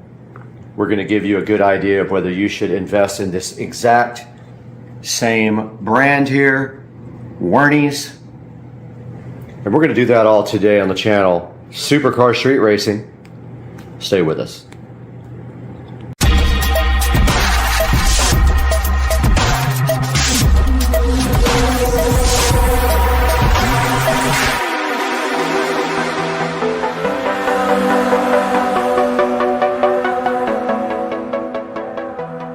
Welcome back to the channel and welcome back to the Supercar Street Racing living room, where we have in front of me today this order of Wernies socks. And you can see right here in this pack you get 4, 8, and 12 pairs of low-cut ankle socks. Now these are kind of like the socks that I'm wearing today. I wanted to go ahead and get another set of them so I would never be running short. And today we are going to open them up and see how they feel and how they compare to these more expensive socks that I have on right now that I did obtain from the store where I bought my On shoes from. Looking so fresh and hot today. So let's get some of these Wernies socks out of the packaging and onto my feet after we take a look at what comes in the package. And let's do that right now. Right in front of me right here and right this very moment right now, we've got these Wernies socks. And as you can see here, we got 12 pairs for about $19. Checking them out a little bit closer, and you see we have a 4-pack of solid black, and they do say medium. On the actual ad for the socks on Amazon, it is a size number, not a small, medium, or large. So make sure you order the appropriate size for your feet. So we do have right here, right now, 4 set of black, 4 pairs, 4 pairs of white, and 4 pairs of light gray. Making it pretty easy to match with almost any of the shoes you have. And as you can see right here, I have on these nice On Roger shoes to test with these socks from Amazon. Let's get one of these little pairs opened up now and see how well they feel and if I think they're going to be a good deal or not for $19. Back with the Wernies low-cut ankle socks on Supercar Street Racing. And you can see right here, right now, that I did order the size that was size 6 to 10. So all these should fit anyone with shoe size 6 to 10. Now we have these Wernies socks all laid out nice here on the table. So what we're doing right now is just checking out the thickness. And they do feel similar to the other pairs of socks that I have that were bought directly from a designer store. I will go get a pair of those right here, right now, so we can compare the two on camera. Right in front of me, I do have a pair of designer socks, and I don't know the actual brand, but I did get, I think, about 6 pairs of these for $10 at the store where I bought the On Roger shoes. And feeling the thickness here and comparing the thickness to the Wernies socks. The Wernies socks do feel a little bit thinner. The question is, how are they going to feel on my feet when I get up and walk around with them? But just immediately, just slightly bit thicker on the designer socks that came from the designer store. And of course, all the different colors of the Wernies are going to be the same thickness. Let's go ahead and open up a couple of more. And what we'll do right here and right now is just verify that that color and this color, these are all the same thickness. So let's do it. We have unsheathed all of the colors of the Wernies socks. And right here we have a direct comparison of the white Wernies to the designer socks from the designer store where I got the shoes. And in feeling the material here, the designer socks are definitely thicker. By how much, it's hard to tell, but definitely probably more comfortable. But I have on the black ones right now. I'm going to throw a pair of the black Wernies socks on take a little bit of a stroll around here and let you guys know what I think, if they're worth the price. Now, these were not provided to me by the company, so this is not sponsored, but if you would like to buy a pair, make sure that you click through my link in the description if you want to buy a pack for yourself. It would benefit me greatly and the channel, as we can continue to bring you good things like this. Now let's try these guys on and see how they feel. Got the Werny socks on, the black ankle height Werny socks on with the On Roger shoes. First impressions, they feel about the same as the designer socks over there do. They were a little bit more see-through, indicating that they are actually thinner, but as I walk around here in the Supercar Street Racing house, I am not seeing any noticeable difference in comfort. Now, these shoes are extremely comfortable, so let's preface that by saying these are amazing shoes, and we will be reviewing those as well. We just haven't got to that yet. But yeah, the first thing I can tell you is that the new Werny's ankle high socks are just about as comfortable, if not as comfortable, as the designer socks that we got from the store where we bought the On shoes. Now what we will do is go into the Supercar Street Racing studio and take a look at what's available online as an alternative to the Werny's, take a look at some of the reviews for the Werny's, see what people are saying about these, and give you guys a second option or third option to order. But once again, the link will be in the description for these Werny's socks and a few other brands. So if you could do me a huge favor and go ahead and order that or anything else you need from Amazon through my affiliate links.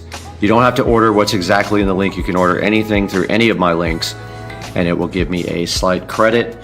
And you know, the channel is very difficult to finance, so if you guys could please like and subscribe and go ahead and order products like these Werny's ankle cut socks through my affiliate links, it would be amazing, and we would appreciate you guys so much. Now let's take it into the Supercar Street Racing studios. Guys, welcome back to the Supercar Street Racing 4K production studio, where we join you in every video to kind of take a look at Amazon down here, which when you're looking, it's right down on this side here. And we will take a look at these Werny's no-show men's socks today. So these were bought from Amazon, and there will be a link in the description for you to buy your own pair. And as you can see right here, this is a really high-selling product. Looking at the Amazon page here, we see these guys have a 33,249 rating with an average rating of 4.4 stars, which is not bad. It's really hard to get anything above mid-4s in Amazon unless you only have a few 5-star reviews and some other lower ones. But if you can see right here and right now, there is 63 answered questions rather here about the product, and 900 plus people have bought this in just the last month, so that's not bad for sales. Now, they have a bunch of different color mixtures here. Now, this is the one I got. So I got the this color here, but you can get them like this, like that, like that. Like that's pretty cool. I might order a set of those. They're only $16. And then they have those are also pretty cool. So I think I'm going to go ahead and place an order for another set of these, because I was pretty satisfied with the Werny's ankle cut socks. And if we go into some of the description here for the product, we see that they are cotton or spandex. It really doesn't specify which they're talking about on which. Says hand wash only, which that's interesting. I don't know why it says that, because I've washed mine in the washing machine already, and we have no issues so far with the Werny's. Says they've got a 3 silicone grip heel grip. Now if you notice, it says that on all of these, but some of them actually say machine wash. Now the ones I ordered right here, they say hand wash only, so I disagree with that because I've already washed the things in the washing machine. Now maybe they're going to fall apart from doing that, but these right here, like these say hand wash, these say hand wash, machine wash for this set, so I don't know what the difference being on those. Now it says that they are invisible wear, so it says that they are going to not show with your shoes, and they do actually show on my shoes above my ankle, so that's not necessarily true. And it says that they have a well-made cuff also, so that's yet to be determined. I mean, they feel fine as of right now on my feet. I'm actually wearing them as we speak, and I have not had any issues with them so far. Now moving down to some of the reviews here. This 5-star says the right fit for my feet. Took a try on these socks and I don't like the bulky ones. They feel good wearing around the house. And yes, the elastic can feel a little tight. I don't really have that same experience with mine. Maybe it's a different version, one of the different types available there from all the ones on the listing. And it says they're not truly no-show. That is actually the truth, and you could see on my feet in the video that they are actually above my ankles just a tiny bit. This thing says they fit a little snug. This guy is actually saying that the larger size is the best, so he says to get the larger size if you're going to get a size for your feet. I bought the size exactly for my feet, and I haven't had any problems with them yet. Moving to some of the 3-star reviews, we see here that they're very thin and good if you're a minimalist. It says that they are small. Mine are not. This says did not catch that they are hand wash only. Not sure what that's going to mean in the future. And this guy says that there's already holes in the toes. So look at that picture, and they're saying this is going to happen to you. This says cheap quality, you get what you pay for. I got some socks, similar socks at a fashion store for about the same price. So I don't know that these are actually super cheap. And this guy's saying they're too small for a 11.5 to 12 shoe size. So keep that in mind. And some of the worst reviews here, the 1-star, which is 5%. This material says it's thin and the size run large, slips on skin, and bunches, creases, and folds. Have not had the same experience with mine, but then again, I bought a certain order configuration. Extremely thin. I thought they were close to my designer socks, but not exactly, so maybe check into that when you are ordering. It says they won't last, that they are garbage. Half of them are dirty and used. Okay, so this guy actually got dirty socks, which is interesting. Free shoe store socks. He says you know that when you get them with sandals for free, that those are actually cheap. This batch fit and wears poor, and they are too small, so small, lame sizes. So there you go. That's what we are seeing about the Wernies, and I think that it's going to take some investigation and some longer wear on these shoes to really figure out what is going to happen with them. Guys, thank you so much for being a supporter of the channel. Every little view helps. And once again, the link for these socks will be in the description of the video. It would help me greatly if you could click my links to buy anything from Amazon. It doesn't have to be these socks. You can click the socks link and then buy anything you want, and that will give me an affiliate credit. And it will help the channel just a little bit because I don't make money on the channel. I actually lose quite a bit of money. So your support means so much to me and the channel. We thank you so much for being here. We'll see you guys next time in the 4K production studio for Supercar Street Racing. I'm out of here.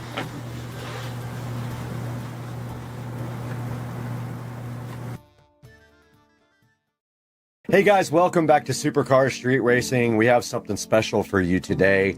I thought I would come on camera on the intro and talk to you guys a little bit about getting my garage floor shark coated. You can see right here in this first clip, we are trying to get the washer and dryer out. But before that, I did a lot of organizing and stuff. Let's get this started. I'm so hyped for you guys to see this. Let's go.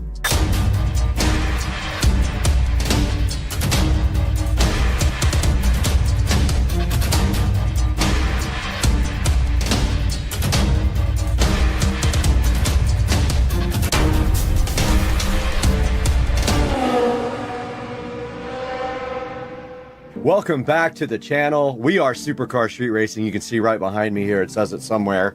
And today we have something special for you on the channel. And that is we got the garage shark coated, and you'll see what that means in just a little bit. But first we had a lot of organizing to do. So let's get straight to that. We had to get a lot of stuff out of the garage. And so we did it, and we moved stuff around. and we made it happen. Let's watch. All right, so what you're seeing here basically is me in the kitchen, and I have already taken the cabinet out of the garage at this point. So what I'm doing here is there's a space over my pantry where we were keeping the cleaning supplies, but I decided that I was going to put the car cleaning supplies in here instead, and then move everything from the cleaning supply area for the house underneath the sink. So let's watch.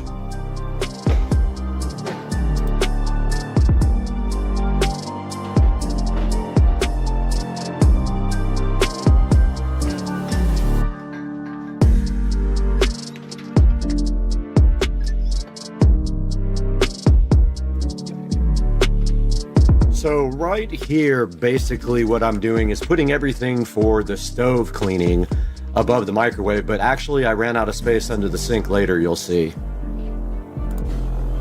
All right, guys, as you can see right here, we got all of our cleaning products in here. It is a tight fit, unfortunately, but that is all the space that I have. I also have some overflow going up here where I will put some stuff that won't fit down there, but that's how it's gonna have to be from now on. And now I have to move the car products into the top here on this very top shelf because I can't fit all of the house cleaning products there, so it only makes sense. I just don't have a lot of kitchen storage here, so let's get busy putting the car products up here on this top shelf.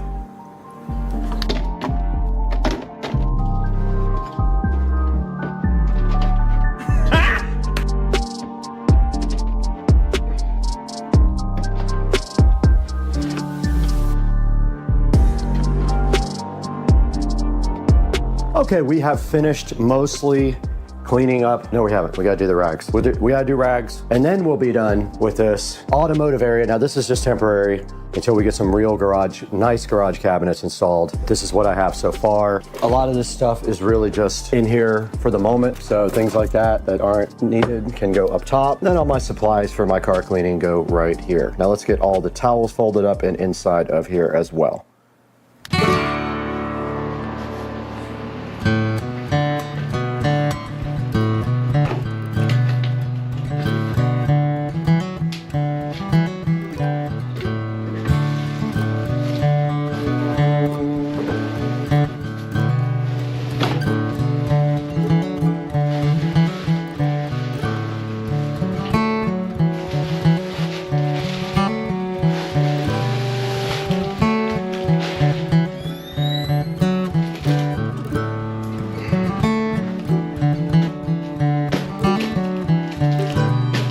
All right, guys, we are back in the Supercar Street Racing Garage, and we have finished part 1 of the video about our new garage floor being put in. Tomorrow, we have to get this washer and dryer out tomorrow with them. They're gonna help me. And you can see that this floor has gone through some abuse in the last 4 or 5 years, and it has tire marks on it, and it actually peeled up the epoxy here when the tires were hot on it, which is why I put the mats down. And you can see that the mats have basically melted onto the floor.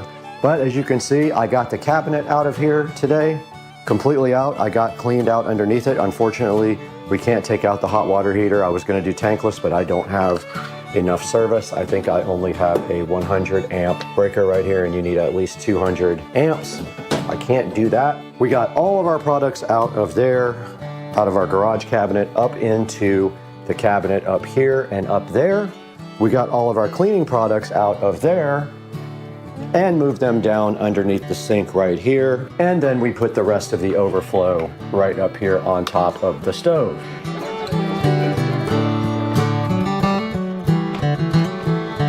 Now in this clip here, you can see the guys from Shark Coatings did get here pretty early in the morning, actually earlier than they were scheduled to, so I was kind of not ready at the time.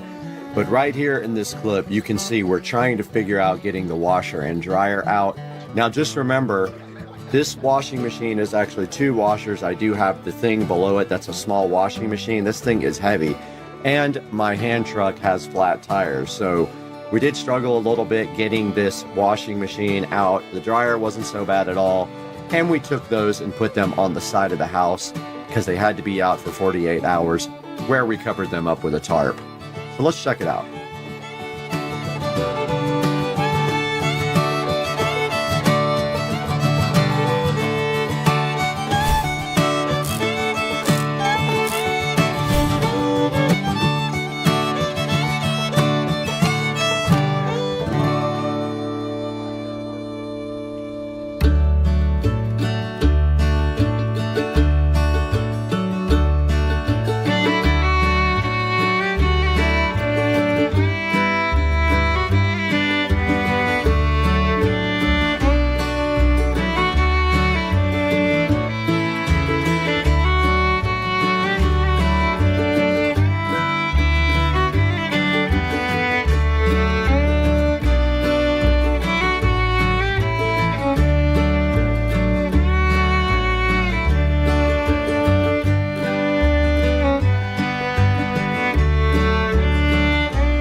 All right, guys, you saw my garage floor get shark coated. Such a cool process. They had those huge grinders. They ground everything down, and then they put the surface coat on there. And now what you're seeing on the screen right here is me prepping this back wall. Now, I took the bench out, and the bench had electrical running under it, so that left me with an issue that I needed to put electric down closer to the floor and over by the wall for my sprinkler controller and my landscape lighting timer. So what you're seeing right here is me doing the electrical work in the back of the garage.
We are out in the supercar street racing garage, and you can see right here and right now that the floor has been shark coated completely. They did that yesterday, and I let it dry overnight, and it is safe to walk on, but not safe to put the car on yet. It will be later tonight, and then tomorrow we can move the washer and dryer back. But as you can see over here, I'm already working on electrical for this wall, which you guys saw me doing a minute ago. I basically cut holes so that I could run power down to the corner for my landscape timer and for my sprinkler controller.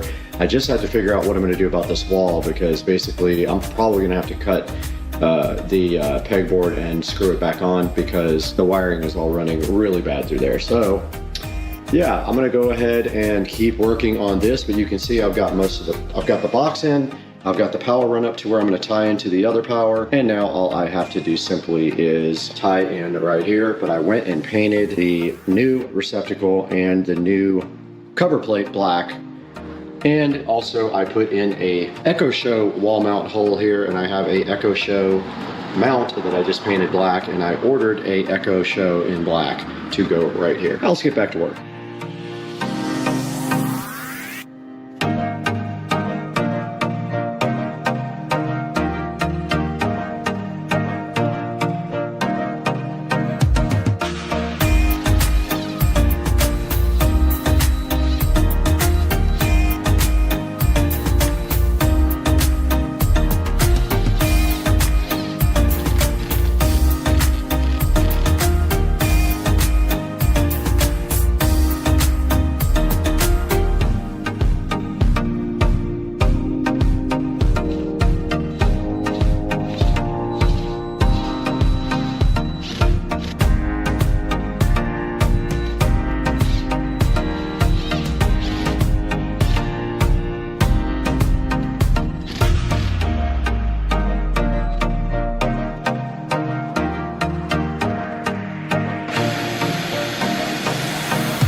All right, guys, you just saw the last scene where I was doing electrical work. And basically what I had to do was tap into the existing electrical outlet so that I could get power for my Echo Show 5. I did have to cut the drywall to do that, so then I had to patch and paint, and that's what you're seeing in this next clip. And I also added a receptacle down in the lower left if you're facing the rear wall. And that's gonna be for my irrigation system controller and also for our landscape lighting. So let's take a look at what I did here next by patching and painting the back wall, which was never painted due to the washer and dryer being there.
All right, a little update from the garage, and I have finished the paint project. And let's take a look as we step back, and I'll go through everything that we did. Yeah, that peel satisfaction. We did have the floors sharp coated, and then we put the washer and dryer back up against the wall here on the newly sharp coated floors. We also removed the workbench, added an Echo Show 5 there, and ran power down to this brand new receptacle, which is also a USB-A and USB-C charger. We moved our landscape light controller over here. We had to cut the wall, so I have to repair that somehow. I haven't done that yet. And I did a terrible job patching the wall, probably one of the worst times I've ever done. However, there is a banner going right here that hopefully will cover most of that. So it's 4 feet by 3 feet. It'll cover a lot of it. And so taking a step back, you can see right here and right now how everything looks after the garage project. Now, I am considering getting a cabinet for right here. A really nice cabinet that covers up this ugly breaker box. We'll see if I can get one found, and it would just be as tall as I can possibly get it and then cover from about here to here, or all the way across here to cover up this hot water heater. Eventually I would like to go tankless, but for now I don't have enough electrical service. Let's get the car pulled in here and see how it looks. All right, we did get the car all pulled in now, and we have the golf cart in as well. And stepping back, you can see how much space we have now. And I did pull the car in kind of sideways, but you can see there is a footer down here that you have to be careful of. I could go back more and over maybe another 6 or 8 inches, but now we have much more room in the back because the workbench is now gone. I could come back another foot easy there. And you can see I moved the charger cable to the wall here as well, and there is our Echo Show looking so fly in the wall. And so we have the Echo Show ready to go there as well. And stepping around, we have plenty of room here now to detail the car. And we have plenty of room for the golf cart as well. And I did keep this thing that was found in my yard randomly to put my car cover in. But yeah, guys, this is going to wrap up this part of the project. The only thing left to do, I have black blinds for that window. That's the last part of this project. And now let's take a look at it with the brand new garage door closed. And there you have it, guys. That is the garage project that I have been working on for months and months and months, coming to a close. And I do say it looks fly. Don't forget we have the hex lights, we have colored lights up here that we can change, and there they go, looking so fresh and fly. And guys, I hope you enjoyed the video, and I hope you enjoy all this hard work I do for you guys. Guys, welcome back to the Supercar Street Racing 4K production studio. I'm Brad, and you just saw my whole garage project come mostly to a close, besides getting the blinds up on the wall. And now I want to take a look at this Shark Coating website with you guys. Go ahead and go online to sharkcoatings.com and check out the website, and you can see they did a great job on my garage floor, and I would trust them with yours as well. Guys, thank you for liking and subscribing, and we will see you on the next video. I'm so happy to have you guys with us. We got to get out of here. We spent way too much time sniffing paint fumes.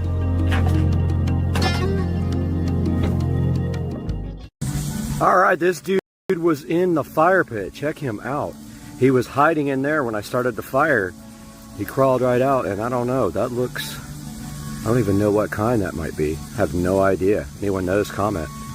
Pretty cool looking. And we're using Android Auto from my phone, and you can see Waze right here. Okay, so here's some of the things on the home screen. Android Auto, CarPlay, Bluetooth setup, and then setup of the actual tablet and a calendar.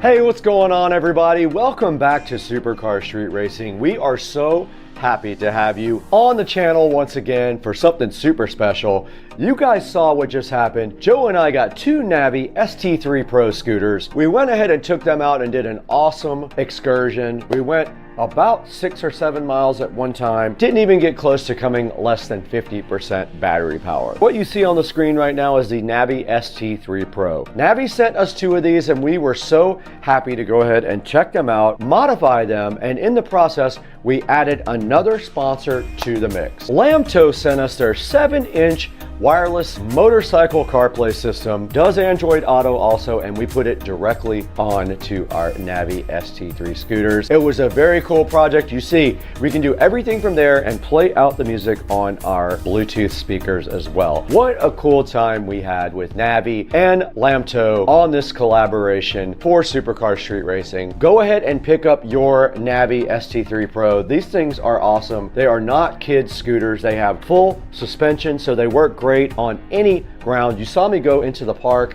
as well. They work great on the road, and when you go over bumps, they do an awesome job of keeping you safe. They'll go up to like 47 miles if you keep the power level down. They are very fast. They have a lot of torque. No problems climbing hills or anything like that. The Navi ST3 Pro is the real deal. If you like scooters and you are not a child, this is not a child scooter. You will want to put an adult on this because it is a bad boy. Now I'm going to have a link in the description to both the Lamto GPS, CarPlay, Android head unit for motorcycles, and one for the Navi ST3. Please click through our links in the description to buy all your products for Supercar Street Racing. It helps us out greatly. We get a few dollars here and there, enough to keep the channel going. And also, I want to thank you guys for over 225,000 subscribers. That's absolutely amazing. We couldn't do it without you guys. You are our support system. This video was crazy, and it took me forever to edit, so I got to get out of here. I have to get out of here.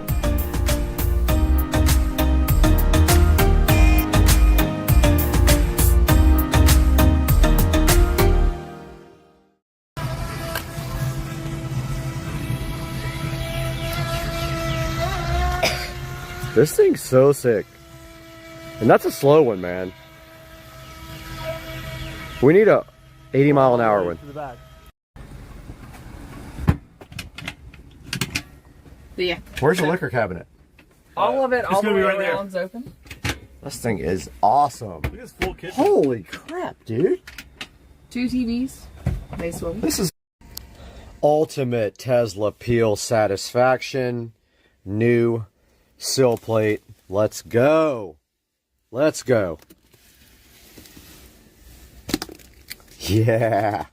Amazing. All right, we are at the Morristown Game Vault, which I had no idea even existed. This is probably one of the coolest places I've ever seen. And if you go back here, there's the Tron in the vault. So awesome. This place is amazing. Look at it. Unreal. Every old video game you can think of. And I just happen to be staying a block away from this. Check this out, guys. Unbelievable. Morristown Game Vault. Morristown, New Jersey. This place is amazing. Oh, they got Xenon. I am definitely coming back here later.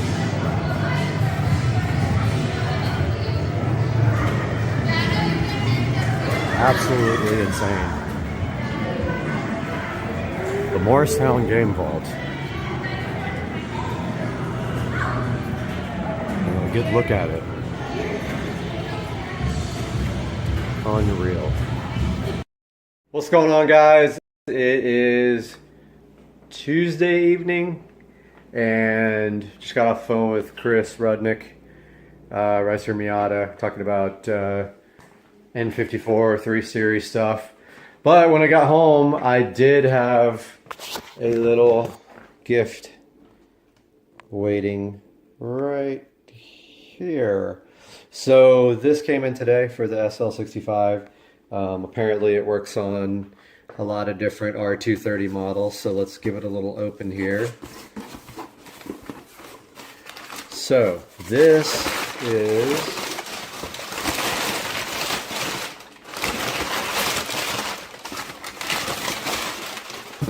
if it ever comes out of the box correctly. This is supposed to be a double DIN dash kit for the R230. There's actually only one company that makes this, so this is what's in the box. Faceplate, the mounting cage, everything you need to get rid of the crappy Command super old navigation system and replace it with a modern system. Now, in this car, the SL65 is getting an Android double DIN head unit, which is amazing. It'll be able to show OBD information, so we'll be able to see boosts and RPMs and oil pressure, oil temperature, whatever you can configure it for, and it works with Bluetooth, has navigation, pretty much everything. Backup camera. You can add anything that you can do with your phone or tablet, you can do with it. So stay tuned, that's coming up, but we do have the mounting kit for it. So we'll see you soon. Bubba, why are you trying to always mess with Mr. Binks while he's just trying to relax and we're trying to watch football? Mr. Binks just wants to hang out and all you want to do is fight all the time.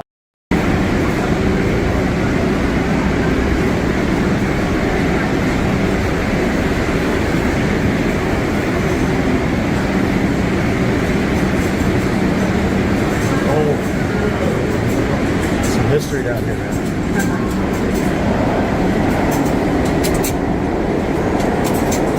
All right. See daylight.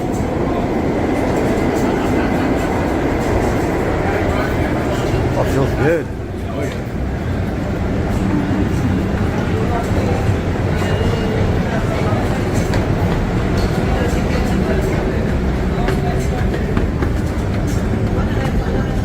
Oh yeah.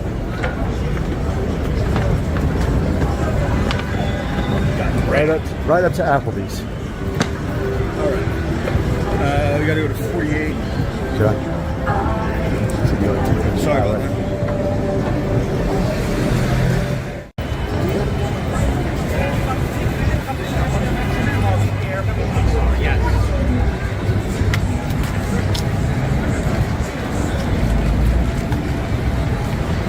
Love it.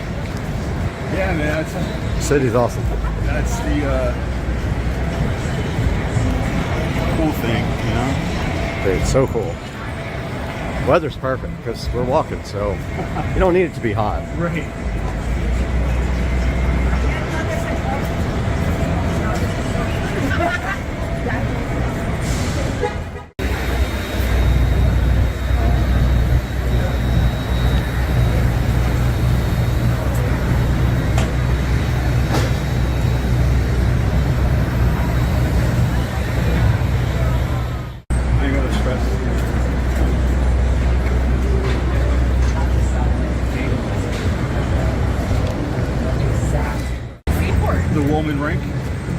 The ice skating rink. Oh, cool.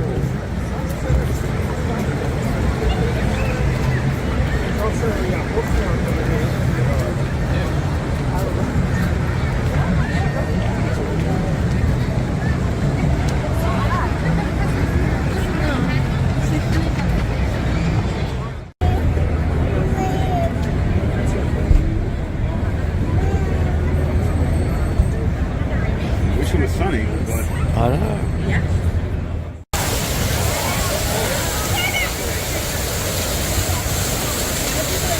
He's inside it, not getting wet. It's a miracle. That is cool. This thing goes up far, huh?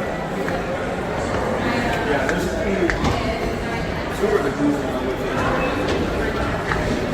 I mean, like I said, they say for the history of television and all that stuff. Yeah.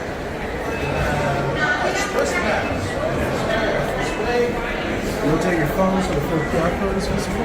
Thank you.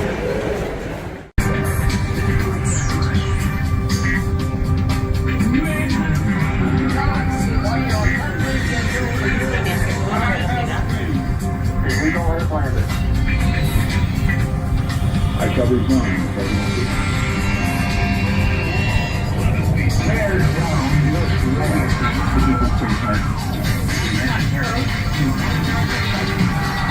Welcome to Top of the Rock.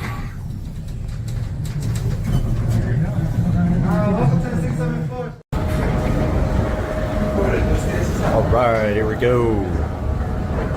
Top of the rock.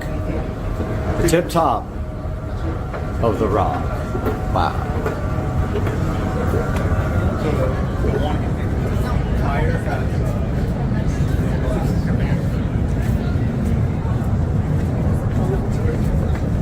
Dang, look at this. That is insane. Wow. Check it out. Do you know what it is?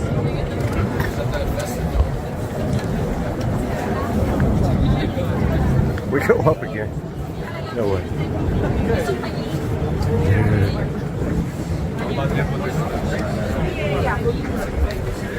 Top of the rock. The most insane view ever.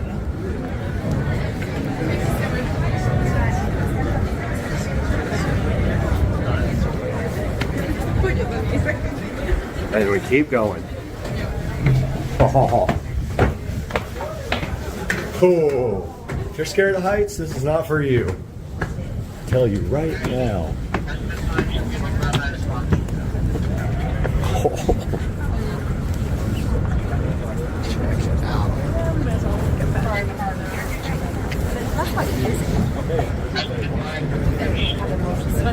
Kind of for real.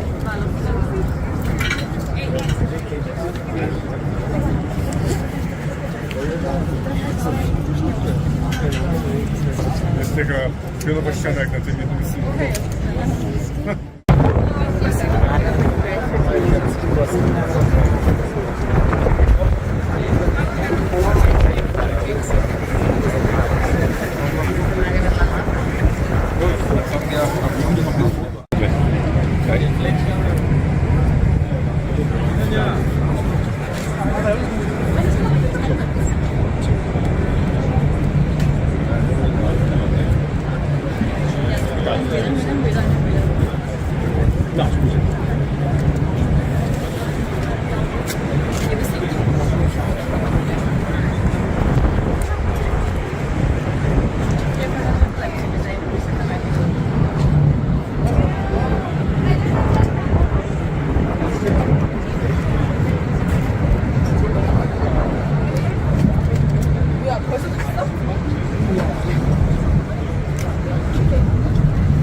Y luego te pone 18 centígrados. Vale, ya está. Estoy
갔다 와가지고 한번 이렇게 딱 거기 여기 사이는 안 갔으면 여기만이라도 갔다 왔잖아. 중심거리만이라도. 그래서 갔다 와가지고 그래도 이거 본 거야. 근데 이런 세세한 거 있을 거야.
They put big, they look like Christmas ornaments in the middle of it. Oh, nice.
see, man.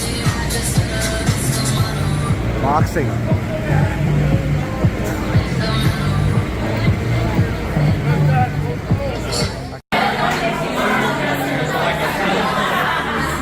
Loud.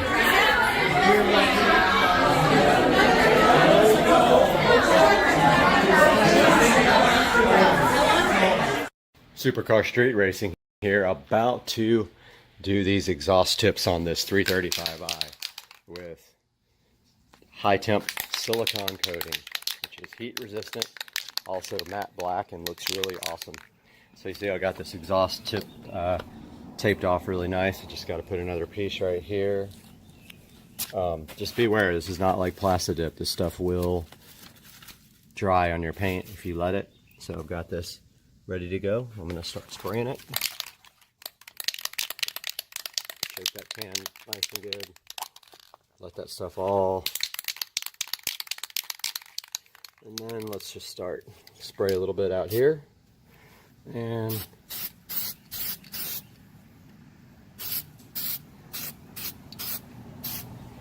just like that.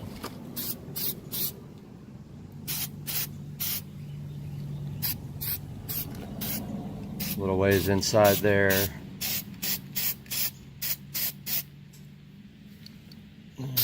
Can't really see up, but get that anyway. And that takes a little while to dry.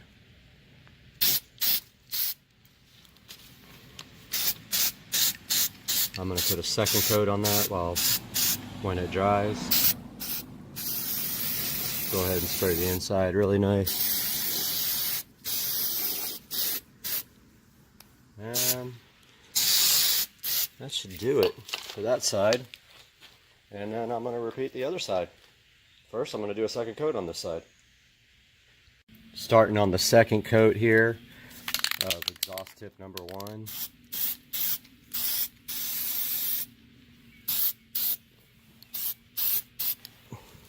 Pretty simple process. And that is it, my friends.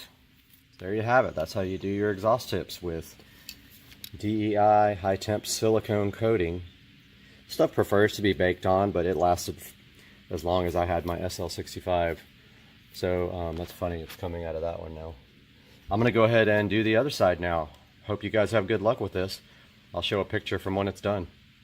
Alright, I got 2 or 3 coats on each exhaust tip. But there's a good look at how that looks. Came out pretty good. Next shot will be without tape installed. Alright, I believe that's enough coats. Taking off the tape here. That looks a little bit wet still, so yeah, gotta be careful with this. Yeah, that's definitely still wet. If you take it off, be careful. There it is. Black exhaust tips. That really needs to be painted or something. That looks bad. But there you have it, my friends.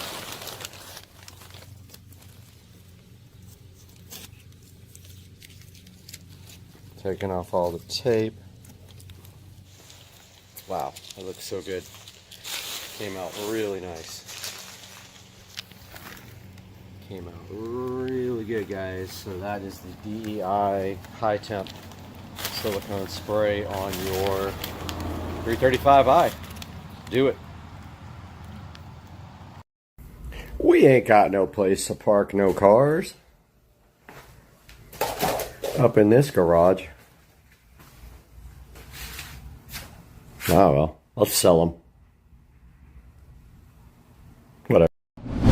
Guys, this is the new ceiling fan. Just kidding. This is the new ceiling fan that we were provided to review.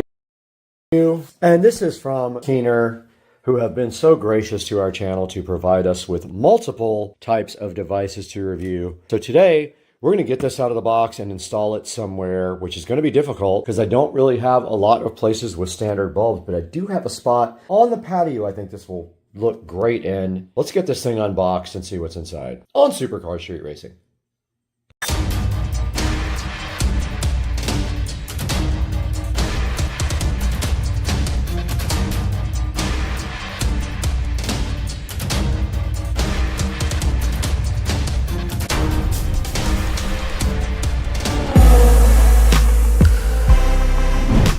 Keener makes this E26 base fan for adding a fan anywhere you have a light, and I think it is just very cool.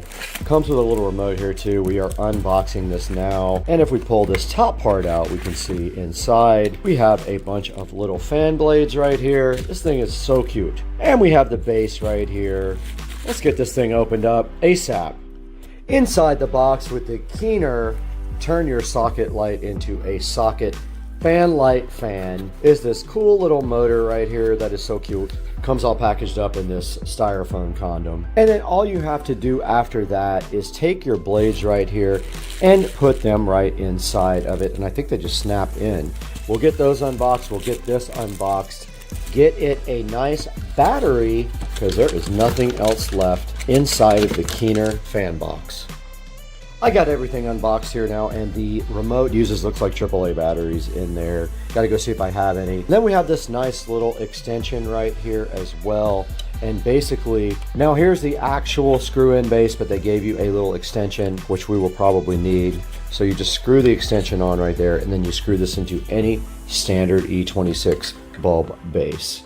Let's go see if I got batteries for this. Back to the Keener fan light. The batteries just go in just like this. 2 AAA batteries replace the cover. And then let's get on to the process of assembling the fan.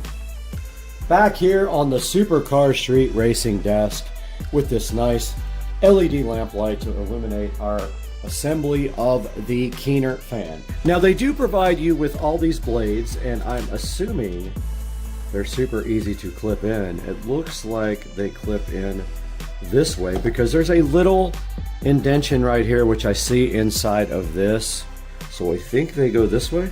Let's see. They do. So you just place them into the fan like this.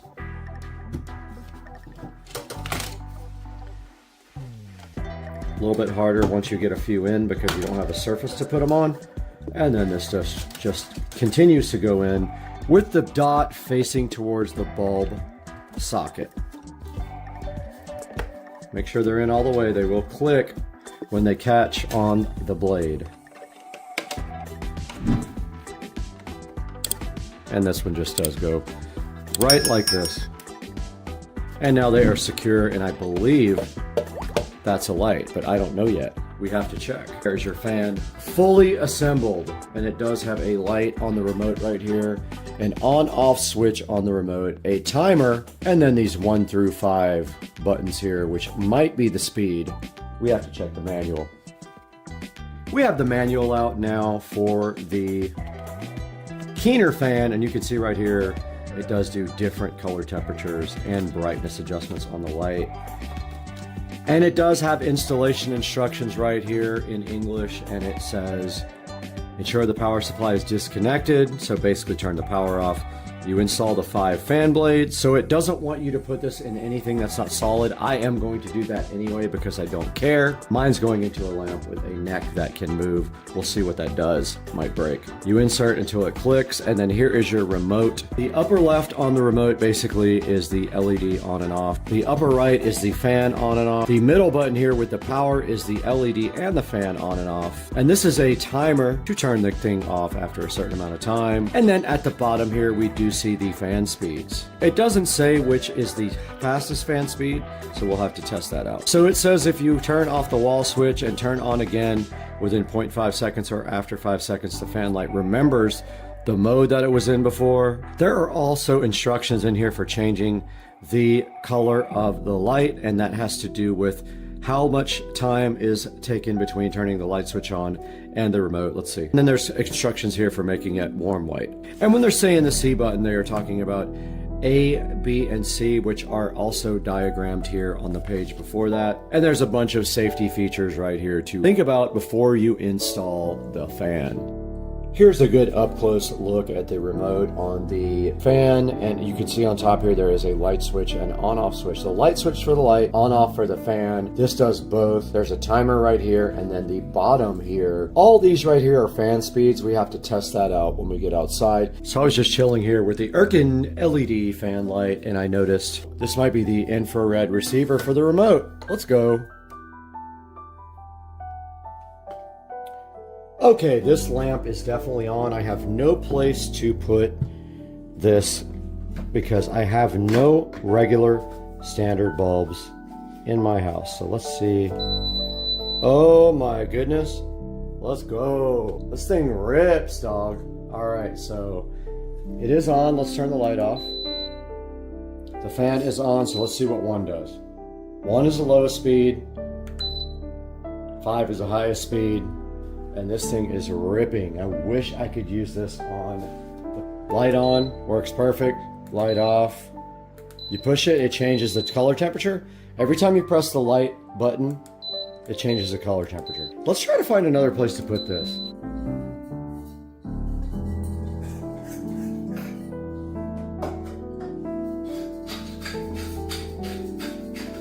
Is it going to twist the cable?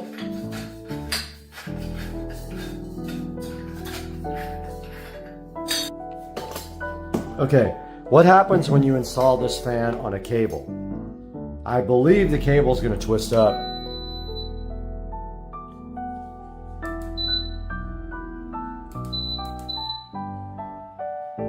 This is so cool.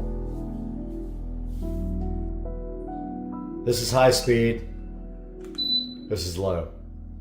So that's how you install the Keener light fan.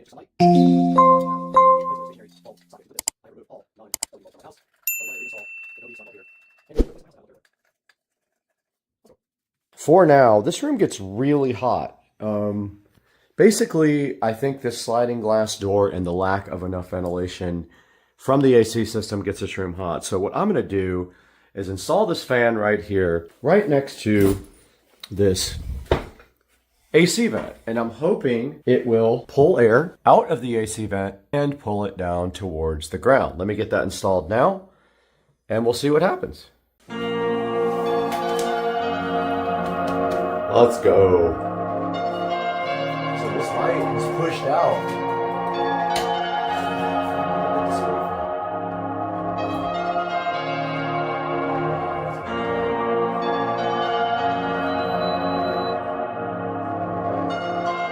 That's cool, man. How cool is that? Oh, let's go! Let's go! Let's go! And then we have this remote here so we can do the light. Check that out, guys. Now this fan will blow the air coming out of the vent around and circulate it a lot more. And then we turn the light on with this. And we can change the color temperature of the light with the light button right here. The fan speed's down here at the bottom. This is the highest speed. This thing rips, dude. I love this thing. Now let's turn the AC down and see if it actually circulates some air. Okay, we have the AC on now, and I can feel the vent, and it is definitely pulling air and dispersing it around the room. You can really feel the cold air over here now where you couldn't before. Behind the camera, you can feel the cold air being moved around the room from the tiny fan. And you have that extra light if you really need it. Legit, and I feel it way across the room over here. Alright guys, I hope you enjoyed the mini fan light as much as I did. This thing absolutely rips. It's putting out so much air.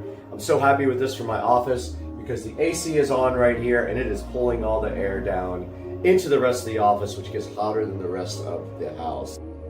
Alright guys, we did review the Keener light fan. It screws into any standard E26 socket.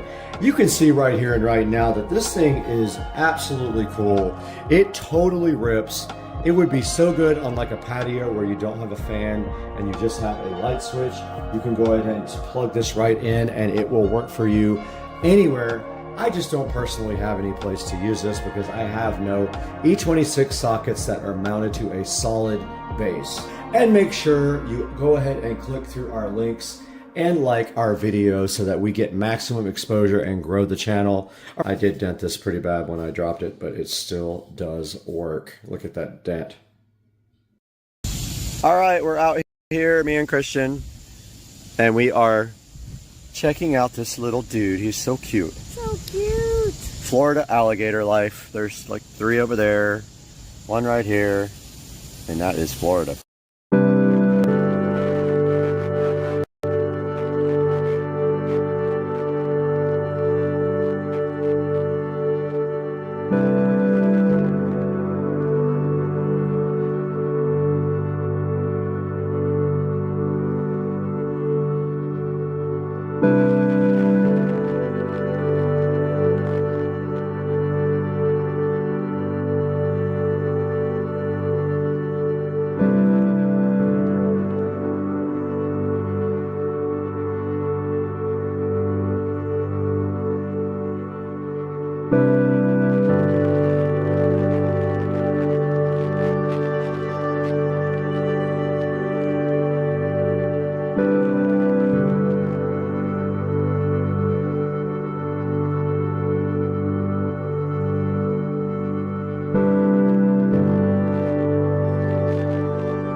What's up, guys? Welcome back to Supercar Street Racing. We are here in the SCSR compound kitchen. And as you look around at this wonderful kitchen, there's some stuff behind me here that we need to talk about. I want to jump on camera real quick and tell you guys hello and thank you for supporting the channel and subscribing and also buying all of your merchandise through any of our affiliate links. Please click on any link in any video and buy your stuff from Amazon. It helps us out greatly. It does give us a $1 or $2, but today in the kitchen we have a different mission. We have something sitting on the SCSR table that has nothing to do with this purple folder, but we do have Boom Sounds as a proud sponsor of Supercar Street Racing, and I am giving these away to a commenter that leaves the best comment in the description of why Boom Sounds is the best name ever created for earbuds. And right behind me on the table right here, you do see the Boom Sounds sitting so fresh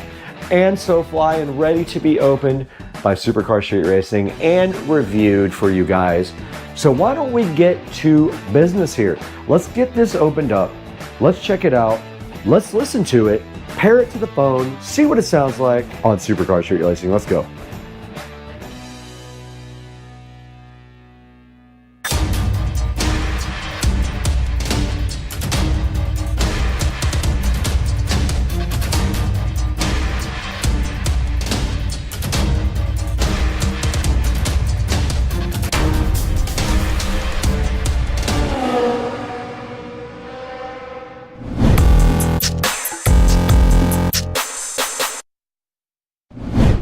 Guys, we're in the SCSR compound kitchen right now where all the eating takes place, and we do have a new product for you today that is sponsored, RST-T30 earbuds right here for you guys to check out. So the good part is I am going to be giving these away to the best comment in the description. Whoever leaves the best comment, free earbuds for you. So go down below and comment why the name Boom Sound is the best name ever created for earbuds. And right across the street, don't pay attention to my neighbors who are outside, but the Boom Sounds RST-T90, I might have said that wrong earlier, RST-T90s are right here in front of me. Noise canceling wireless earbuds, sponsored. There will be a link in the description to the Boom Sounds, but for right now, our primary goal, get these RST-T90s unboxed, see what's inside of them, get them paired to the phone, and go ahead and see if they actually do what they say they do. Let's get the RST-T90s out of the box now on Supercar Street Racing.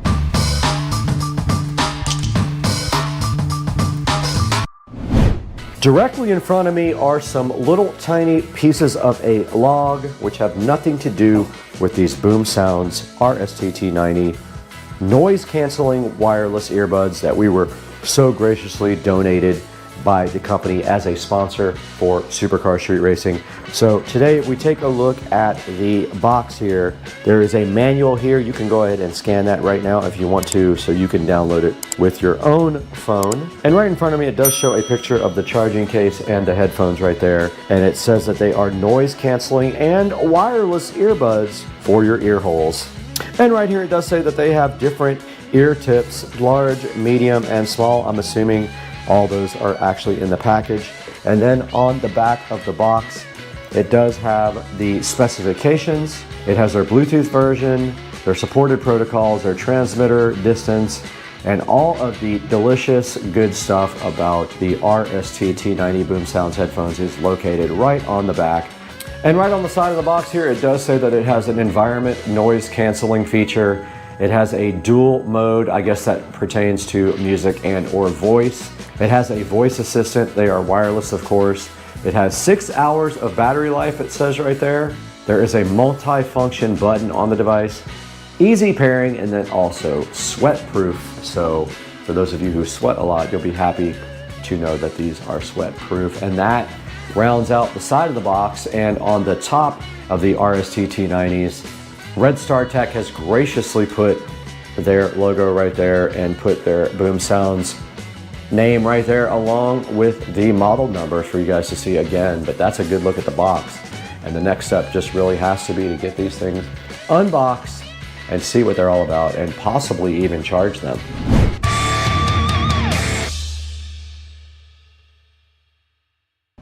Right in front of me in the SCSR compound kitchen, and also directly in front of me are the Boom Sounds RST T90s that Boom Sounds, and they're not really Boom Sounds, it's Red Star Tech, but Boom Sounds is the best name of any product ever. And so let's go ahead and use the patented SCSR scissors to get the Boom Sounds opened up so we can see what's inside. And the first thing we have is the plastic condom, and I'm giving these away to the best comment about why Boom Sounds is the best name for any product in the world, especially earbuds.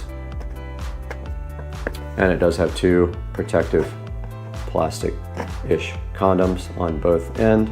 All right, inside of the box here of the Boom Sounds from Red Star Tech, we do see a case here that looks like it's probably for charging. And yes, there is a USB Type-C on the back, and everyone is moving to USB Type-C as the standard, so it's good to see a USB Type-C on the back. And it does open up just like that, and inside of that little enclosure you can see the actual earbuds right here sitting so fresh and so fly, and they just kind of push down into the actual charging case there.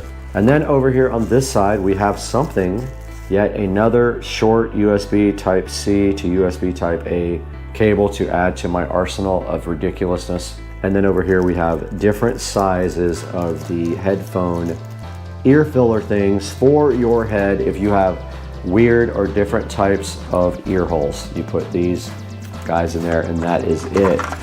Underneath that we have a little user manual.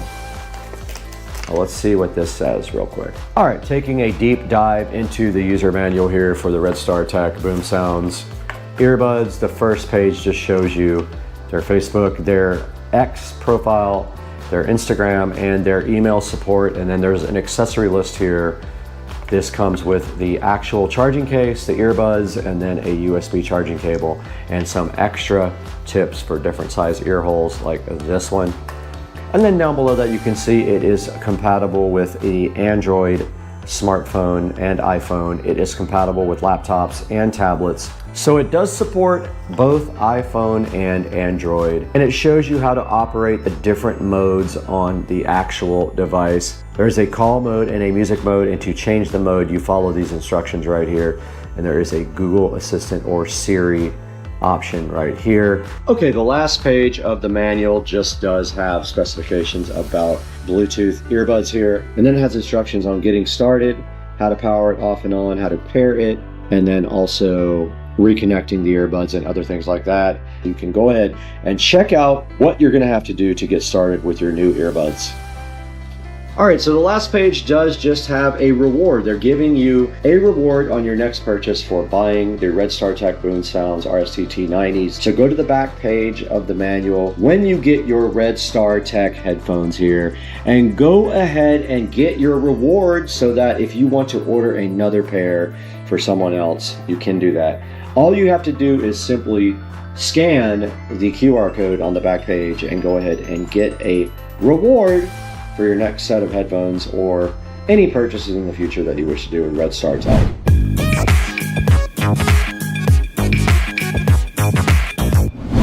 Okay, we are over here at the Cam Duck, right here, the Cam Duck. All we have to do right here and right now is plug in the Red Star Tech. And looky here, we already have a USB Type-A to USB Type-C plugged into the Cam Duck. And right here on the bottom of our earbud container, there's a little USB Type-C thing to plug into. Let's go ahead and get that plugged in now.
All right, guys, we are out in the supercar street racing sunroom, as you can see right here. And I just got done with my workout using the Red Star Tech earbuds. When I turned them on, they were beeping, and I read on the manual that that may be related to a command that was issued wrong to the earbuds. Now, they do have a button on the side that controls music and things like that when you want to use them with a device that plays music, so you can change the tracks and change the volumes, etc. I was personally using them for my TV here. You can see I still have them in right now, and I did my whole workout with the Red Star Techs. And what I can say about them is they have decent sound quality for the price, and also they do have noise canceling. I couldn't notice it that much on the treadmill, but it did block out a lot of the sound around me just simply by being earphones and plugging my ear up. So I spent about 30 minutes with the Red Star Tech earbuds, and I gotta say, I'm pretty happy with them. As long as you pay attention to the manual and what it says with all the directions and how to operate the multifunction button, which is located on the side of the earbuds, you should be good to go. There isn't a ton of bass, but adding an equalizer to the music should help with that part as well. And the Red Star Techs do come in this nice case here that form fits to the device and also has a magnet in it. So when you put the Red Star Tech earbuds down, it does kind of suck them down into the case, which is pretty cool. I'm gonna go ahead and put a link to the Red Star Tech earbuds in the description of the video. And if you would like to check these out, go ahead and click through my links to order anything from Amazon, but especially these. If you want your own pair of Red Star Tech headphones, go down into the link in the description. And while you're at it, if you wouldn't mind hitting the like and subscribe button for Supercar Street Racing, it helps us out greatly with a few dollars here and there to keep the channel going. And we're so happy to have you as a new viewer or an old viewer if you came back to check us out again. Guys, that's gonna do it for Supercar Street Racing today. Hope you enjoyed the video about the Red Star Tech earbuds, and we'll see you guys on the next one. I gotta go lift weights.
We're back again at Supercar Street Racing, all the way out here in Studio A today, where it's nice and cool, but it's hot outside, and today we're looking at Pixverse. Now, Pixverse reached out to Supercar Street Racing to see if we wanted to talk to you guys about this very cool AI video and image service. It's sitting right up here on the screen today. I have spent quite a bit of time using it now. I'm going to tell you what I did, how we're going to use this, and you're going to see it in this actual video. Let's get it done. Let's take a look at Pixverse and how it can help you and your creativity.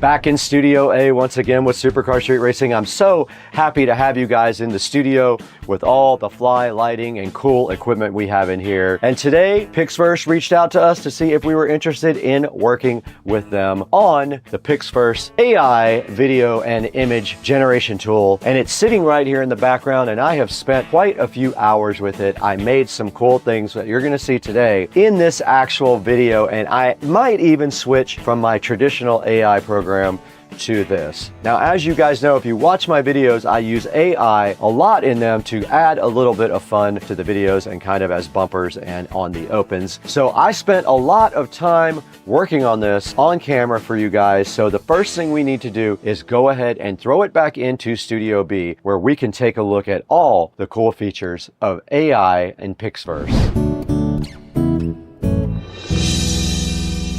Okay, we're here today with a new sponsor. Pixverse reached out to us and wanted us to show you their very cool, very creative website where you can do so much with AI video. So we're gonna go through the first part of this right now, and that is image or text. So let's get our prompt up here. We're gonna paste our prompt right here. So I pasted this into the prompt area, and then all we have to do now is just give it some sound. You can see I've created some stuff already. So it's in the queue now at 3%, and there is the final product.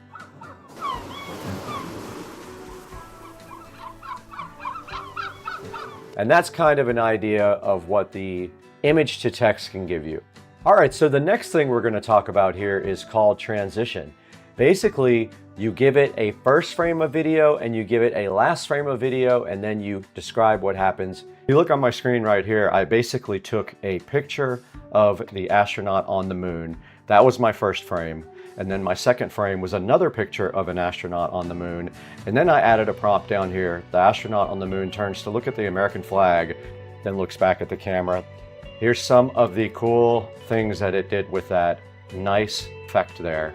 And you can see the 2 frames here, and then you can see what the AI generated looks very awesome, where the man turns on the moon and checks out the flag, and it looks very realistic. Now this is using their version 5 up here as well, which is their newest version. So this is cool. The 2 actual pictures are right here. I used this photo, and that's all I did to do the transition thing, and it looks very cool. Okay, so now let's look at the extend feature of Pixverse. This is pretty cool. You can extend a video, and I am going to do that to one of the videos that I created already. All right, I am uploading a video that I created with another AI service. It did switch the resolution to match what we have, and we're gonna make it 8 seconds. Let's create it. It's gonna cost us 80 credits. So here's the prompt I used to create the video, and it stopped right there. Let's see what it's doing. It is done. All right, let's see what it came up with. It's supposed to extend this. A little bit of clipping there on my leg going up the ladder, and he's going up a ladder that doesn't exist now, but it did extend it. If we gave it a second shot, it would probably do better.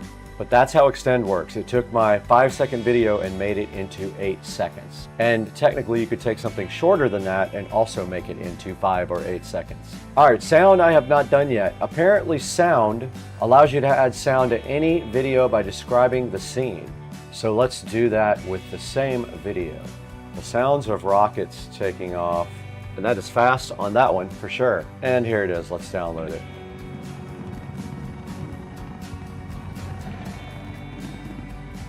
And it did work. It did put that sound in the background. That's pretty cool. You can also select to keep the original audio as well, and you can go in off-peak mode, meaning it doesn't cost you as much because you're generating in off-peak hours. So this next one will allow you to upload a video and then generate a script for it. So I'm gonna do that for this video that it created. So I'm gonna put this in there. This is the video that PixFirst just extended. I just typed in, the man is walking up the stairs, he's ready for a trip to the stars. And it is going to automatically pick a voice. Let's go ahead and create this. The man is walking up the stairs, he's ready for a trip to the stars. All right, it did The man work. is walking up the stairs, he's ready for a trip to the stars. And of course you can pick your own voice. Hey, I'm Ethan, just... Hi, I'm Adrian, young and free. I'm Oliver, full of energy and... I'm James, been through a lot. I'm Liam. With time, I've gained wisdom from experience. All right, I'm going to reproduce this with Liam.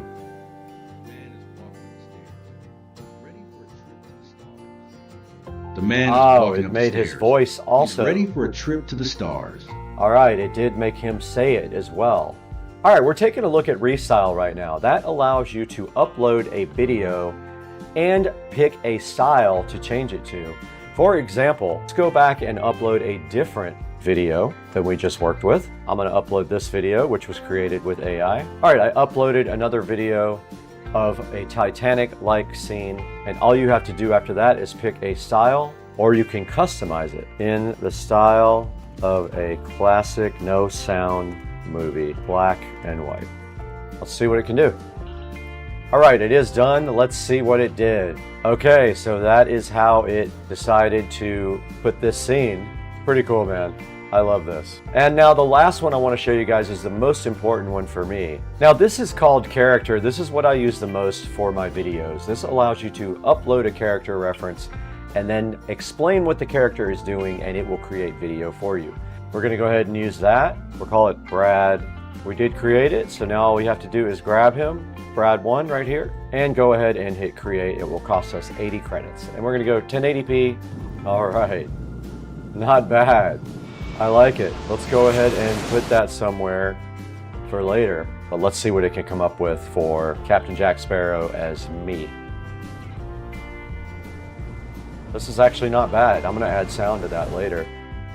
Let's go ahead and throw that in our folder too. Perfect. So good. All right, it is done. Let's see what it came up with.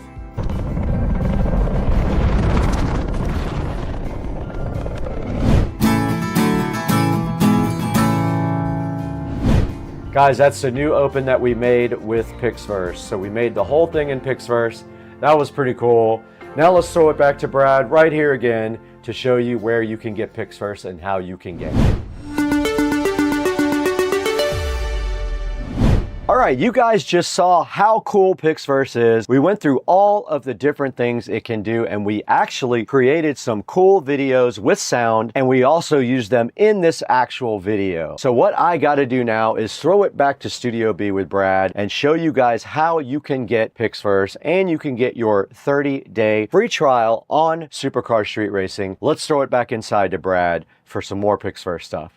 All right, guys, I wanted to quickly show you this template creation, and all you have to do a template is pick a template out of all the available ones, and then you put a photo in, and it will generate a scene for you based on what you see right here on the screen. This one right here is called Who is Arrested? And it took my picture. And I did get arrested. And so, yeah, you can take any of their templates and put your picture in it or other people's pictures in there and generate anything you want. This one's called Welcome to My House. It says a sip of red and the rich life appears. Now, also taking a look at the rankings, check out where PixFirst stands. Here's your AI leaderboard here. PixFirst is at number 2, image to video, and then text to video. Check it out. Look at that. PixFirst is also at number 3 on that. They wanted me to show you guys those rankings as well. All right, guys, we're right in front of the PC now in Studio B, and you guys just saw how we made that brand new open with the cool PixFirst AI. It was pretty cool. We made a new AI open like the old one I made in another AI program, but this time we did sound and new music, and it came out great. I encourage you guys to try out PixFirst. The first 30 people will have a code down in the description. You got to get there fast though to get a code. Check the description out in Supercar Street Racing down below in this video and go ahead and get your 30-day trial for Pixverse. And guys, thank you for supporting the channel. Thank you for 200,000 subscribers. We have to get out of here right now though. We have to go to dinner.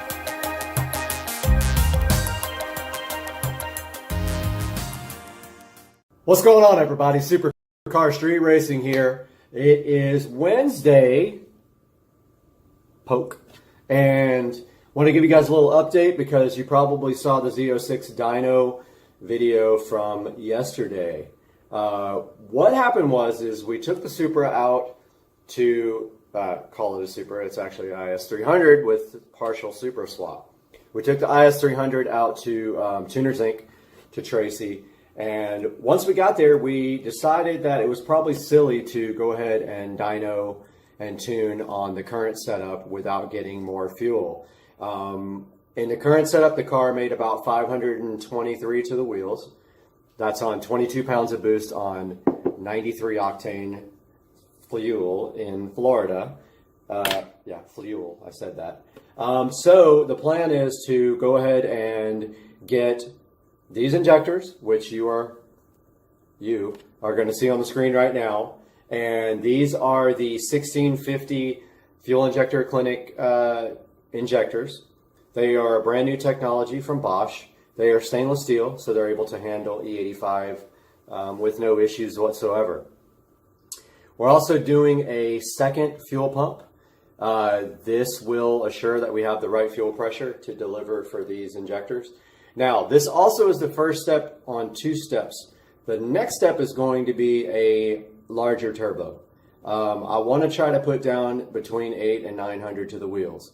Now, we have one problem here, and that is the rear end of the car. The differential is a BRZ rear end, Torsen rear end, and it may not be able to handle the power. It's handling 530 to the wheels right now with no problems, but I have a feeling I'm going to destroy it maybe when we tune up another 150 or 200 rear wheel horsepower if we can get there.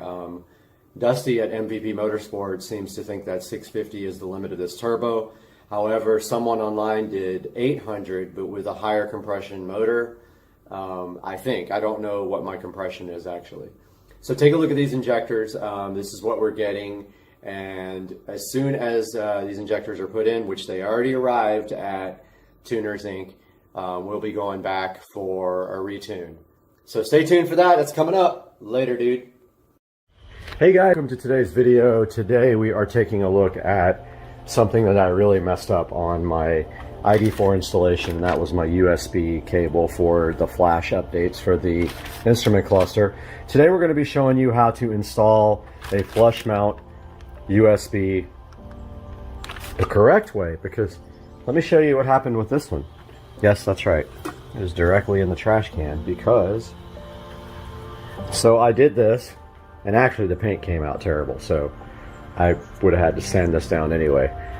So I did this thing, it didn't come out that great, it's got like issues and all that. Turn it around, you notice here, see this? There's absolutely no way you can push this back in. This thing blocks the panel completely. It sticks out like, you know, yay high. There's no way this is going in. So I ruined this trim piece. I ordered a new one off eBay. I got it. I painted it. It looks sick. It looks so good. And I already installed that right here. So there's the new piece. Now today we are going to be installing this USB extension cable here, and I decided this time to just go with round because it's stupid to do square, because then you have to use like a Dremel. With round, all you have to do is use, like, you know, the correct size bit or use one of these stepping bits. So I ordered this ComoWare bit off of Amazon and this USB cable off of Amazon. So the first thing I'm going to do now is get my trusty drill, and I am going to, I think I'm going to put the USB extension here If it'll fit, I need to open that up and see if there's any space. If not, I'm gonna do it in the actual dash piece, which I know sucks. But I'm gonna pull this vent piece off underneath the steering wheel now and see how much space is back there, and then I'll figure it out after that, and I'll update you guys. All right, so I couldn't get to the USB extension cable from there, but I did successfully manage to finally break every single tab off of this vent, so don't do what I did. I broke both of these tabs off right here. So now I'm going to use some like epoxy to get those two back in. No big deal, it's whatever. However, there's my light. So I decided I'm going to put this thing actually on this vent cover down here. There's plenty of room right here underneath this sound deadening. So I think I'm gonna go ahead and put it right there. But to do that, I need to push the panel back up there and then drill from the bottom. So I'm gonna do that now and let you guys know. But first, actually I'm gonna test my USB extension cable. I have a firmware update for the ID4 that addresses an issue that I actually found, and that is it's draining my battery when it's off. So I'm going to do that now and test this USB extension. Got the USB extension cable plugged in, and I am going to try to update the firmware on my cluster here. Let me turn off all the stuff in the car. It's going to drain the battery. Everything's off. I'm going to go ahead and plug this into my, pardon me for a moment. I got the USB plugged into the extension cable. Let's see if it works. Software update, okay. So it's going to take a few minutes. While it does that, I am going to chill out and wait for this to finish. Alright, so I determined the best location for this. The only place that there's clearance is right over here in this corner. So it's going right there underneath the steering wheel, right in this corner there. Everything else, there's no way to do that, and I don't want to drill through my dash up here. Now, while this is updating, I'm going to go ahead and connect my battery tender.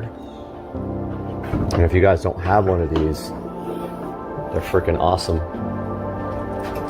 Here's my battery tender junior.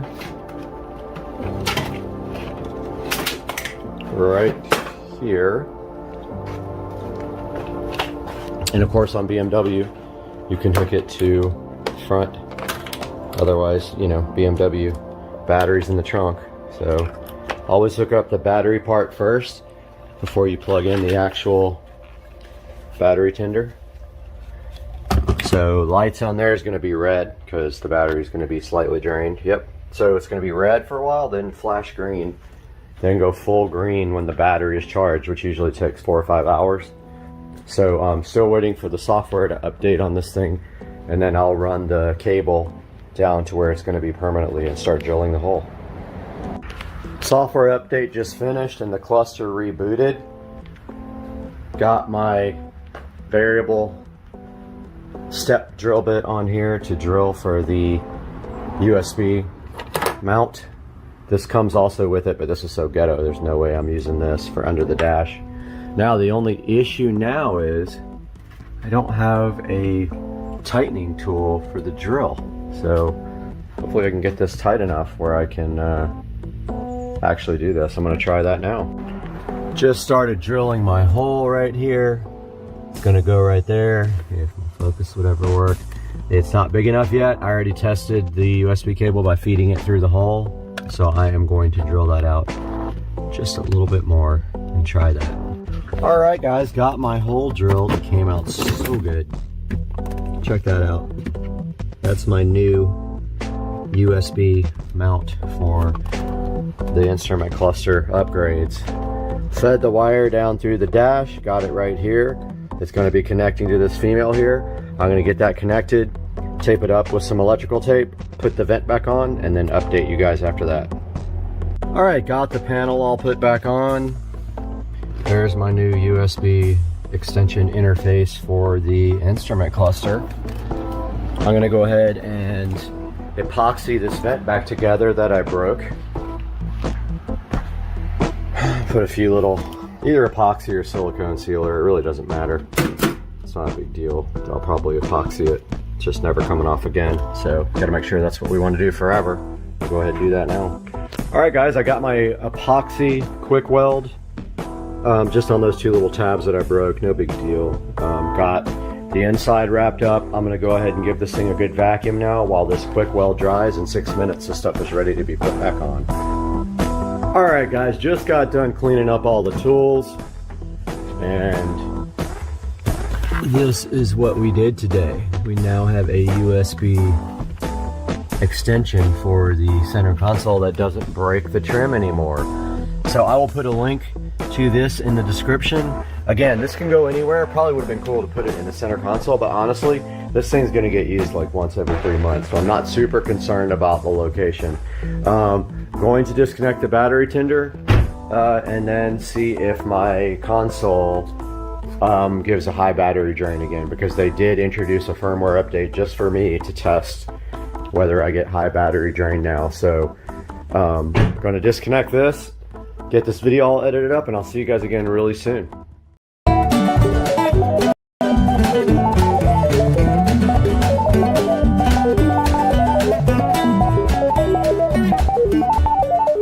The film starts on Pandora, with Jake Sully, Sam Worthington, recapping his life since joining the Na'vi as chief of the Omaticaya clan.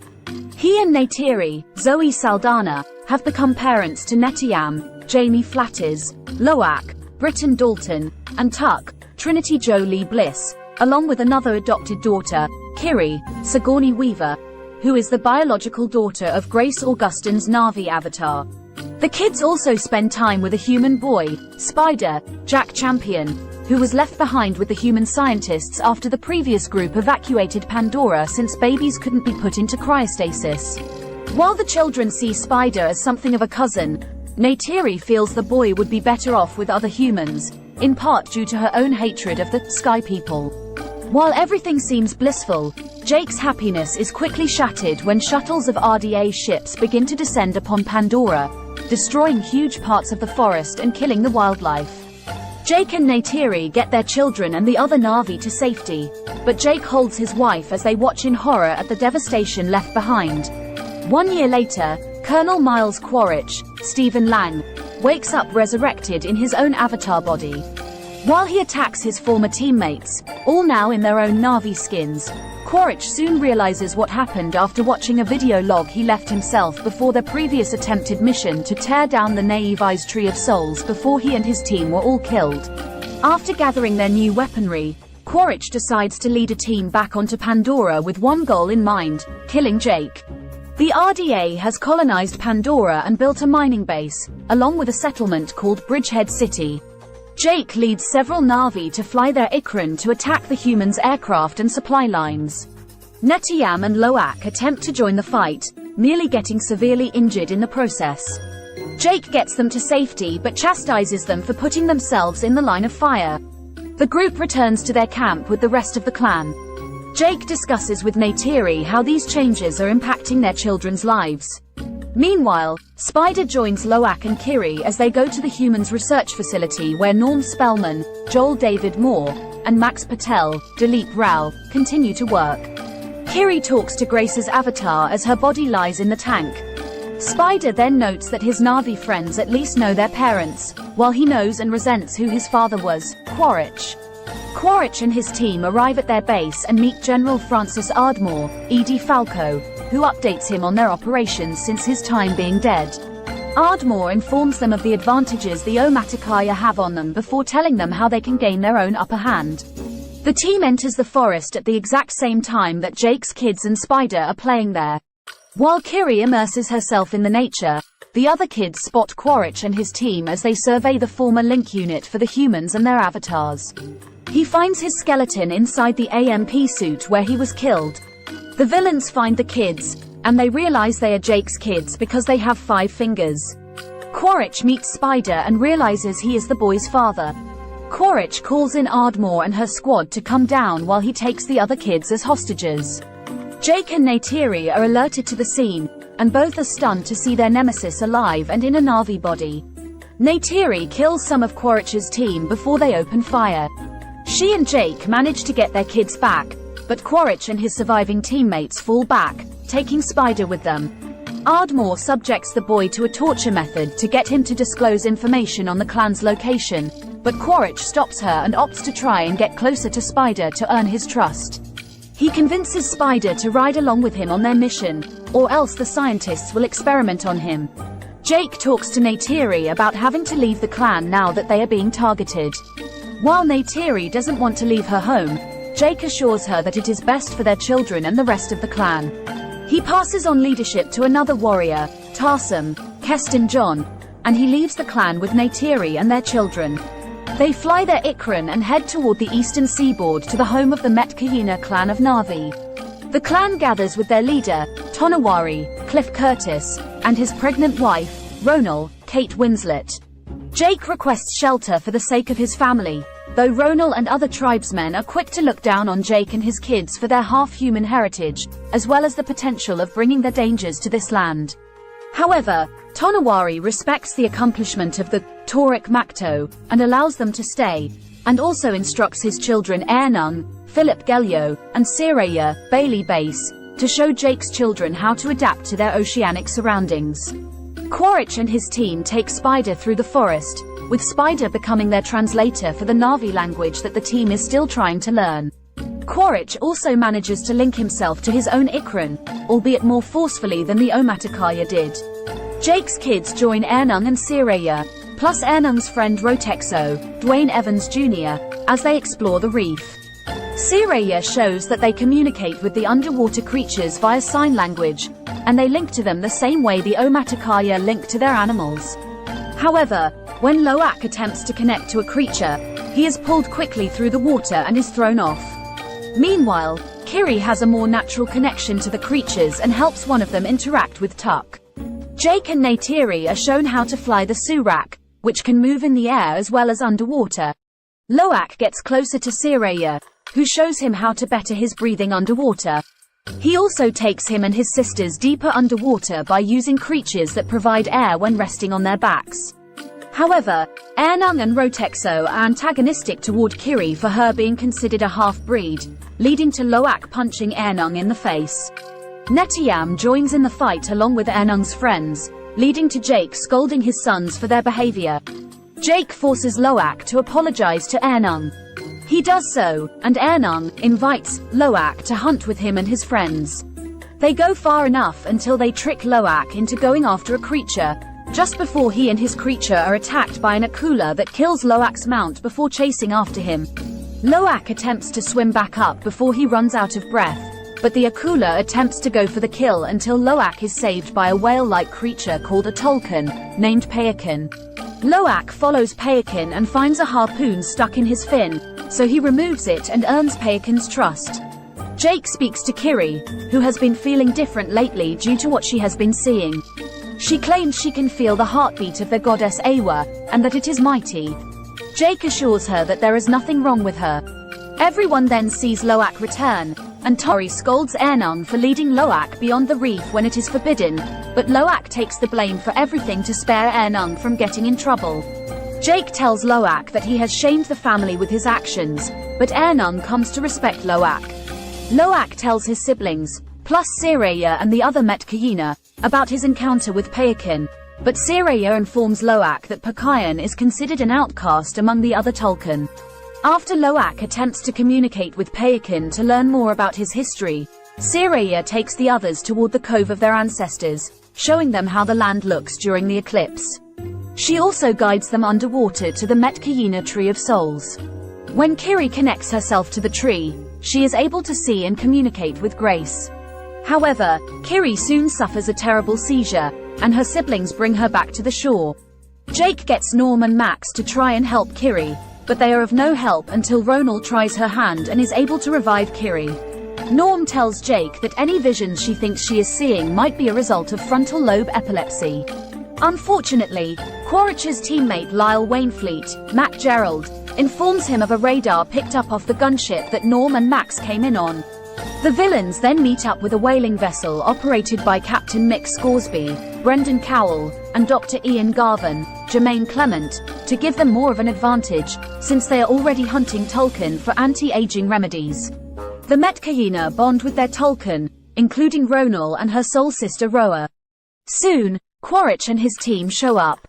They mercilessly kill a Tolkien and threaten a Metcalina woman unless they disclose the location of Jake and his family. Spider becomes horrified and tries to get his father to stop. The villains then begin to burn down their trees and homes. Quaritch orders his team to attack to draw Jake to them. Loak once again tries to ask Payakan what he did to make him an outcast. Payakan opens his mouth and allows Loak to enter him and link with him. Loak sees Payakan's memories and sees that he attacked the whalers because they killed his mother and family. Loak attempts to relay this new information to the Metcalina, but Jake tries to shut him up so that they do not risk further alienating the Metcalina. Loak talks to Sreya about this, and she believes in him. The whalers begin their attack, launching harpoons filled with inflatables and piercing the fins of the Tolkien, including Roa and her child. After collecting their material from her, Ronal and the other Metcalina arrive, and Ronal wails in agony at the loss of her soul sister and her child. Tonawari and Ronal, along with dozens of angry Metcalina, turn their ire toward Jake for leading the villains to their land as they knew would happen.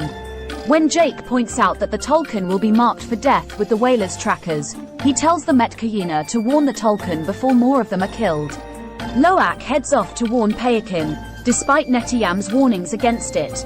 He follows his brother, along with Sreya and Ernung, and then Kiri and Tuk. They find Payakan, already hit with a tracker. Netiyam contacts Jake to alert him, and he and Neytiri head off to rescue their kids. The whalers initiate their attack, going after the kids and Tolkien. Jake and Neytiri are joined by Metcalina warriors in the fight. The kids are captured in the struggle and are held prisoner on the vessel. When Jake and company arrive, Quaritch orders him to stand down, holding Loak at gunpoint to show he's serious. Jake prepares to surrender himself until Payakan sees his soul brother in danger, so he leaps out of the water and slams down onto the vessel, taking some whalers down in the process. The Na'vi use this moment to charge into battle. With help from Payakan and the Metcalina, they are able to kill most of the whalers. Scoresby attempts to harpoon Payakan, but he manages to wrap the wire around their boat, killing the men and severing Scoresby's arm in the process. The kids escape, and Kiri uses her powers to manipulate the ocean environment to kill some whalers. Spider also turns on the other humans and rejoins his Na'vi family. In the midst of the battle, Netiyam rescues his siblings and their friends, but he is shot. The family gets to a rock where they attempt to help Netiyam, but he succumbs to his wounds. Neytiri wails in despair at the loss of her son, and the rest of the family is devastated. Quaritch contacts Jake, revealing he has Kiri and Tuk as his hostages. Jake heads into the sinking vessel for the final showdown, accompanied by Neytiri, Spider, and Loak. Neytiri ruthlessly slaughters Quaritch's team in retribution for Netiyam, just as Jake goes to face his nemesis. After Jake frees Tuk, Quaritch emerges with Kiri and a knife to her throat. Neytiri grabs Spider and threatens his life in return. Although Quaritch tries to deny his care and relationship with the boy, he relents and lets Kiri go after Neytiri cuts Spider across his chest. Neytiri brings the kids to safety, and Jake decides to end it with Quaritch, fighting to the death. The vessel starts to come down completely, trapping the family underwater. Jake fights Quaritch until he manages to get him in a chokehold and let him sink underwater. Loak finds his father, who tells him to go without him since Jake doesn't think he will make it, but Loak helps him breathe the way Sreya showed him, and they escape with Payakan. Meanwhile, Kiri summons the underwater creatures to help her get Neytiri and Tuk out of there. Spider swims to save Quaritch, but he abandons him for his evil deeds and rejoins Jake's family, with Jake officially taking him in as a son. Jake prepares to bid Tonawari farewell, but he tells Jake that he and his family are Metcalina now and are welcome to stay. The family then holds a funeral for Netiyam, where his body is given to the Tree of Souls, and they are told that he is now with Awa. Jake and Neytiri link themselves to the tree, where they are able to see Netiyam through memories. Jake, recognizing this land as his family's new home, vows to continue to fight and protect them. Years after Jake Sully joined the Na'vi as chief of the Omaticaya clan, he has built a life and family with Neytiri and their kids Netiyam, Loak, Tuk, and Kiri, who is actually the biological daughter of Grace Augustine's Na'vi avatar, along with a human boy called Spider. The RDA returned to disrupt their tranquil existence by colonizing Pandora and forcing the Na'vi to relocate, with Jake leading warriors to fight them and wreck their supply lines. This forces the RDA to awaken the avatars of the deceased mercenaries, led by the newly resurrected Colonel Miles Quaritch, who has his eyes set on revenge against Jake. After the villains threaten Jake's family and home, he takes them from the forest and moves them to the eastern seaboard of Pandora to the home of the Metkayina clan, who have a deep connection with the underwater life. Jake's children, Loak in particular, bond with Sireya and Ernun, the children of the Metkayina's chief Tonawari and his wife Ronal. While the Metkayina are initially distrusting of the Omaticaya, they teach them their ways and welcome them to their home. Kiri also discovers that she has a deeper power and connection with the creatures. Quaritch and his team work with whalers to hunt the Tolkien, creatures that the Metkayina have deep connections with. Loak bonds himself with Payakan, a Tolkien that is considered an outcast. When Quaritch and his team begin to lay waste to the Metkayina homeland, Jake and Neytiri are forced to fight back. The kids go to warn Payakan, leading to them getting captured. Payakan helps the Na'vi fight back, with many of the whalers getting killed, but Netiyam is fatally shot. Jake goes after Quaritch, who has taken Kiri and Tuk hostage. Neytiri kills the rest of Quaritch's team before threatening Spider's life to save Kiri, and Quaritch relents since he is the boy's father. Loak and Kiri help their family get to safety, while Spider saves Quaritch but abandons him for his cruelty. Jake and his family are accepted by the Metkayina and are allowed to stay. He and Neytiri are able to see Netiyam by connecting themselves to the Metkayina Tree of Souls. Tom? Hey, Mike, are you sure about that? Mo loves the business. He never said nothing to me about selling. Yeah, well, I'll make him an offer he can't refuse. What happened out there? Well, you know, it was a team effort, and I guess it took every player working together to lose this one.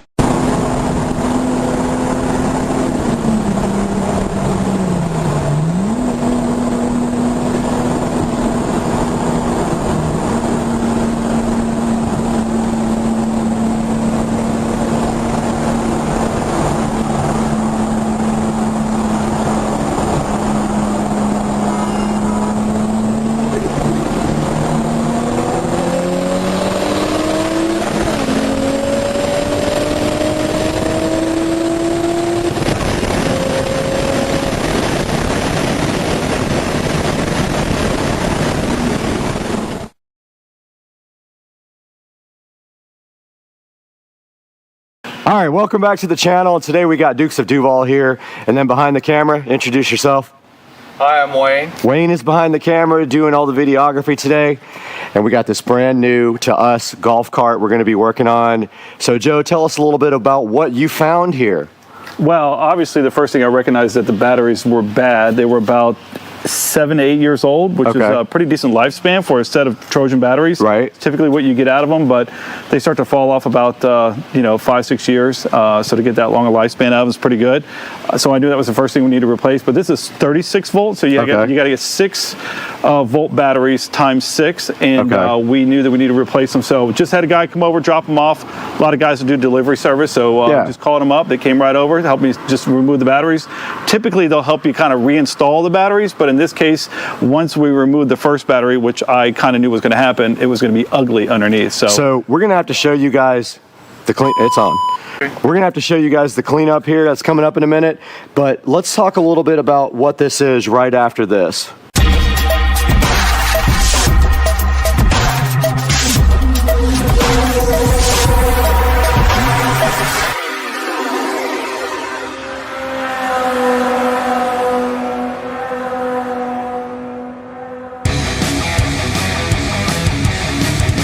All right, we're back once again with this Oh, it's a 2001, I believe, 36 volt Easy Go that I scored from a neighbor that just moved away. He unfortunately went to a community that doesn't allow golf carts. Okay. Which I almost told him that he needs to not move there, but he's dead set. He's going anyway, or his wife's going to go without him. And he made me a deal that I couldn't refuse, but I knew that there was going to be some problems with it, including the batteries, which was going to be the main thing. Okay. My hopes are it's just the batteries that are the issue. Some of the cables for the batteries are corroded and pretty bad, so I'm going to have to replace those. I have extras. Awesome. But for the most part, most of these golf carts, especially Club Car and Easy Go, they're pretty indestructible. Like, you can't kill them. Like, the only thing you're replacing on them most times are batteries, tires, and sometimes some of the brake parts, but we will see. What I really like about the golf carts is in general is that there's so much room to work on them usually. The problem is with the batteries, there's not a lot of room. And when you get down in the battery compartment, it's pretty cramped up. And what you guys are going to see here in a minute is probably going to blow your mind. It might be the thumbnail. The amount of acid in the tray here for the batteries is insane. So what we need to do today is get that battery acid washed out. We're going to make it inert. We're going to clean up the engine bay. Call it engine bay. Battery bay. We're going to paint this thing and then get it ready for these brand new Trojan 6-volt batteries. Now, I don't even know if they do a lot of the same golf carts today with the 6-volt batteries. Do they still even do these? No, I think it's pretty much 48, they've done away with that. 48 volt is pretty much, I mean, you might be able to find some, but they're 48 volt now. And you're going to see also that the lead acid, the traditional lead acid battery is also kind of going to the wayside for lithium now. So a lot more manufacturers are offering less lead acid and more lithium because of the low maintenance, the long life, the output's better, the shelf life is better. Everything about them seems to be better. They're sealed. There's no acid in them at all. So let's take a look at the battery tray though now and show these guys exactly what's happening. Yeah, and before we say that, a couple things. One, I like most people are kind of on the brink of wanting to get lithium, but the price just still isn't right for me. Right. So for this cart and the price that I pay for these batteries, it just made sense to continue to go with a flooded battery. I think that probably the next set of batteries I put into a golf cart will probably be a lithium battery. A little bit of work sometimes to make that conversion. So in this particular case, I didn't want to like pour my heart and soul into doing that. I just wanted to replace them. The other thing I would say about this particular golf cart, which is made by Easy Go versus Club Car, is that they're made with regular metal in a lot of their parts. To me, it does rust, and it's kind of a turnoff. So I'm a Club Car guy. My main golf cart is a Club Car, and so what you'll see is the effects of having lead acid flooded batteries with the overflow of the acid that happens and trickles over onto the metal, which causes some pretty good corrosion and other issues. So we'll see that in just a second. And I think like in the future, we might be able to convert this guy over here, this golf cart, to lithium. And when we do, I think we need to do a frame off restoration on this thing and like paint it and do all the stuff. That seems aggressive. This car's in great shape. We'll just do a simple lithium change out on it. So yeah, let's get it done. All right, let's get it going. Dukes of Duval here with his new golf cart. And you guys need to see this is what happens. So when you put water in these things, the water boils over as the battery makes voltage. As it's charging. And with that, some of the acid releases simultaneously. And so look at this. So this stuff right here, I guarantee you don't want to mess with it. I had it on my garage floor. It soaked into the carpet, and then it got into my clothes, and it burned my actual skin from my clothes. Yep. It'll put blisters on your body. Yeah, so earlier when I was taking the batteries out or getting ready to start, this sits on top to hold it down if you want to point it down here. Sure. And the second that I went to just kind of mess with it, it completely came off. So this took these bolts, these hanger bolts or whatever you want to call them, completely corroded them to nothing. So did you order hanger bolts already, or do we have to? Nope, okay, cool. Already ordered these. Okay, great. Keep this because the plastic doesn't go bad, so we'll reuse this. And then, so the plan is to go through this thing and completely get all this off of here. Okay. And then we're going to neutralize the acid, and then we're going to come back and we're going to probably sand it down a little bit, and then we're going to spray paint it. Okay. Hopefully get a good coat on it, and hopefully see if we can prolong the time that this battery bay has, because over time it'll eventually get so bad that a lot of people have to come in here, cut this out, and replace the whole one, and that's just a pain. So, all right. So what's our first step? We need to roll this thing outside somewhere where we can get this stuff out. Yep, exactly. Are we just going to spray it out with a spray? Just going to spray it out now. Okay, cool. All right, let's do it. Yep. All right, so we're getting suited up here for surgery and inspection of the The battery cavity. Battery cavity. So we're getting our gloves on here because, you know, this stuff is very toxic to your skin and to your respiratory system. You really kind of want to wear also breathing protection. But what we're going to do right here... That's only for people that were born after 2000. Right. If you're born before 2000, you're good. You don't need any of that. You're a lot stronger in the lung area. Yeah. So what we're going to do right now is brush all this stuff off and then sweep it up and put it in a bag and dispose of it properly because it's battery acid. Yep. And if you see, it's going to come right off, but when it does come off, we're going to also be able to see that the frame is corroded.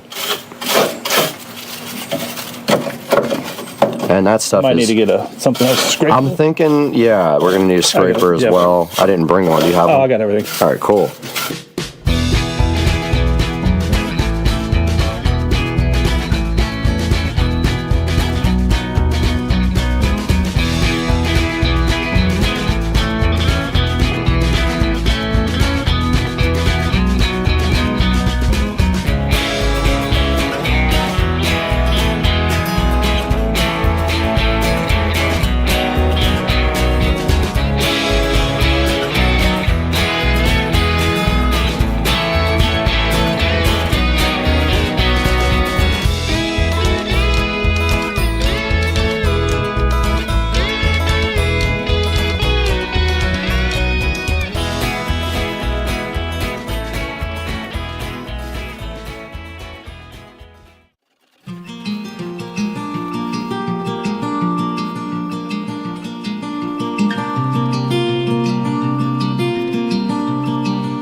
All right, so we kind of knocked off the top layer of this. Pretty thick stuff, pretty nasty. We've got quite the pile of acid debris down here, and now we're going to go back with this stainless steel brush and go ahead, this wire brush I should say, and try to knock some more of it off. Let's do it. I'm getting away unless you got a mask.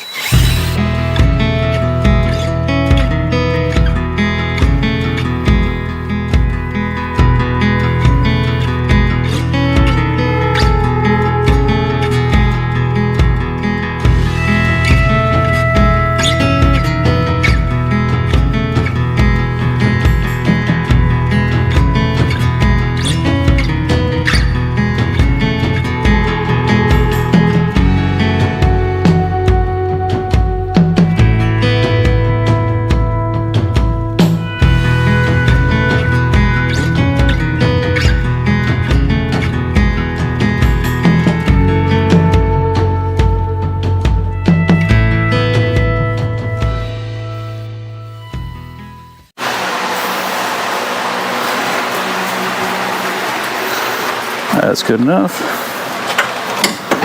Okay.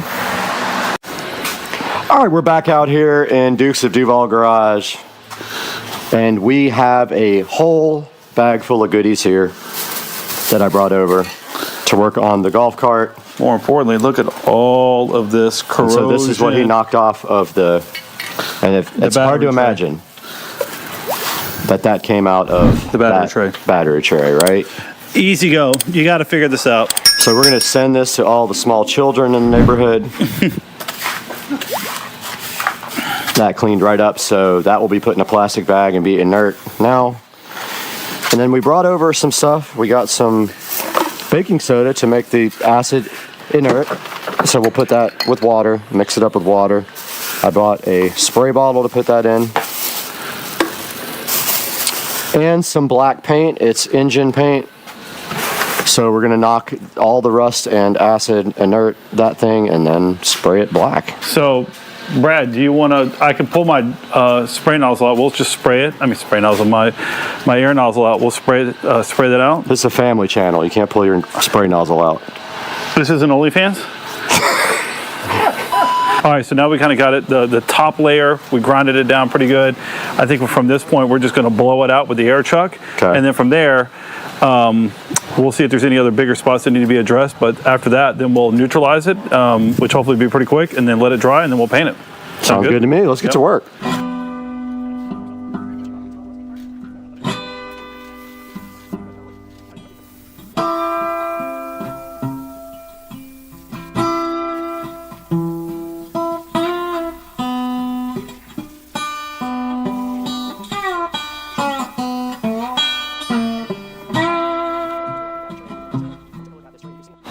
All right, we're gonna take our spray bottle that I brought over. Already prepped and ready? Full? It's not full. We got to fill it up with some baking soda and some water. Now the trick is we need a little funnel to get the baking soda in there. Yep. And then we'll put some water in it. Ratio is here? Or? Yep, I got to check my phone, so we'll be right back. We need what, 16 ounces maybe?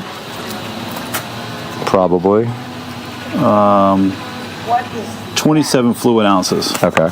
So you do the math on that. I don't know how to do math. But I went to public school. We'll just put in what we think. Do a lot. Yeah, that's the best bet. It's going to come out in clumps. You don't have a real funnel? I'm sure I do somewhere. But this is good because we just throw it away when we're done. True.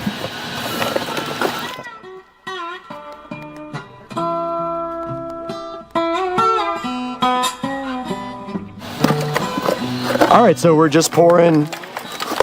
pouring the baking soda right now, and we're gonna just pour a generous amount in there because, you know, it's so much per pound, and we have a small 27 ounce spray bottle.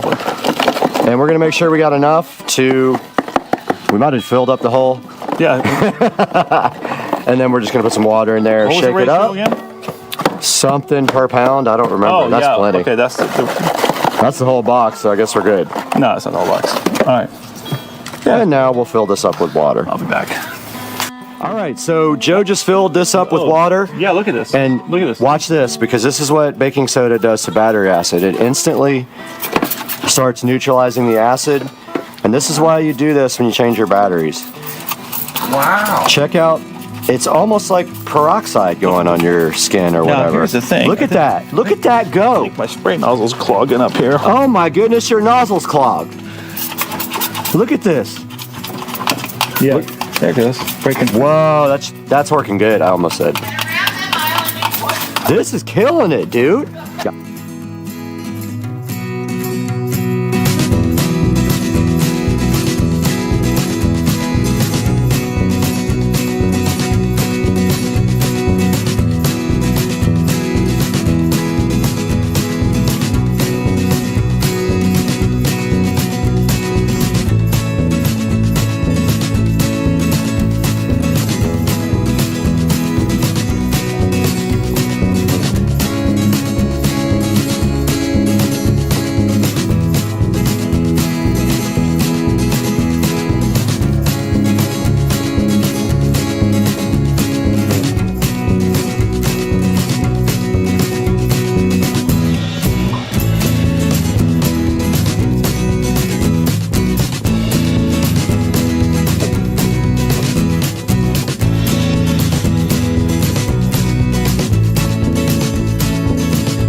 Hi, we're back out here with Dukes of Duval, and Wayne is also joining us, and Carter. And so we've let this thing sit.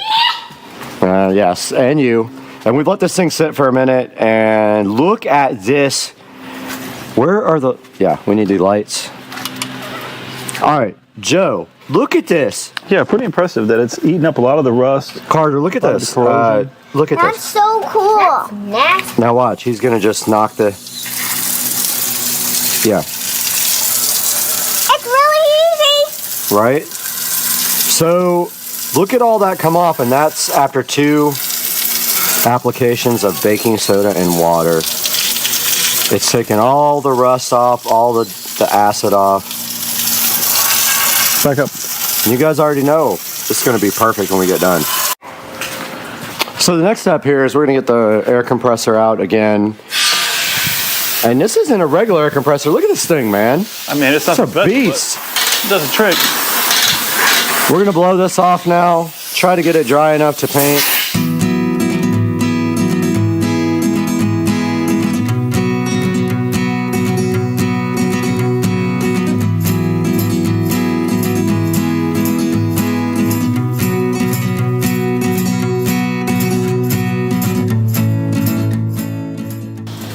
Oh, that's ready to paint.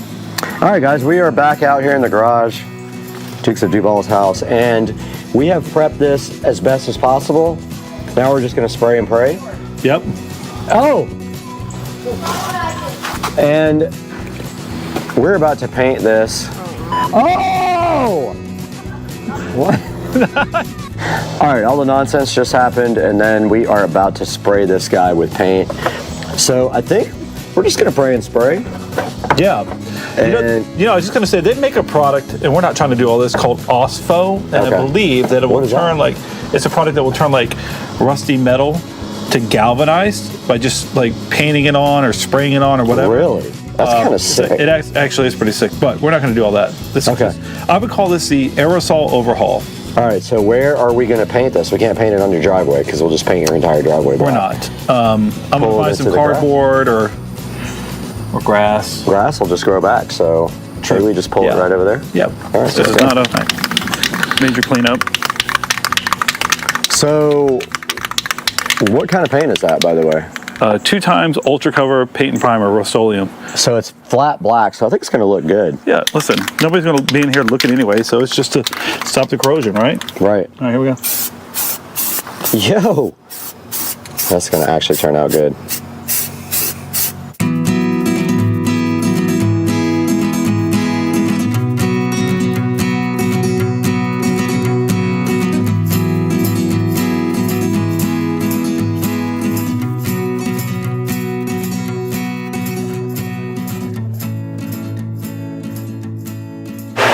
All right, so we got this thing drying. It's ready to go. This stuff dries in 5 minutes. So we're going for round 2 right now. Second coat of paint will be the final coat. And then I actually have to go have some fun. Yeah, so we'll pick up on this tomorrow. Tomorrow? You want to finish it tomorrow? Yeah, we're not ripping this thing tonight.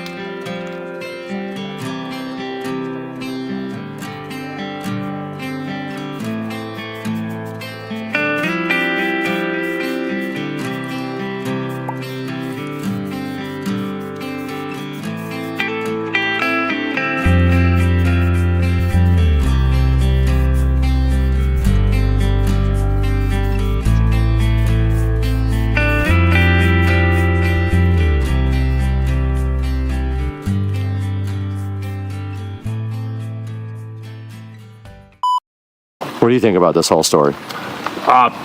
She's my CEO, and I believe everything she says. Happy Monday morning, guys. And today is a holiday, but unfortunately, you can see here, I am actually at work. Today we're going to talk a little bit about how to get your crud, black, soot and just terrible exhaust systems looking polished and brand new. So Saturday morning we took the SL65 over to the exhaust shop, and the technician who was working on the exhaust was going to polish up the exhaust tips for me, and he showed me this very cool thing to use. It's this stuff that usually is used for freeing up bolts and nuts that are stuck, but he was using it for polishing the exhaust. Take a look at this video. This is a combination of that stuff and metal polish to get your exhaust tips looking fresh again.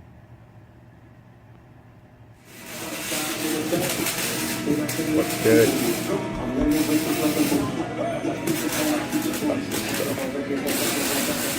Open shut.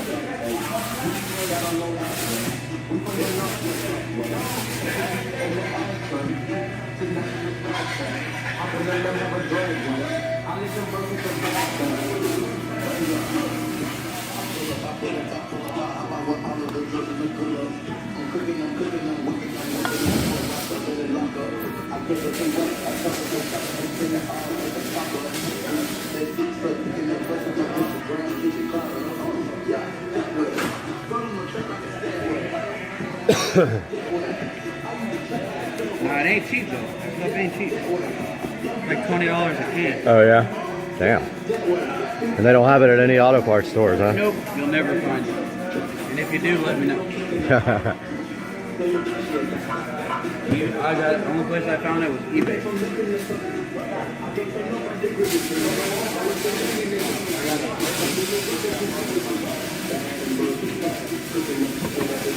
Came out good, man.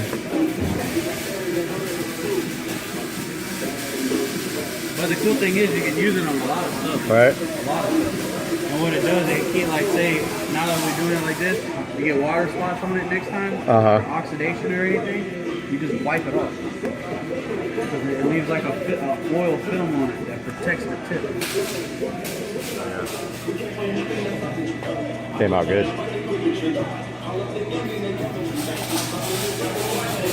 Now I might use a little bit of that to help get off the rest of the black.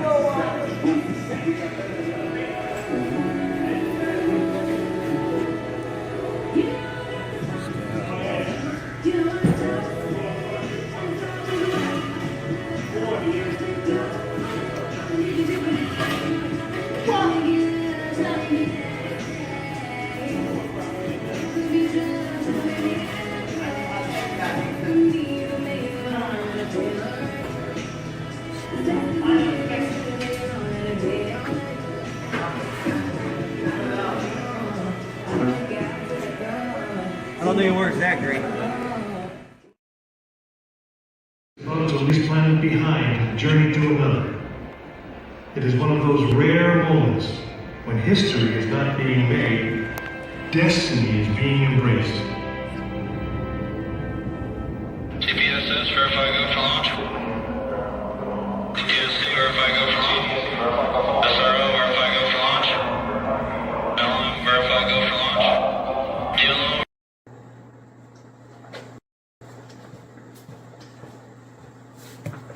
Today's Thursday, and today we're going to pick up the car from All Set Auto. Welcome to Supercar Street Racing. Have a look.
right, welcome back, guys. We're here at All Set Auto to pick up the Model S Plaid.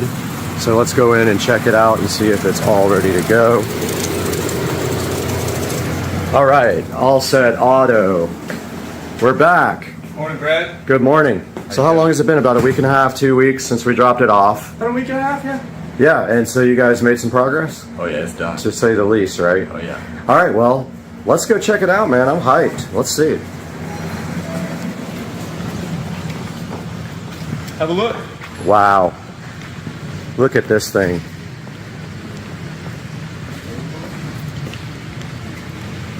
It's almost like you breathless. You don't know what to say. It's just so good. It's definitely been a transformation, for sure. So how many hours do you think this took total? I'd say a complete 5 days of labor dedicated to this car specifically. Did you have any challenges on the way that you weren't expecting, or was everything pretty much par for the course when you do a wrap? Multiple. Multiple challenges, okay. Although, you know, I only do 4 different models of cars. I do your car and the other 3 models that Tesla makes. Right. Every car is different though. So things are just gonna have different effects on the paint, how it was sprayed, when it was sprayed, things like that. I had a little bit of difficulty getting this area to tack right here. We actually did this bumper twice. This was a redo. There was something going on with the paint here. Mm-hmm. I actually had it, we pulled off the PPF because it didn't want to tack. It was a little bit of a texture in the paint. Okay. So I had Jorge spend a few hours with the buffer on it and get it nice and polished and get us a good bonding surface before we redid it. Right, and we did notice quite a few paint issues from the factory, which Tesla attempted to correct, and they made another issue with the paint that they didn't want to correct. So we did the best we could with what we had without taking the car to the body shop again to get the one little thing fixed. So also we added some carbon fiber bits to this guy. So this is a carbon fiber V, and it is about, I want to say it's about $300 to add that. And also we added the carbon fiber mirror caps here, flat carbon, and also the door carbon fiber, which actually breaks up a lot of the wrap on the side, in my opinion, and it looks fantastic, and it actually matches the factory matte carbon fiber rear lip. I'm excited for you to bring me that front lip. We're getting, so yeah, we ordered from T-Sport line, we ordered the front, what's it called? Front apron, carbon fiber apron. It's about a $1,400 part, and it 3Ms onto the car, and they added a little bit of that dual epoxy stuff as well when they put it on. They have a video showing you exactly how to do it. So that'll be coming, and we have a checkup here in a couple weeks to make sure that the wrap is doing what it's supposed to do. And I think that's just water. That we'll take a look at. Yeah, I think that's like exactly where the line is. This little line here on the back, just the way it is. Okay. And there's a good look at the side where you can actually see it in the light. The wheels were also ceramic coated. And we didn't talk about that. This car is fully ceramic coated on top of the wrap, so we can probably expect some easier maintenance, right? It'll be a lot easier. Things are going to want to stick to the car, so you're not going to be washing it nearly as often. When you do, it's going to be a lot easier. And I'm glad you brought that up because I have a gift for you. Okay. Check this out. So this is your trio pack. Okay. And in it, you have 3 different products. This first one here, the blue, it's called Cyber Soap. Has gloss enhancers in it, and this is your car wash soap. Okay. It's a pH balanced soap. They do have ceramic additives in there to help you get the best life out of your ceramic coating on there for sure. Okay. The white stuff here, this is your interior protectant. It's called Cyber Seal. Very self-explanatory. Spray, wipe, it's clean, it smells great. You can use that on any surface on the inside of the car? Any surface on the entire interior of the car. Awesome. Okay. And then finally, the purple stuff, this is your go-to. This is one we just included the sprayer on because you're going to be using this one probably more often than anything else. And this is your ceramic top coat.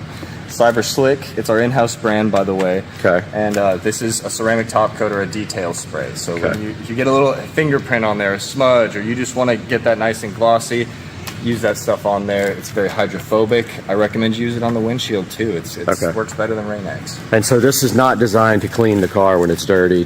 That's designed just to take out little smudges and everything, right? Correct. You don't want to From what I've been told, you don't ever want to use wet detail spray on a really dirty car because it scratches the paint or scratches the wrap. For most of the cars on the road, yes. In your case, I mean, obviously there's a line we don't want to cross Right. with it being too dirty. You but can actually you can mess it get up if you try. way away with a lot more than most people can when Okay, it comes cool. to wiping off their car. If this car was dirty and I sprayed that detail spray on there and just took a rag and wiped it off, you'd be just fine. If you did happen to put some scratches in the PPF, it'll heal itself up. And if you do nothing, it's in the middle of summer right now, it's you know, it's July, take maybe an hour or two and it'll be gone. Okay. All right, cool. I don't plan on driving the car a ton, and I don't even really want to drive it in the rain. That's how weird I am about the car. But we know that if we want to, there's that added protection to have the ceramic coating done on top of the wrap. And yeah, the car just looks amazing. So we're going to get some glamour shots here momentarily. Just walk around the car, make sure everything's good, and then we will be right back with you guys.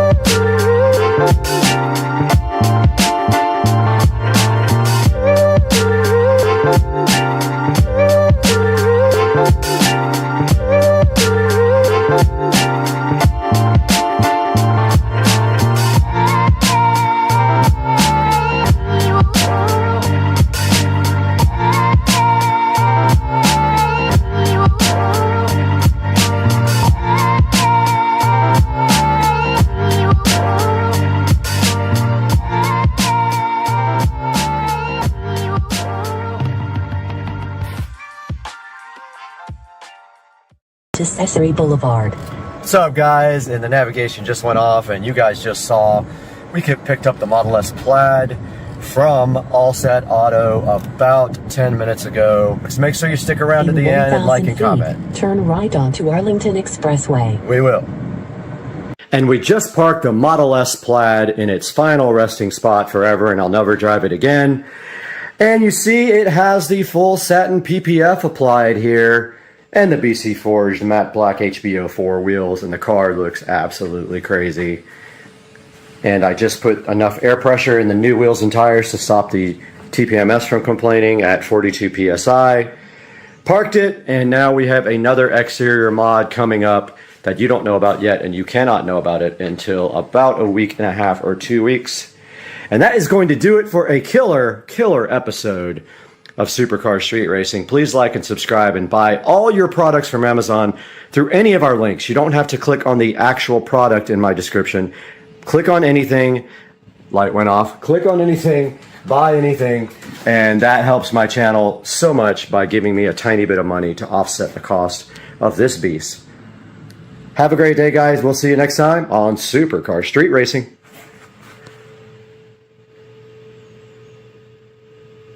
Hey guys, welcome back to Supercar Street Racing, and this is part 5 of me reacting to my 15-year-old racing videos on the Supercar Street Racing channel.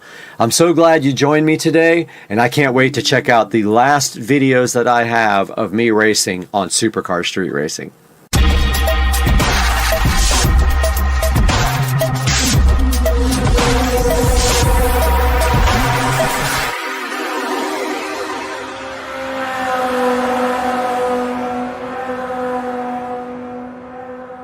Guys, welcome back. This is part 5 of Supercar Street Racing, reacting to his own videos on YouTube from over 15 years ago. And today we have the last installment. This is all I have left. There may be some videos out there somewhere, but a lot of the sites that had my videos hosted are no longer available. So let's start taking a look at these now. This first one says single turbo 750 horsepower Supra versus the slowest Mustang in the world. So I don't know what this is. I do not remember this at all. Let's see what it says. No audio here.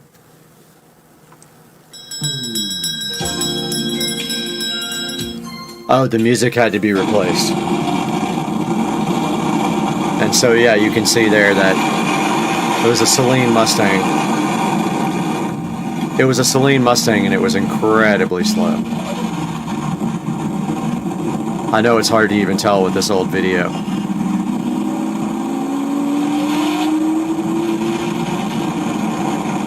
This camera was absolutely terrible. I don't know why I never bought a real camera. I let him get the hit this time.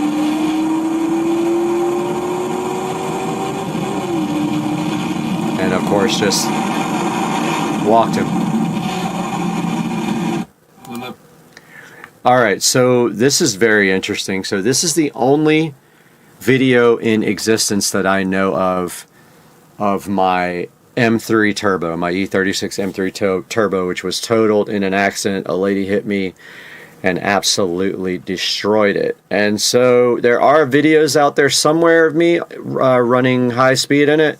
I don't know where those are. Like I said, one of them used to be on Speedo Pics, and I think that site is long gone now. I think I looked for it, but this is my Turbo M3 from back in the day, leaving an event. It's really short, I know that. Let's see, and quality's terrible. And I got sideways there. Let's take a look again.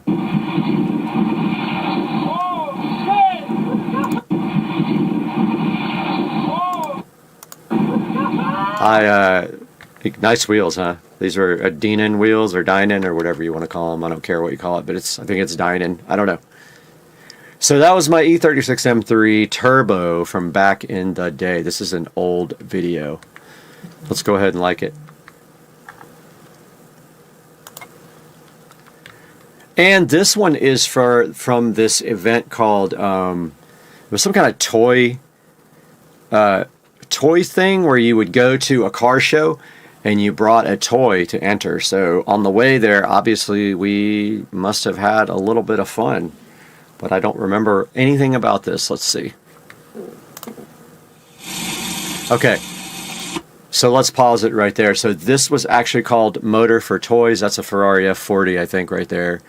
I actually raced one of those on video one time. I don't know what happened to the video, but yeah, 3rd annual Motor for Toys. You bring a toy, 2006, so almost 2007, and you are able to enter, and it was in Agora, Westlake Village, which is north of Los Angeles. Let's see what this is.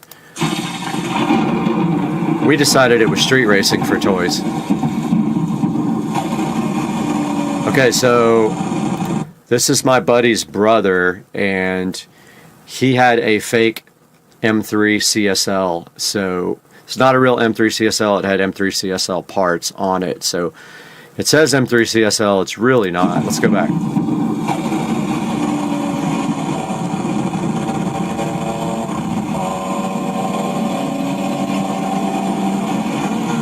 You can hear his exhaust. Obviously not even a competition there. Pretty crowded streets, you know. I was kind of an idiot back then. That's 101 north, headed towards Westlake Village. It's another Supra. Pretty quick.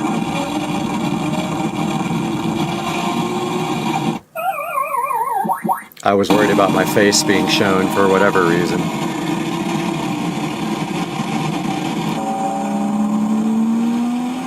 Stock fuel systems, single turbo, my buddy. And he beat me. Because the car had no traction, so he beat me. This car was quick.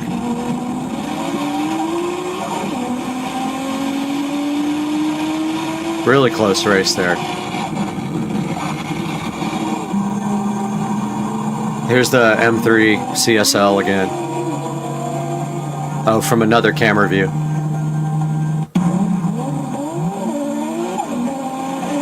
Me with no traction.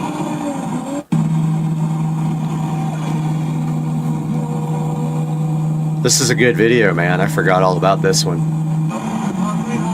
And here's the view from the other car looking at me. And then I just waved goodbye like an idiot as I spun.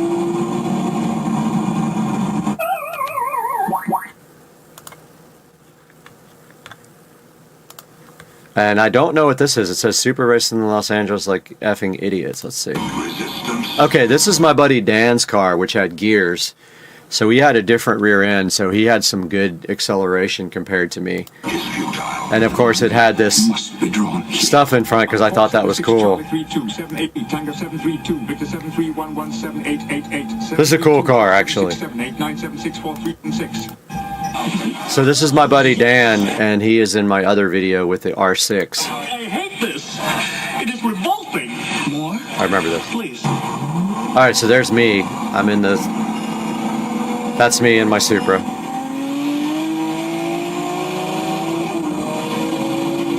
Great race. I had no problems beating him at that time. I think he was on stock fuel, maybe. But I had, you know, aftermarket ECU, fuel system, single turbo, all that.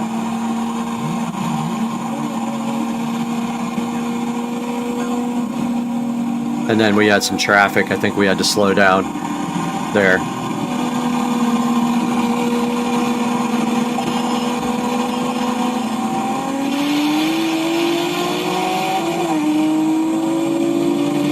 Great video. Probably one of my better shot ones, which shows a lot. Judging by the pollution content of the atmosphere, I believe we have arrived at the latter half of the 20th century. Yeah, so that was pretty cool. This one is insane. So I was actually supposed to race a Veyron, I think, this night. Something insane. And the guy didn't show up. I remember this. And the music had to be substituted, I think, as well. I don't think there's audio on this, but let me get to the actual video. So I'm going to turn this down in case this is copyright, but that was a ProCharge Z06 sitting in the parking lot. 600 and something real world horsepower. I know it's hard to see. That's my buddies that made 621.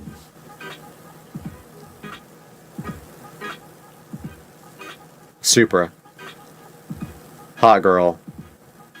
I don't know. Pretty childish, but she was hot though. So there's a Venom Viper pulling up that wanted to run me, which was absolutely ridiculous as far as his ability to actually race was. I remember I got so mad at this guy because he would never go on the honks, and he would be like, oh, I tried to go, I missed shift. I mean, there were so many excuses. It was a sick car, but like the guy just kept on messing around, and I could tell he wasn't trying to race at all. That was a dog in a black Supra, I think. I don't know.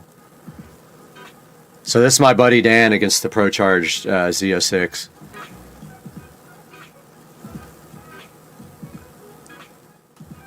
Looks like Dan won that race, though. There's no audio here. It was all copyrighted. Maybe it still is. I'm going to turn that down. So here we go. Here's a race between the Vet and my buddy's Supra. And I think that I tried to stick with them. Yeah, Dan beat him on that one. They didn't go very far. They hit traffic, it looks like.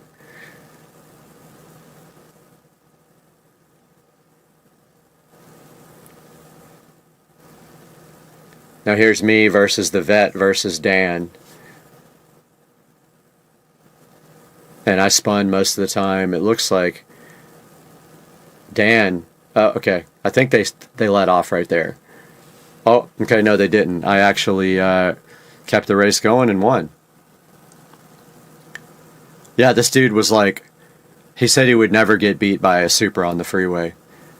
And he kept saying... This is now I remember. He kept saying he misshifted and things like that. And he never came back to the meet after I beat him like 3 or 4 times. And this is a 745 Li versus the Vet and me. Of course, the 745 has no chance. I just went when I heard them race, so I don't know what happened. But obviously I walked on the Vet,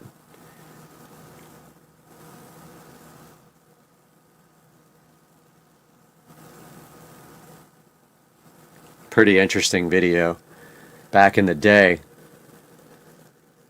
And then I don't know what this is. Oh, Dan, Brad, me and my buddy Dan, who was in the last video that we watched racing. Okay, so his made 600 and something to the wheels, and he has gears. His top end's not going to be as good, but his acceleration was great. But I did pull on him right here. I was up in the 800s, I think. So this looks like we ran again. I wish there was audio on this, but there just isn't.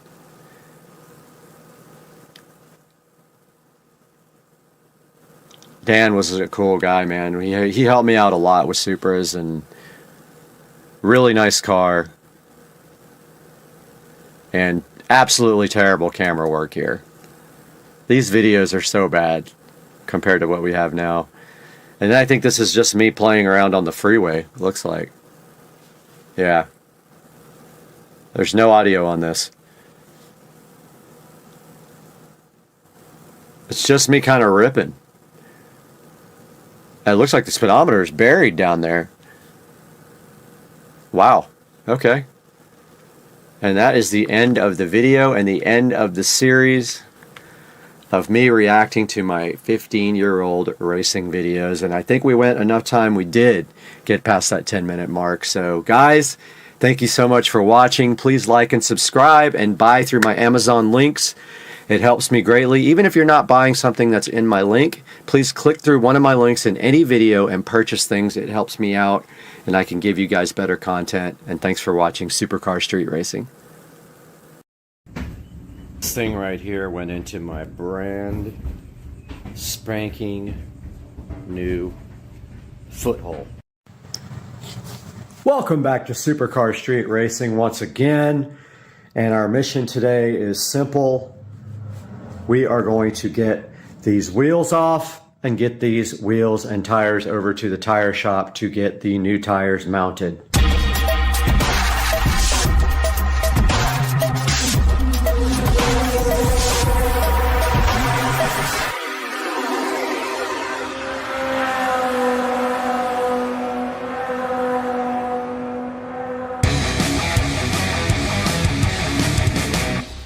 First things first, we got to get this thing up in the air.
Okay, we got both wheels off now, ready for taking to the tire shop here.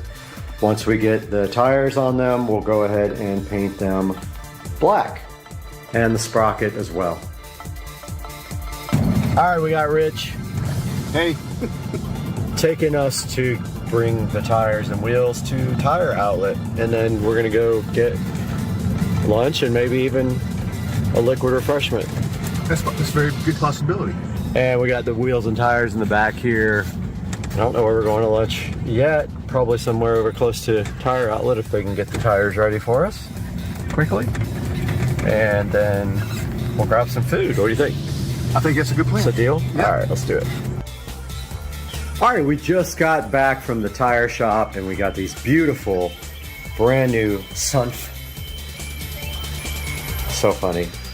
Wheels and tires that now need prepping and painting. And so I am going to try to figure out how to do that at this point. I don't have any index cards to stuff right there, but I definitely want to do it while they are on and mounted. And they came with this lovely Sunf thing, which sucks, so I'll have to take that off later. But yeah, I'm going to try to figure out some way to do this without index cards. All right, we're waiting for Dukes of Duval to come over, and we need to start refinishing these wheels. So all that we need to do right here, right now, is start sanding these wheels. And I don't even know how.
we're just waiting on index cards to come in, but we're going to do the first step of protecting the tires, and that is you do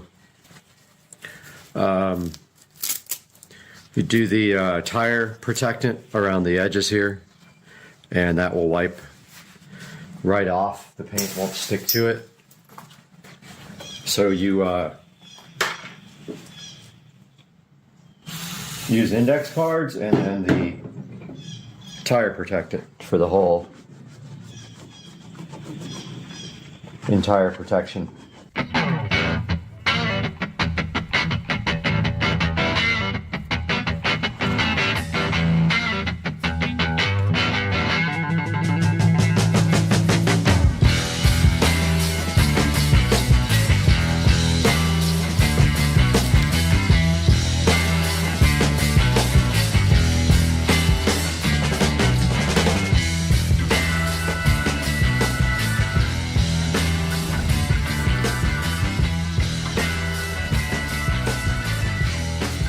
So the index card trick is not going to work on these wheels, and I'm bummed out. I don't know what to do. I got to figure it out now.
A little update, the wheels are finished being plasti-dipped. I really did not want to do that because the first time you change the tires, it ruins the dip, but I could not figure a way to do it.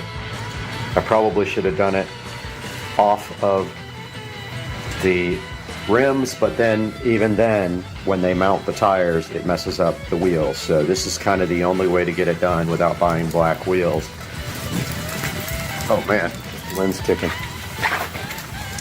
And the sprocket and the sprocket bolts are done. So I'm going to start putting this thing back together and get it on the front wheel now.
All right, just got the bike back together, and that's how it looks on the new tires and the black wheels. Looks pretty sick.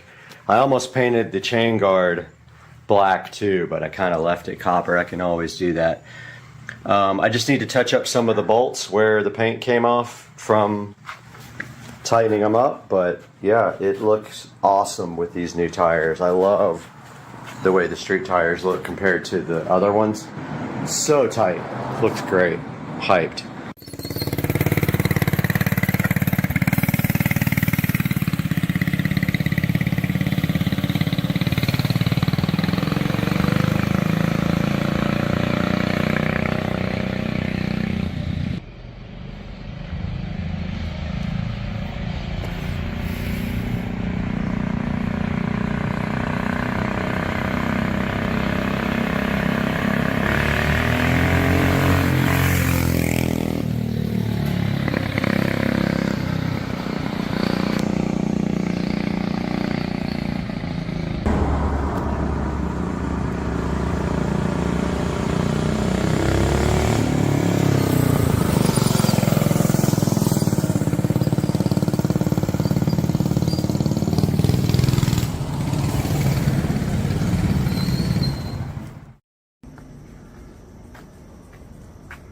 Guys, here's the Starlink mission. This is the first time I've ever seen this from Jacksonville. This is absolute.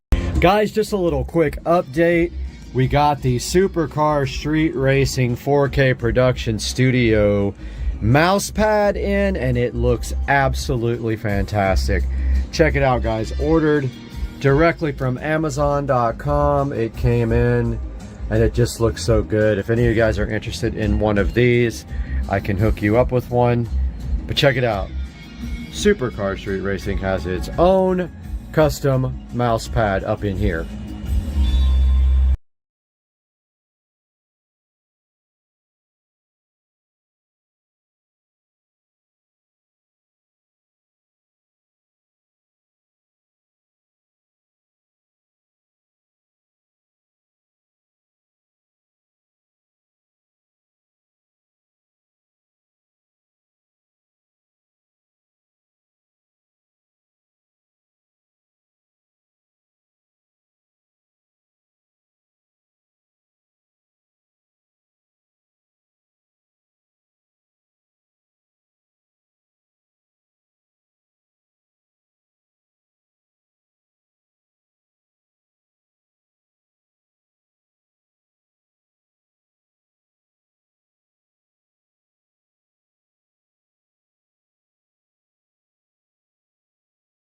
Bathroom, and when you're in the house, the did on my channel about a year and a half ago. Now, so this is going to support the mirror mount in 2 different places. First.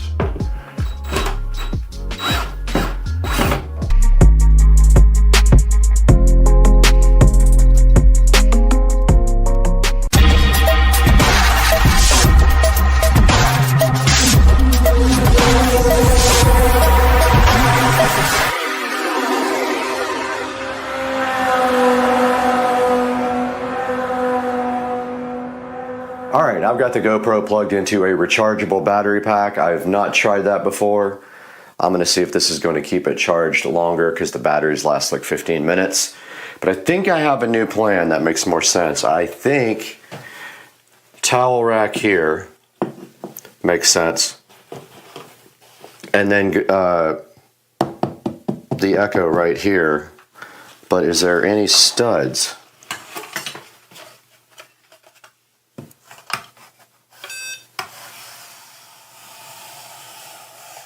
No.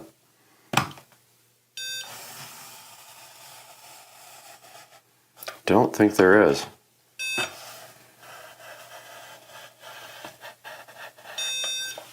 think the only stud's right there, which is awesome.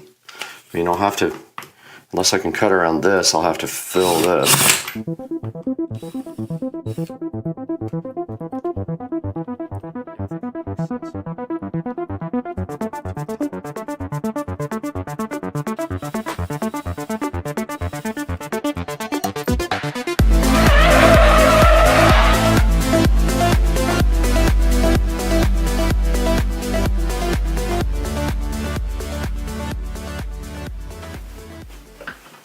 back in the bathroom here, and I kind of need to clean up some of this mess before I start the next part of this project, which is going to be cutting the hole for the Echo Show 5, which we're going to put right there.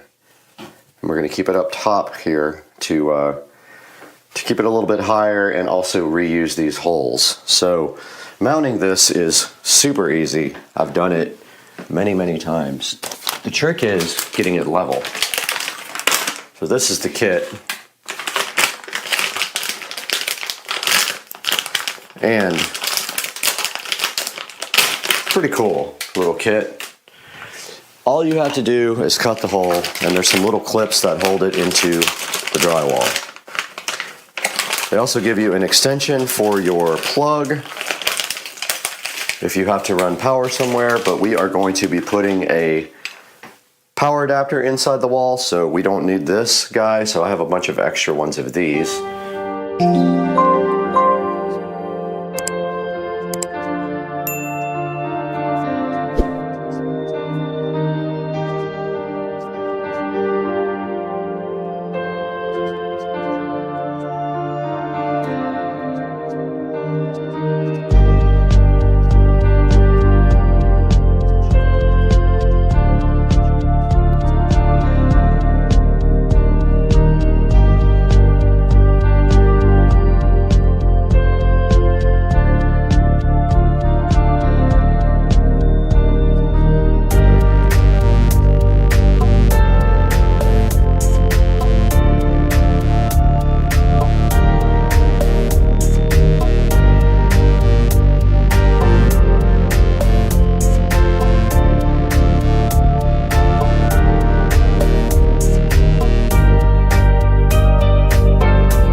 So this is our rather easy solution for power. Now technically, you are not supposed to do this, so don't tell anyone. What we're gonna do is grab power off of this receptacle here and put power to this Show 5 device. So I've got some electrical cable here. It is not Romex, and again, you're not supposed to be doing this. But at this point, I'm not worried about it. It's accessible. The Echo Show pops out in 2 seconds. So it is what it is. It's happening.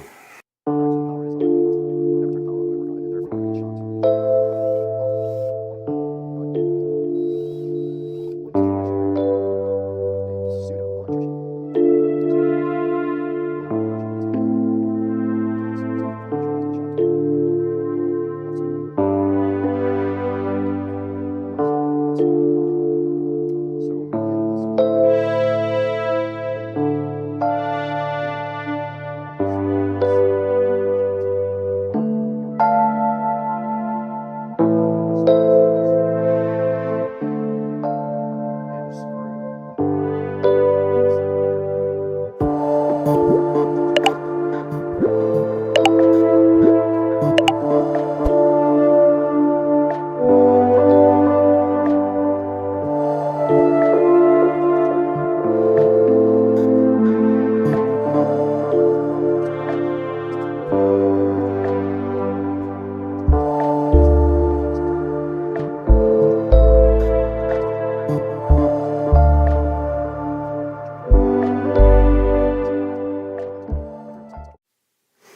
have our drill bits here, our paddle bits, and it's as simple as grabbing one.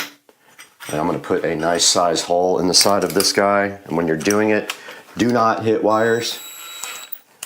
Do not touch the side of the plug. It is on and active. This is very not recommended. So we're just going to go right through the side.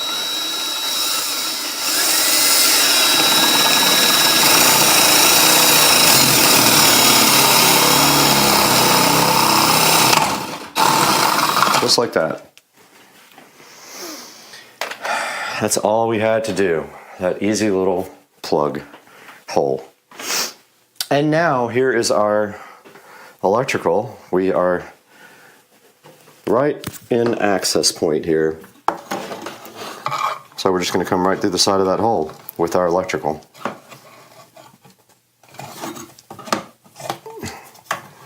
Now, since this is not technically closed up and it has access, this really wouldn't be out of code, I don't think. You can't close in a plug like this inside the wall, but we are not closing it in. It literally pops right out. So now we are going to go ahead and connect this side.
All right, our power is done for our show 5. And now all we have to do is get our power brick here. See, we have our female power here.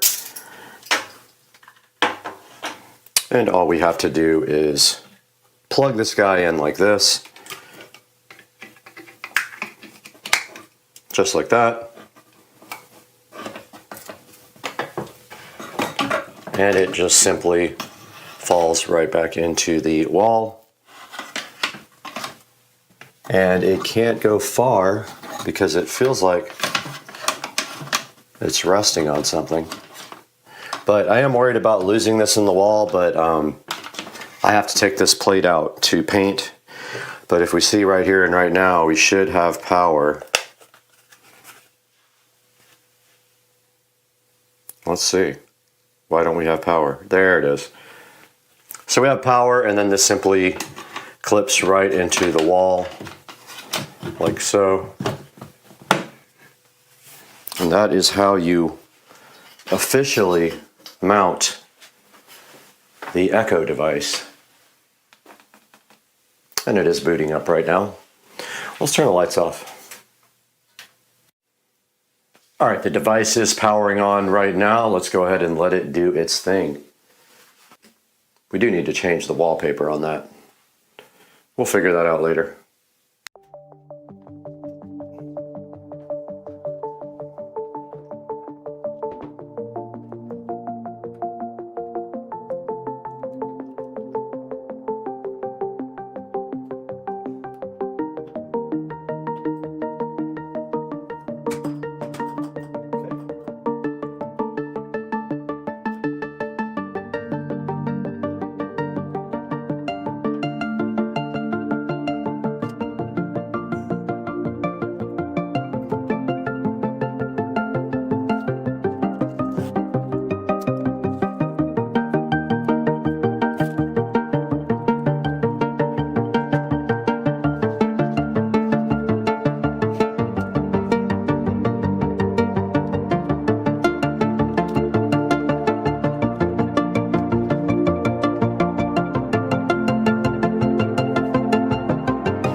All right, guys, so we have run to the hardware store, actually in the Tesla, which is a miracle because I never drive it, and gotten some spackle stuff, and it actually is the stuff that turns white when it's dry. So let's go ahead and get this all patched up.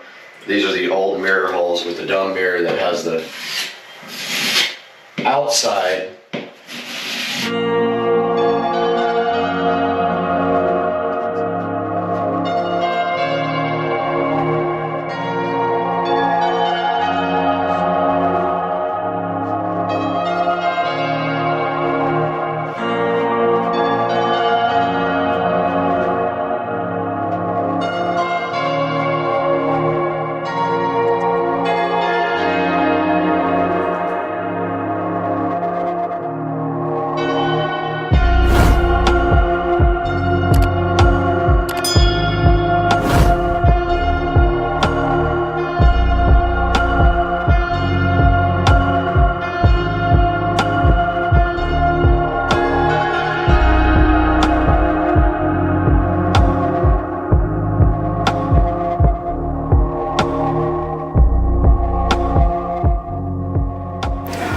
So I just recorded this whole cool thing about this new paint system.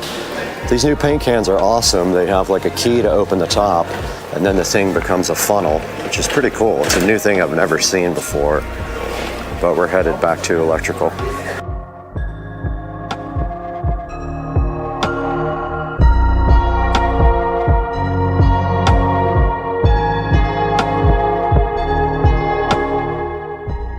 Okay, so they were up here on the very top, and I had to go all the way down here and get the box down to get one of the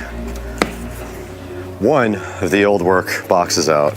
These are the ones that have the flip tabs, so you just put a hole in the wall and you flip them up, and that's what we need.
what's going on, everybody? It is Friday, and we got a little project going on today for the SLC. It is Tuesday morning, and I want to talk to you guys a little bit about Bluetooth audio for a car that never had Bluetooth. So the SL65 AMG, obviously, this model started in 2005, and of course back then Bluetooth did not exist at all. So there are ways to get Bluetooth in this vehicle. Now, unfortunately, for whatever reason, Mercedes thought it was smart to not put an auxiliary port in this car. They had them before this year, but they deleted it on this year model, which makes 0 sense. So in order to get Bluetooth in this car, there is a device installed called the Stream Blue. Now, the person who owned this car before me paid a ridiculous amount of money for that, about $1,200 or $1,300, I think. You can actually buy it for $400, and I will be selling the one that's in this vehicle because I'm going with an aftermarket head unit. So let me show you exactly how this Stream Blue works. First things first, well, I do have the keys. I was trying to figure out if I had the keys. When you get in the car and you turn on, there's the factory command system. I'm going to flip this around real quick and show you.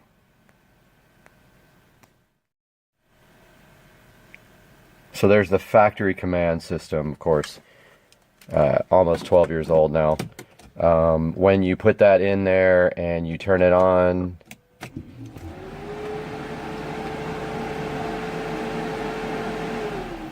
now the only thing I have figured out is what that no iPod thing is. Now, to get Bluetooth audio on this, all you do is press the audio button till you get to this screen.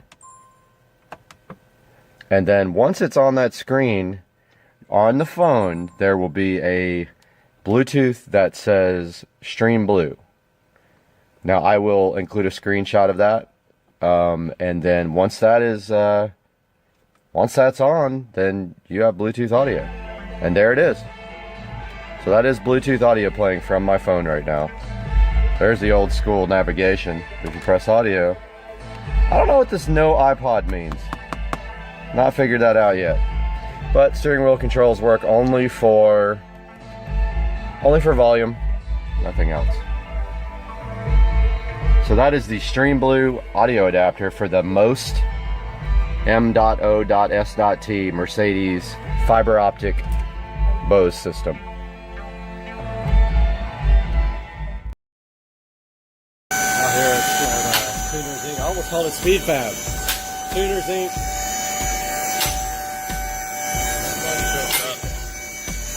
What? About to change the oil in this thing. Get up on the lift. What do you think about? About time. What about that? So we didn't even get the AC refrigerant. No, didn't need So, it. There's too much pressure. Yeah, we didn't recharge the AC. We had to drain some of the pressure out to get it working again. It was overpressure, and the compressor would cut off. Now we're gonna change the oil. About to get under here. Look at that wastegate. Oh, go figure. Look at that. There's the oil filter. Easy peasy. That's hard to get to. What is it we wanted to look at last time? I forgot. Oh, the rear end's one thing I wanted. Y38, yep. So that's the Subaru rear end right there.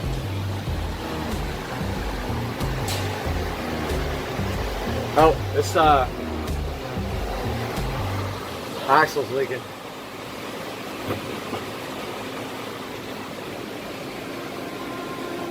Yeah, right at the Yep. Just that side though. Yeah, it's throwing quite a bit of grease. Yeah, right there. look at that. Oh, go figure. Look at that. Yep. Layer. Yeah. Axle's leaking right there. Yeah. Oh, go figure. Look at that.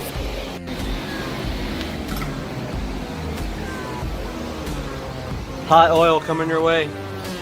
And who knows how much spurt power it has.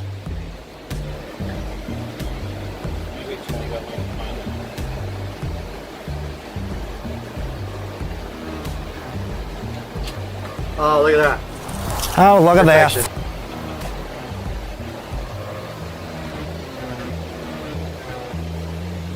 Dark. Oops, I put my phone in it. Yeah. Oh, that's the other thing I wanted to look at was the coilovers. Take a look at the yellow speed racing coilovers.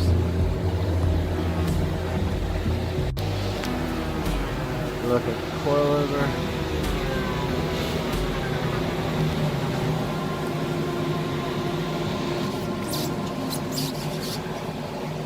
Oh, sick. I can actually see the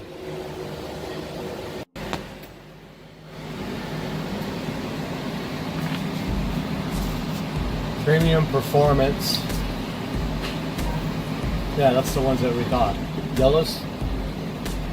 Yellow speed racing premium performance. And man, they got 3 inches of. Got the new oil filter in there. Right there. Oil still draining out. World's smallest drain plug.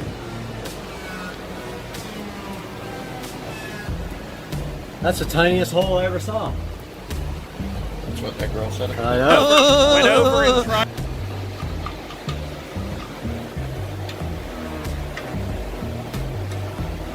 But Are you more interested in having a big gaping hole?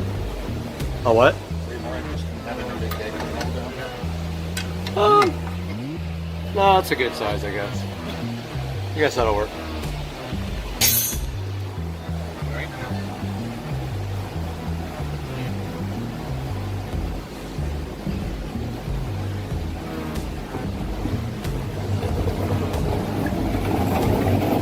Cleaning up all the oil from the oil filter. Still dripping.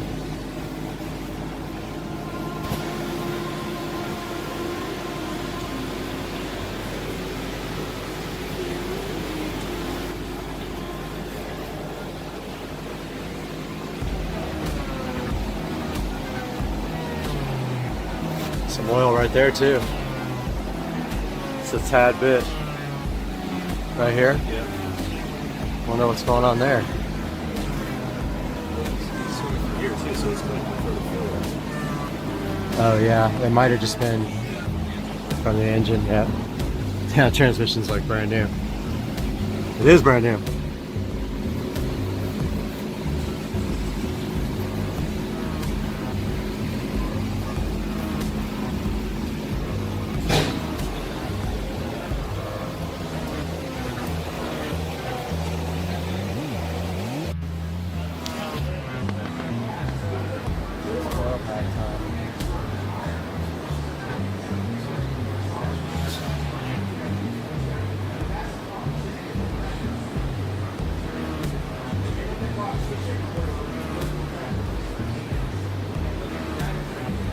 I took coil packs out now. I'm probably running to go get some spark plugs.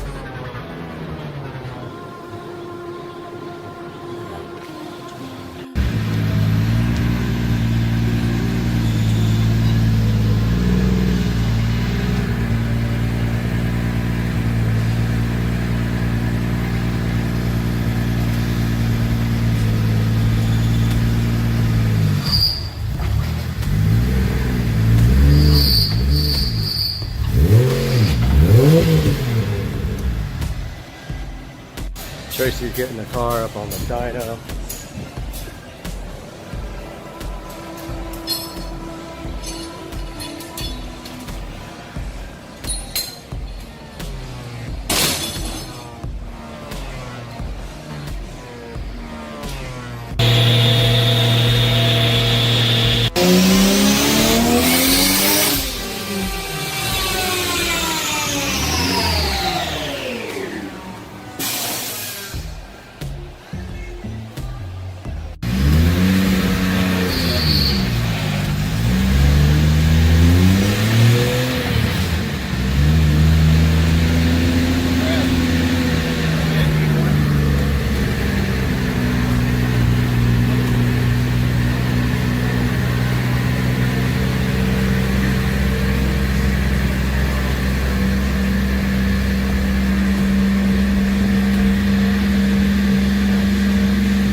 not sensing boost on this.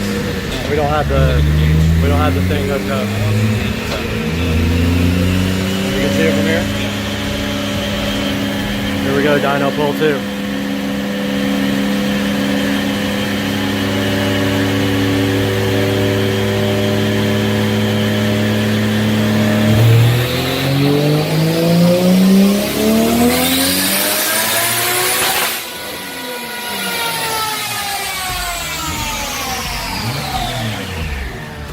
It spiked to 14, but it dropped to about 12. 15. Spiked to about 14 and then it came down. We could put the manual on there and run it up to 30 and see if we can blow it up. I don't think he wants your car to be in here another month.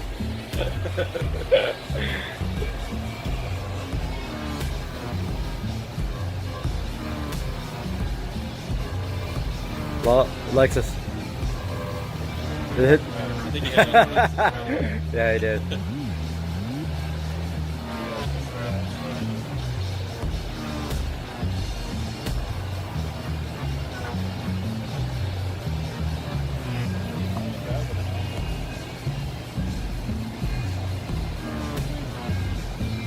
$428 at 14 pounds, 15.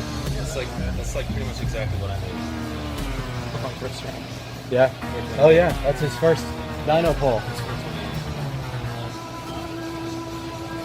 It's like right on. That's with no tweaking. He hasn't even touched it yet. Right. Just running on the spring. Back at it this morning in the Supercar Street Racing Garage. As you can see, I got my weight out here. I'm taking it out on the weights, get my workout in while I work on the bike as well. And I decided to go ahead and change this fuel filter. So before we even attempt to start this bike, I want to go ahead and get this fuel filter changed today on Supercar Street Racing.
All right, I just put a little bit of fuel in it, not a whole ton.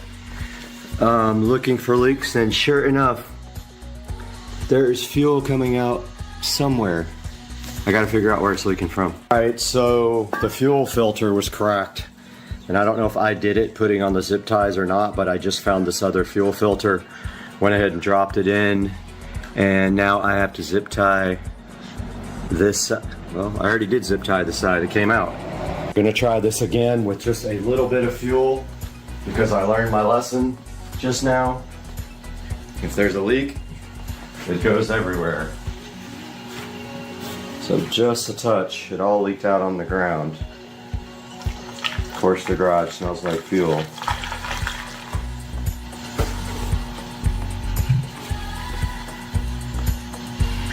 All right, nothing in the line yet.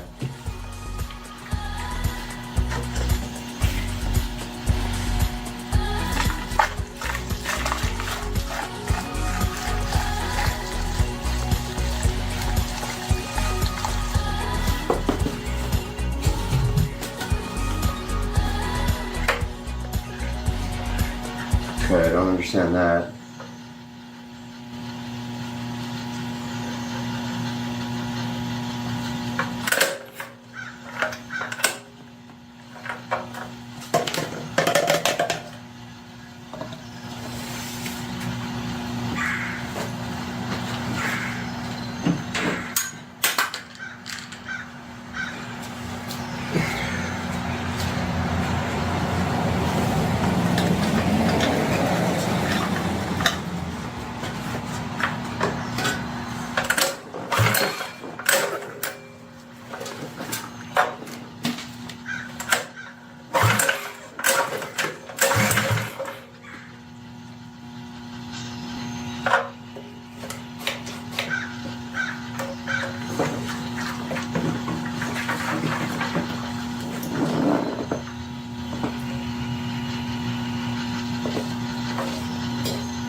All right, now there's fuel going into the filter and into, yeah. So I had to tilt the bike that way to get the fuel over, but now there's no bubbles and there's fuel in the filter. I don't see any immediate leaks. So it might start. Hopefully all the gasoline's dried up and we don't blow ourselves up.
Okay, so I need to put a little bit of background on this clip here. So this is Rich and Trish from across the street. Trish is walking and doing her morning exercise.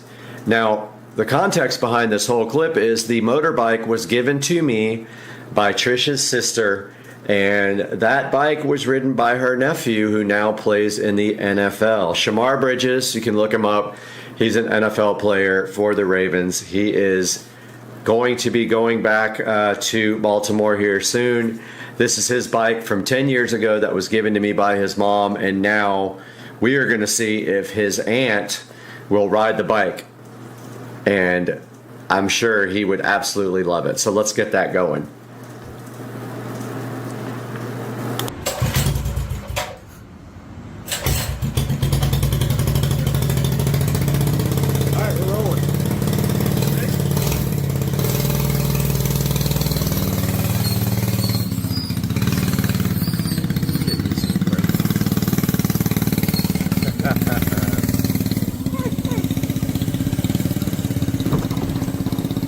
Flat out.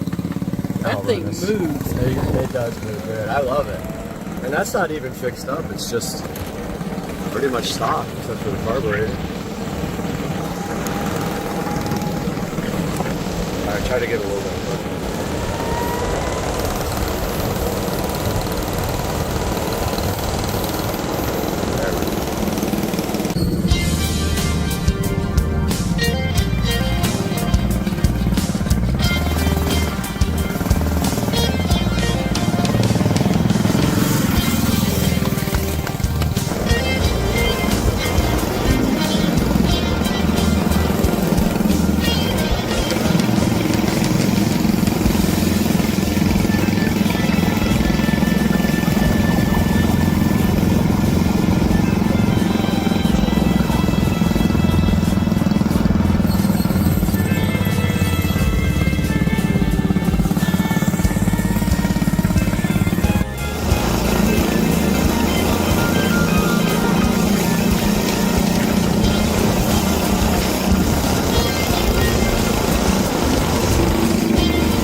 Alrighty then. Yeah, so if you get on it slow, you can get it up. How fast are we going?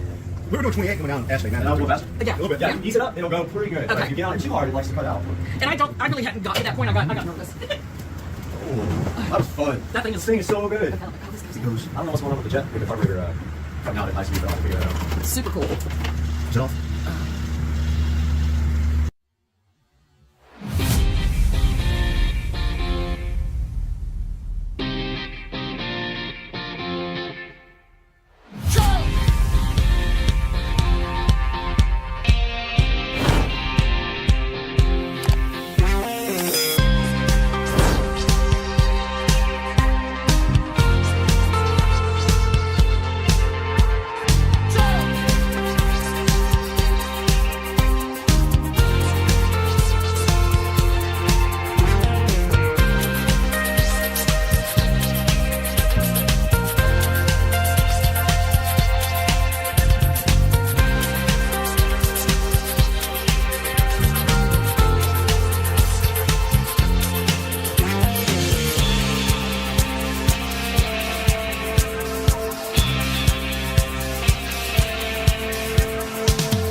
Guys, I am so hyped to tell you about our new channel called The Incredible Universe. You can see it right back there on the screen, and I wanted to tell you a little bit about this channel and why I'm so excited about it. So as you know, I've been building supercar street racing for about 4 or 5 years now, and it really started taking off in the last year, and I've had some good success with it. It's not going to make me rich by any means, but it's a hobby for me and I enjoy doing it. But now we're going to be reaching out to a little bit of a different audience with our second channel called The Incredible Universe. You can see right back there. There will be a link right down below here, and also in the description. I would really appreciate it if you guys would go like and subscribe to the new channel, and just telling you a little bit about what's on the channel. So we're going to be dealing with some things like social things, crime related things I'm really fascinated with, like the solar system, which I'm always fascinated about and I always like to do research on. We're going to do things about mystery, like the Bermuda Triangle, a lot of things about SpaceX and other NASA things going on, and anything that you guys would like to dive into. I'm excited about doing it. I'm enjoying writing the scripts or creating the scripts. I'm enjoying doing the editing, and I also am enjoying putting my own little touch on all those videos. We already have a good selection of videos on the channel. We plan on doing one video per day out there, and that is the current rate at which we are able to produce videos, and we plan on doing that non-stop and publishing one video per day. I think we have about 5 videos already published now as I'm starting to build the channel. The great news is we already have 1,050 subscribers as I looked this morning, and we're looking for that watch time now to get over 4,000 hours so we can monetize that channel and start building the channel and making it good. And part of that is you guys. If you could do me the biggest favor, go click the link in the description, go to the channel, and go ahead and subscribe for me and like some of the videos and watch some of them and give me some suggestions there on what you would do to make the channel better. So yeah, The Incredible Universe is kicked off as a second channel on Supercar Street Racing, and I'm inviting you all to come check it out, and please like and subscribe, and we'll see you guys on The Incredible Universe.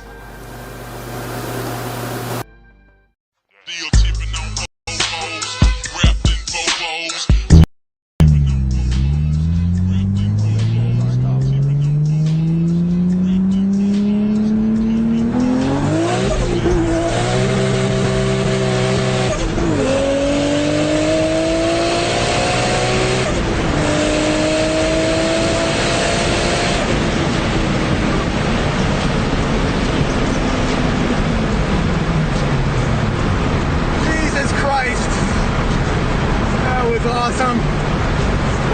Woo. First time I ever took it to 8,000. Oh my god. Took it all the way to 8,000. Second gear was worthless. I know they had to do that. Come again? You know I don't speak Spanish. In English, please. Huh? You pooped in the refrigerator. Who let the dogs out? I need NOS. I need NOS. No. My car topped out at 140 miles per hour this morning.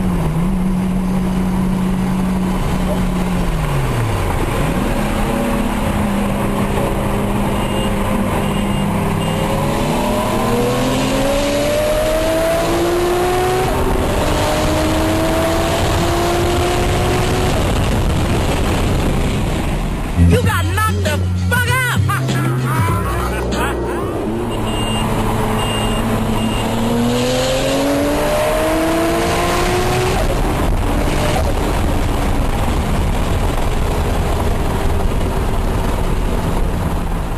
You got knocked the fuck out!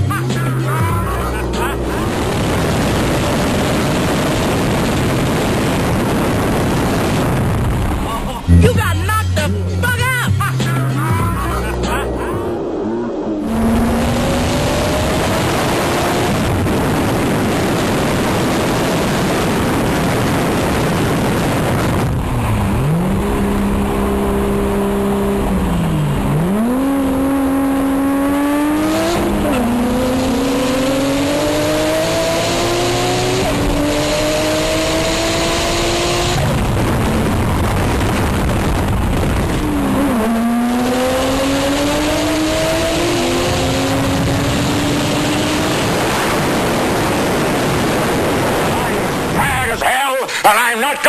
this anymore!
We got all the walls patched.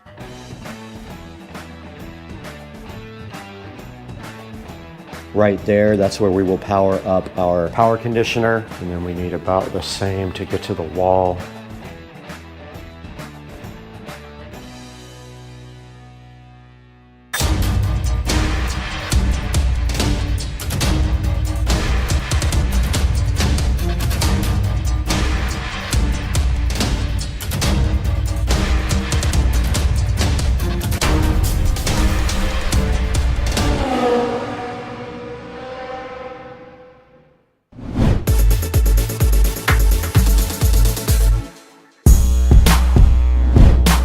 Good morning, guys. It is a fresh day and I wanted to come in here and show you guys exactly what I got done yesterday and what my plan is going to be for this morning. So yesterday we got a whole lot done. Basically, we got all the walls patched. You can see we filled the huge hole but right up here where wires were coming through when we moved them down there. We filled the hole where our subwoofer jack was up there, and we have basically everything ready now for paint. I'm gonna go ahead and tape the floor off this morning. Notice we have our subwoofer jack chilling in here. We got our plate for our Ethernet in here, so we're ready for Ethernet as well. All we have to do now is tape the floor and go ahead and paint this room. So I'm gonna go ahead and prep for that right now.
Little update from the hallway here, and you can see that the closet is 100% painted.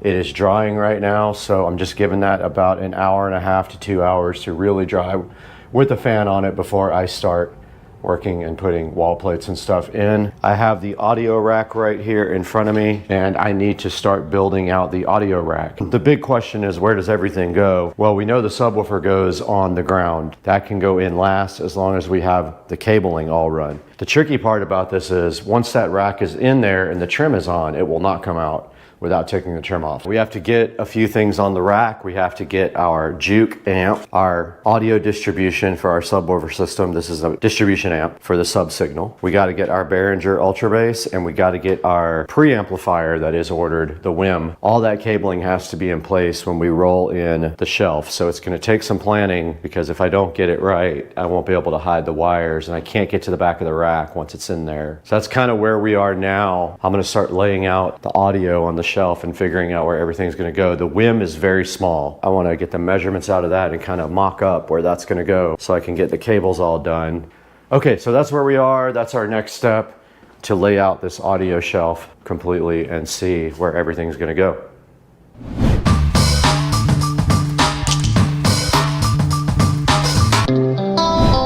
We need to go ahead and unbox a couple things here. We need to get our power conditioner out and also our switch. We have a switch to put in. This is our power conditioner. It's a Panamax, pretty good, really kind of expensive power conditioner for the shelf here. So let's go ahead and get this unboxed.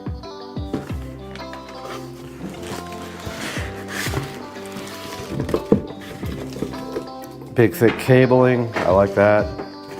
Looks like it has rack mountability. Well, it's got LAN also, but I don't think I'm going to use that. But yeah, here it is. It's got 2 banks of power on the back. It's got LAN. It's got telephone, old school. It's got cable TV. Don't need any of that stuff, but here's the front. It does have a USB-A on the front and a plug on the front. It looks pretty cool. I'm not going to use ears for anything. There's the audio distribution amp. It has 1 input and 4 outputs to feed the subwoofers. That's it, besides our WIM. 8 deep, 7 wide. Let's get some stuff laid out here. I think it'll be fun.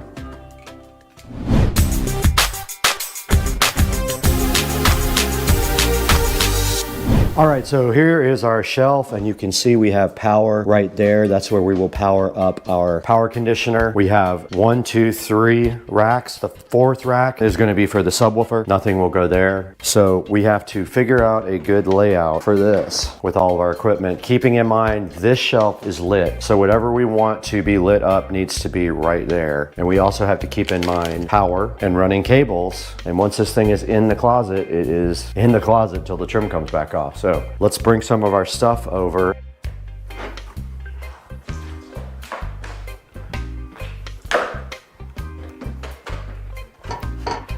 Okay, the top shelf is designed for the amp because I have the height just perfect to hide the wiring here. So the top shelf will have to be the amp. Let's go ahead and plug in the power. So there is power right under here and also USB type A. I'm thinking the WIM on top, very top, so on top of the amp. It doesn't have any cooling or anything on top, so there's no reason not to put that there. Power management might make more sense here because power is literally right behind it. Wow, it just lit up, that's cool. It has lights on the bottom to light up other parts of the rack if you're in a rack and you have equipment under it. It looks like it lights up the equipment below it. Very cool. So I'm thinking maybe the splitter there, because it uses the output of the Ultra Bass. Let's unbox our switch. We got another Unify 2.5 gig. That switch can go there, lit up all nice. We also have our Echo Dot that has to go somewhere, like that. That is everything except the WIM.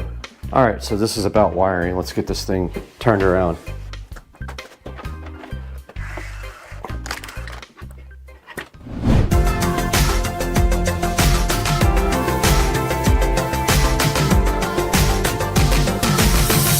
We're back behind the rack again after a trip to Home Depot and some research. I found a power cable for the WIM. So I bought it. I bought a bunch of zip ties. I'll never run out again. And I bought some cable management sticky things, the sticky pads that you use with zip ties. Those are very helpful. Here is the new power cable. Unfortunately, it's 12 feet. I don't need it that long. That's going to be tied up in the back. But yeah, this will allow me to pre-wire for the WIM. That's the whole point, is to get a head start because it's not going to be here for a while. I'm going to put this up here just to hold it for now.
All right guys, a little update here from the closet. I got done with the wiring in the rack, and now I am going to go ahead and finish off the closet with all the wall plates. Hopefully I have everything I need.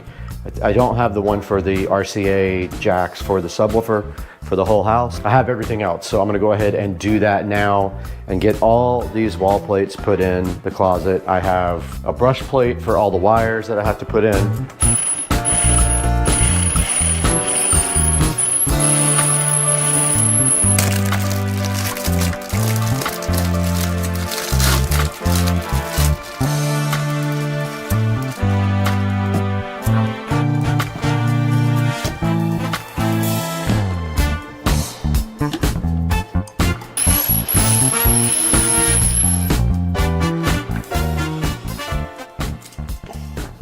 All right, guys, that's going to do it for today. I want to give you guys a little wrap up of everything that I accomplished today. So today was finishing off the audio closet. I got all of the wall plates in, as you can see there. We got power up there if we need it. If we want to do like a cool sconce or something or whatever, we have power available. I got the brush plate on for the audio outputs for the whole house. Everything's labeled and on the plugs and ready to go for the Juke amplifier. I've got the RCA plate in. I'm just hoping that the rack doesn't interfere with it, but I don't think it will. It's going to be close, but not quite. I got the Ethernet plate on, and I got our other power plate ready down there. I got all of the wiring done on the rack and everything tied up behind the rail so you won't see them when you turn the thing to the front. I've got everything hooked up. I've got our Juke ready. I've got all of the wiring for the WIM. The WIM's going up here on top of the Juke. I've got the labeling for the WIM right here. The WIM's going on top of the Juke. It's so funny. I've got this is a sub output. This feeds the sub that goes down here in the closet and also the entire house. Everything labeled. I've got power for the WIM because I bought a power cable ahead of time so I could get it all wired up. It's a long one too. I've got NUC.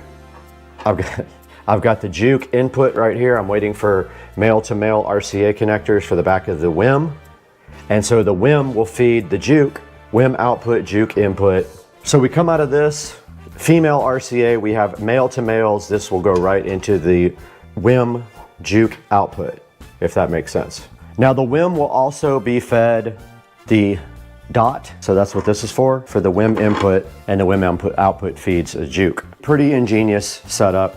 The Juke is the whole home, all zone, 8-zone amplifier. Down here we've got our Ubiquity 2.5 gig switch. We've got our DOT, and then we have our distribution amplifier for subwoofers for the house. So it comes in here and it is distributed twice. Once to feed the audio closet sub and once to feed the entire house right there to that wall plate. All the wiring is ready to go for that. And then down at the bottom we have our Panamax MR4300. So that is our power conditioner there. Our Panamax, it has two different banks of power, one high current, one not. It has nice little lights on it that are gonna glow right here. It has a power on the front and also a USB type A in case we ever wanna put a device here. And then that is also extra power there that comes with the actual rack here. There'll be a link to this in the description. It's in the other description of my other video. I'll copy it over. But yeah, that's about it for today. This thing is ready to go as soon as I get literally 2 packages from Amazon. We've got mail to mail for this, and we have, it feeds the Behringer Ultra Bass. The Behringer Ultra Bass feeds this 4-port distribution amplifier. So I'm waiting for the cable from the Behringer Ultra Bass out to our distribution amp in, and it is on the way. It'll be here anytime now. But guys, that's gonna do it. In the next video, you're gonna see all this stuff powered on and how it looks. All this trim will have to go back on as well. This will not fit with the trim on, so this is gonna slide in, trim will go back on, everything will be good to go. Thank you so much for joining us. We'll see you guys next time on Supercar Street Racing. Got my multi-tool. We're gonna have to do a little bit more cutting. Down to overheat, initiated.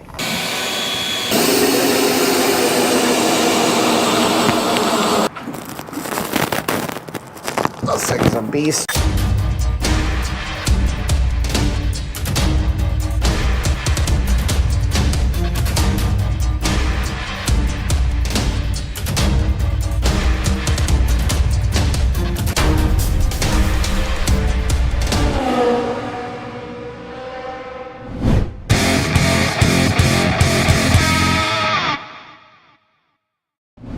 Hey guys, welcome back to the channel. This is Supercar Street Racing. We're out here in the garage. We have Joe's golf cart here, Dukes of Duval, and today is the second part of our battery installation video for the lithium-ion Mousesaur 48-volt 105 amp hour battery. So in the last video, you did see that we got everything out of the golf cart. We weighed the battery, 63 pounds of savings per battery compared to the new battery of what, 105 pounds? Yep. All right, so the next thing we have to do here is prep this golf cart engine bay or motor bay, whatever, for the new battery. And part of the problem we have, there is a spine sticking up that runs right between the 50% line here. So what is our plan to get rid of this thing here? Yep, so we'll obviously have to get in here. We want to do a little bit of measuring, make sure everything kind of marries up to what we want. We don't want to make any cuts or do anything that we don't need to do, right? So I think that we're gonna have to do 2 things. One, we're gonna have to manage the battery to be able to be seated in here, to sit flush, to sit level. Right. And then we're also gonna have to manage the wires to make sure that we have an opportunity to have the wires that you cannot avoid that run from the front of the compartment bay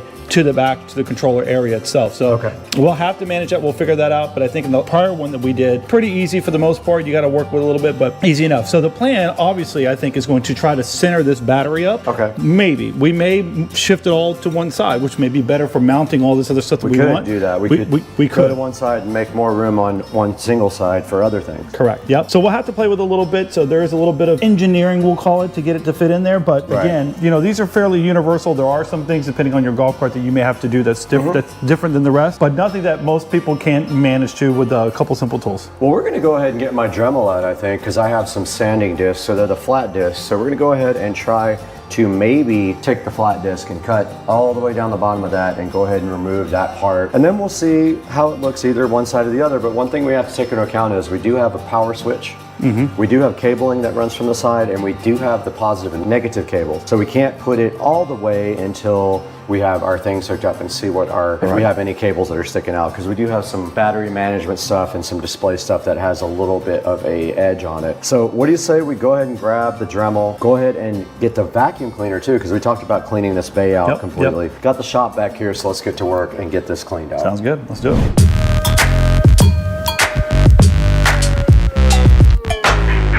All right, so looking at this, you know, just a couple quick measurements, taking a visual of it. We're gonna have to do a little bit more cutting, but I think we got the right tool to make pretty fast work of this. So again, we have this ridge. We got a couple of little nodules that stick out here that I think are gonna have to come out. We're gonna cut it right flush to this here, so this thing sits directly on a nice flat surface all the way across, and I think we're gonna be pretty good. So I have this oscillating tool right here. Should make pretty good work of it. It's not gonna be perfect, but again, it's not the end of the world if you have a couple of cuts that don't look good because it'll be covered up by the battery. You're not gonna lose any rigidity. It's not gonna screw anything up. There's no wires that run through any of this. So if you have the same golf cart setup, you should be pretty good.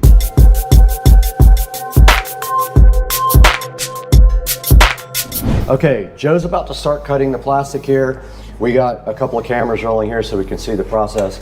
And what I'm gonna do here is hold all of this aside while he goes ahead and cuts. Let's go for it. Oh yeah.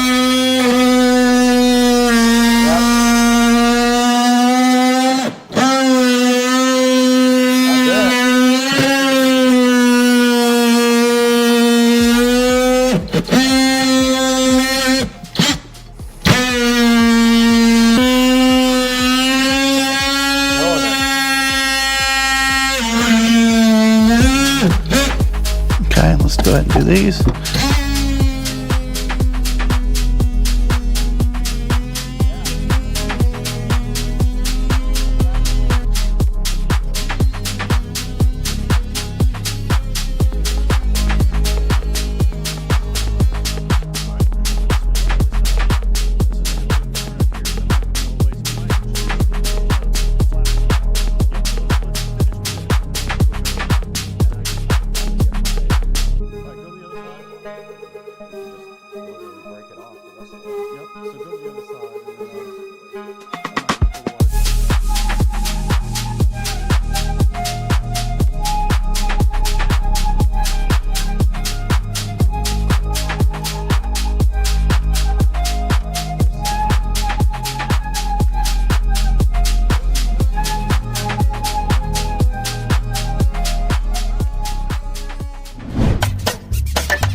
Nice.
Yeah, so leave that because that's for my converter. Okay. We might have to redo that a little bit, so we'll figure that out. Redoing like almost everything. Yeah, and we'll just clean this out and then go from there.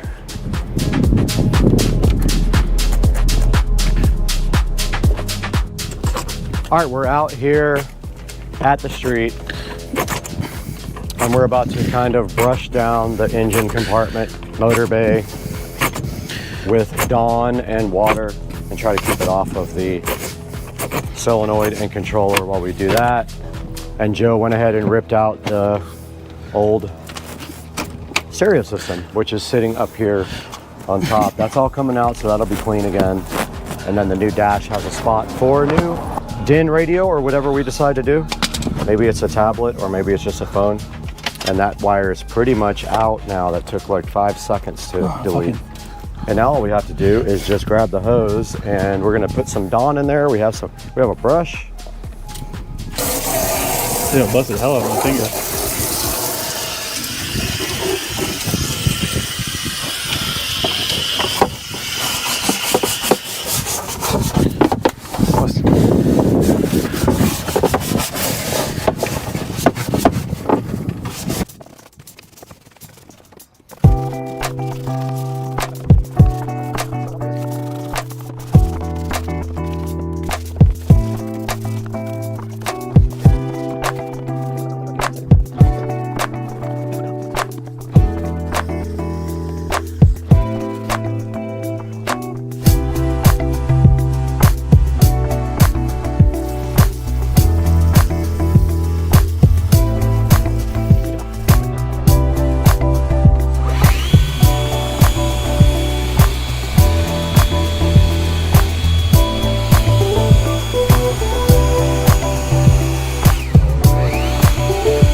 think that's a 15. Guys, honestly, I might want to get one in here while we're in there. That's so cheap. So there's no numbers on it at all. I'm gonna talk about it a little bit. Yeah, I'm just gonna order the right one right now. Okay, we're back in the garage now, and you guys saw we just cleaned out the bay here, and the bay is actually in really good condition. We got a lot of this goop out with Dawn and a brush.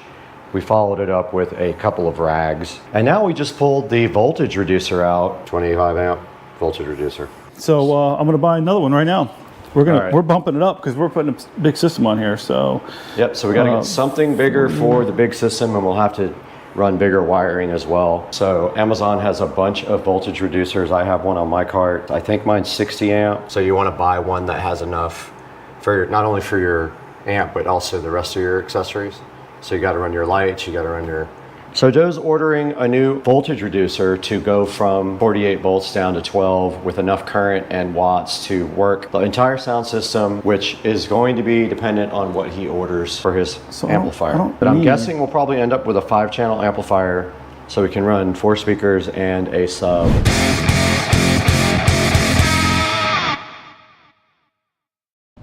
Okay, we're back out here in front of the cart and we've made some progress. We actually got a lot of the plastic cut out here. We cleaned the bottom of the cart, and then now what is the current status of this? I see a bunch of cut stuff. Yep. But what happened?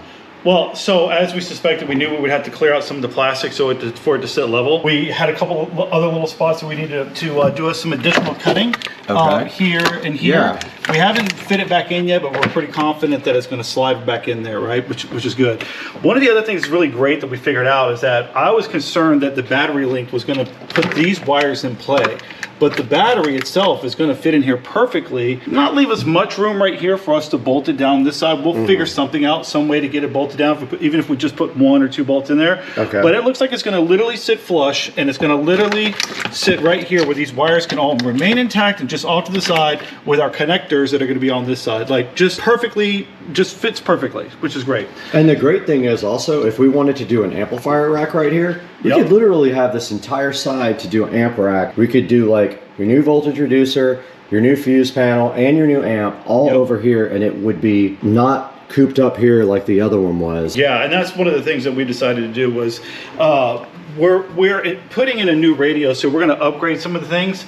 So the nice thing is that with everything over here, again, like Brad says, it's going to give us plenty of opportunity to mount stuff over here. So the charger will likely go here or go here. We'll put the reducer, the inverter will go on here, which would be good. And then we'll even have room for other stuff here if we want to keep stuff in here, maybe an extension cord or whatever it may be, but it's going to work out perfect. So one of the things we're going to work on now that comes with this is the new charging port. So the other thing we got to make a decision on is that this thing here is some sort of an indicator in regards to the voltage.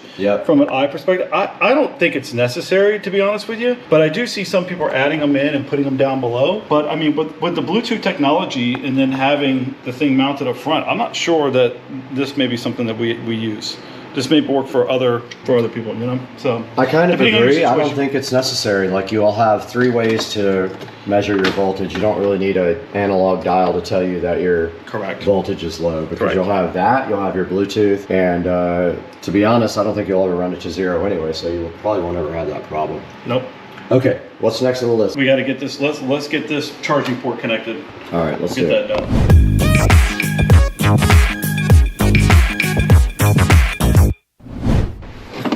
Yeah, that's the first port side, right? Don't want to mount it here. Nope.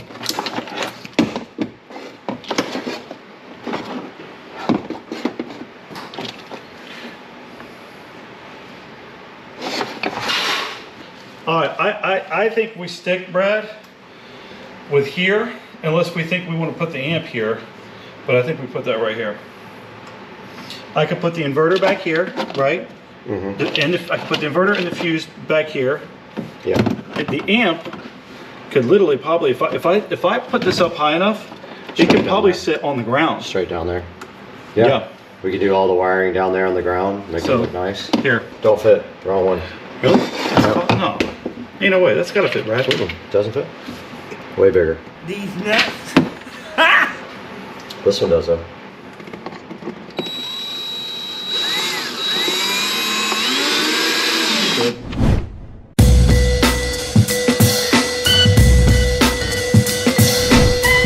we're back out here with the hole saw, which Yep. is kind of tweaked a little bit to the right, but we're gonna go ahead and try to cut a hole here. All right, so let's talk about this. So what we've done is went ahead and installed the battery charger, which went in very easy, couple tap screws, nothing to it.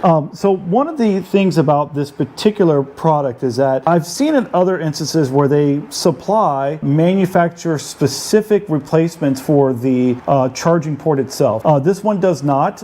Maybe that's something that they're going to do in the future, or maybe they offered that we didn't see. I'm not too heavily concerned with it, to be honest with you.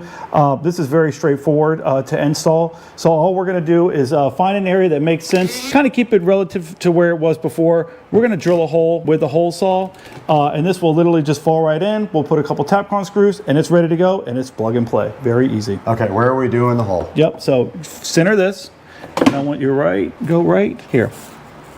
All right, you ready to center? Yep, go. Look at that dang. Crawling all over the place. That is. Are you serious? These nuts. Got him. Got him.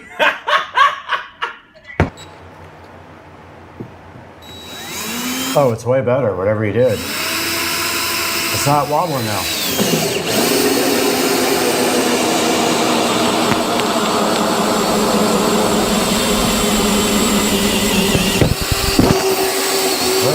Keep going. Is it through? Yeah. All right, stop. Clear that out, and we'll go from the back side.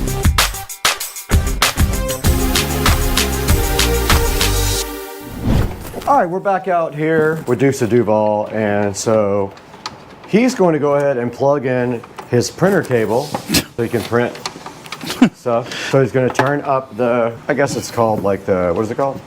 Well, a couple things that we're gonna adjust. One, regen. I'm gonna just adjust the regen, and then I'm gonna adjust the. It's got like a governor on it right now, and I'm gonna open that up. Look at that blue thing, dude.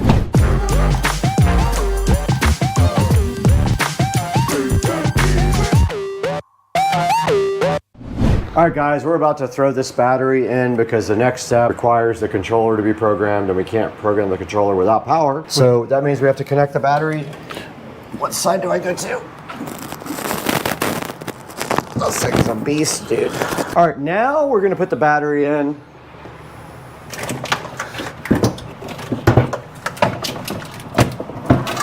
Flush. The battery, after we did a couple little cuts in the plastic, literally fits in there perfect. The control for the runoff switch is able to still be usable, which is good. Having a little bit of difficulty figuring out how we're going to bolt the side down. So we'll figure something out for that. But I went ahead and connected it just to do a dry run. Connected it right up. As soon as I turn it on, I can hear my solenoid engage, which means that that's a good sign. Yeah. Turn the key on, and we're already sitting at 52.6 volts. So in theory, right now, this golf cart will run as it sits. So did you connect the charger to the battery as well? I did not. We just quickly connected it right now, just to check. You still have to connect the charger. Still got to connect the chargers, amongst other things. So this is just kind of a dry run. Okay. So all I wanted to do was get power to see if my controller would come up on my laptop. Yeah. And I'm hoping that it will. So that was kind of the biggest thing. But simultaneously, like, everything's as it is. It's supposed to be. All right. So let me see if it... Check your laptop. All right, Joe's working on the software for the controller while I clean and vacuum the rest of the place.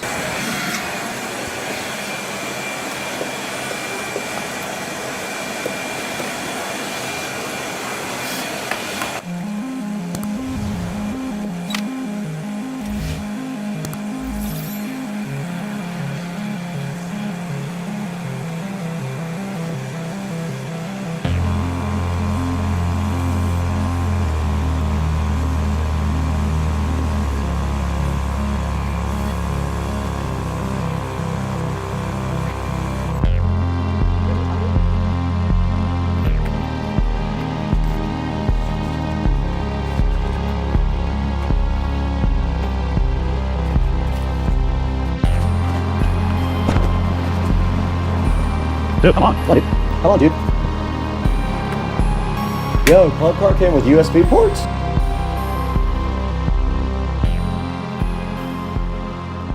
All right, guys, we're back out in the garage with Dukes of Duval and his golf cart, and a lot of stuff happened since we talked to you guys last. One of the things that happened was I cleaned the entire dash.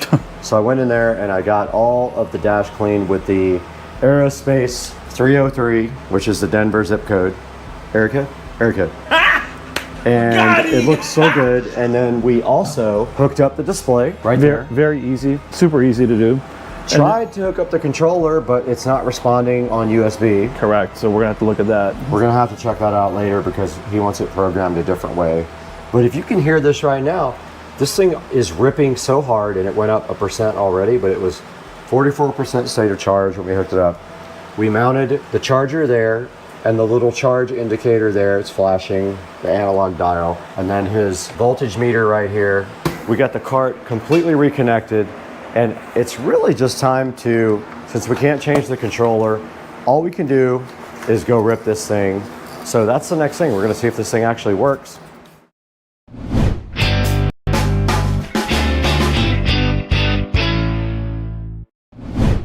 Welcome back to Supercar Street Racing, where high performance meets high tech. And today we're stepping off the track right into the studio to unbox the OSBot Tiny 2 Lite webcam. OSBot did reach out to see if we wanted to take a look at this, and of course we do. This little AI powered camera promises you guys razor sharp 4K video and smooth audio tracking, which is perfect for live streams, meetings, or sharing your latest build like I do. Now let's crack this thing open today, see what's inside, and find out if the Tiny 2 Lite earns a spot in the Supercar Street Racing bag.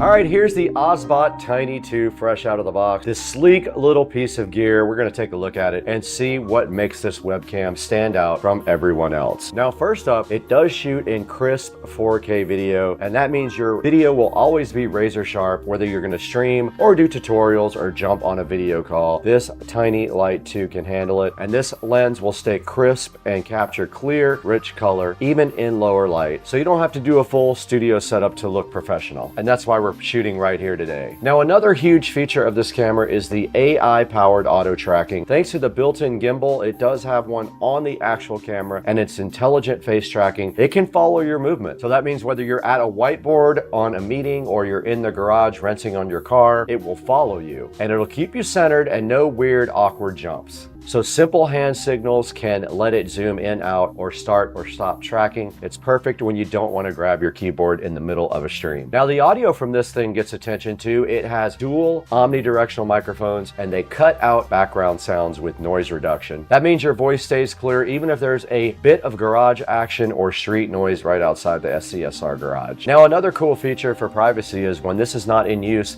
the lens does tilt down to protect your privacy. Pretty cool. Now, this guy does USB Type-C connections. You're live in seconds on your Windows or your Mac machine or almost any platform. So whether you're streaming day-to-day recaps for Supercar Street Racing like us, or you're just upgrading your daily video calls, this little OSBot Tiny 2 Lite is probably going to be the ticket for you. But we're going to get it out of the box in a minute and check it out, and then let you guys know what's inside. And then we're going to take it for some real-world tests. Now let's get this thing out of the box and see what's up.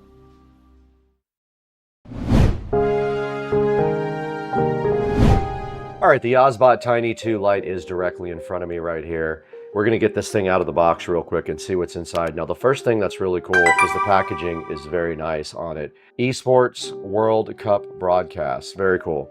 There's not much else on the box itself, just a little bit of data on the front and a picture of the webcam. And then inside of the box, there is another box, and it does say on the back what actually comes with it. We're gonna be replacing this camera with the OSBot. Now, the package is just closed with a little plastic thing right there. I went ahead and opened that up so we could get it out. The lid flips off here, and inside it looks very washed out.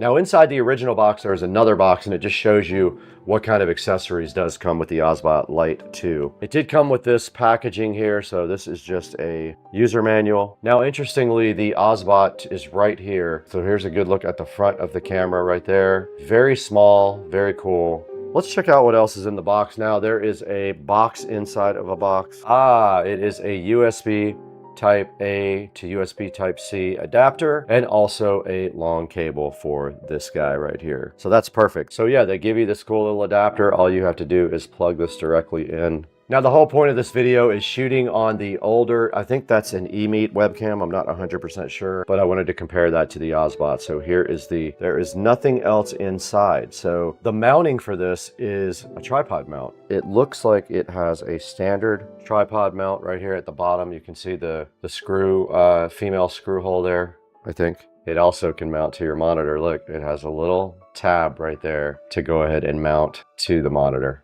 And the USB Type C cable does connect in the very back of the webcam right here. You just pop it in like that. All right, we got the OSBot directly plugged in right up here, and it flashed blue for a few seconds and then turned green. Now there's a place here on the OSBot website to download software. Let's switch over to our web browser here and take a look. There it is. Here's the OSBot Center for Windows. Let's go ahead and download that. And I'm going to go ahead and say landscape mode for the OSBot. This is the OSBot Center. Let's go ahead and close everything else. AI gameplay is a little control panel that comes with it. It is awake now, so what we need to do now is add this to our live stream, and we'll let you guys know when we have that all set up.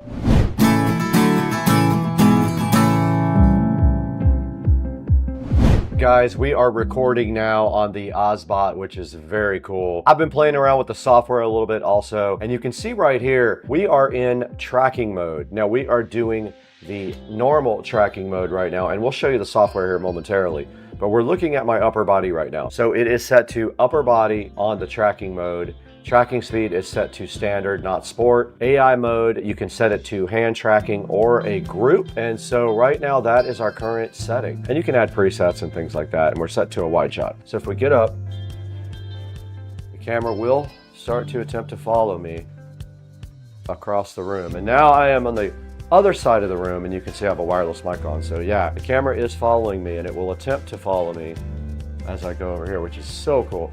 This is awesome. I am loving this, guys. This is so freaking cool. It does gimbal towards me when I walk, and it is following me around. This is next level. I cannot wait to use this other places. I feel like this is a game changer. This is so cool, guys. And look, notice how it zooms in on me when I walk towards the camera.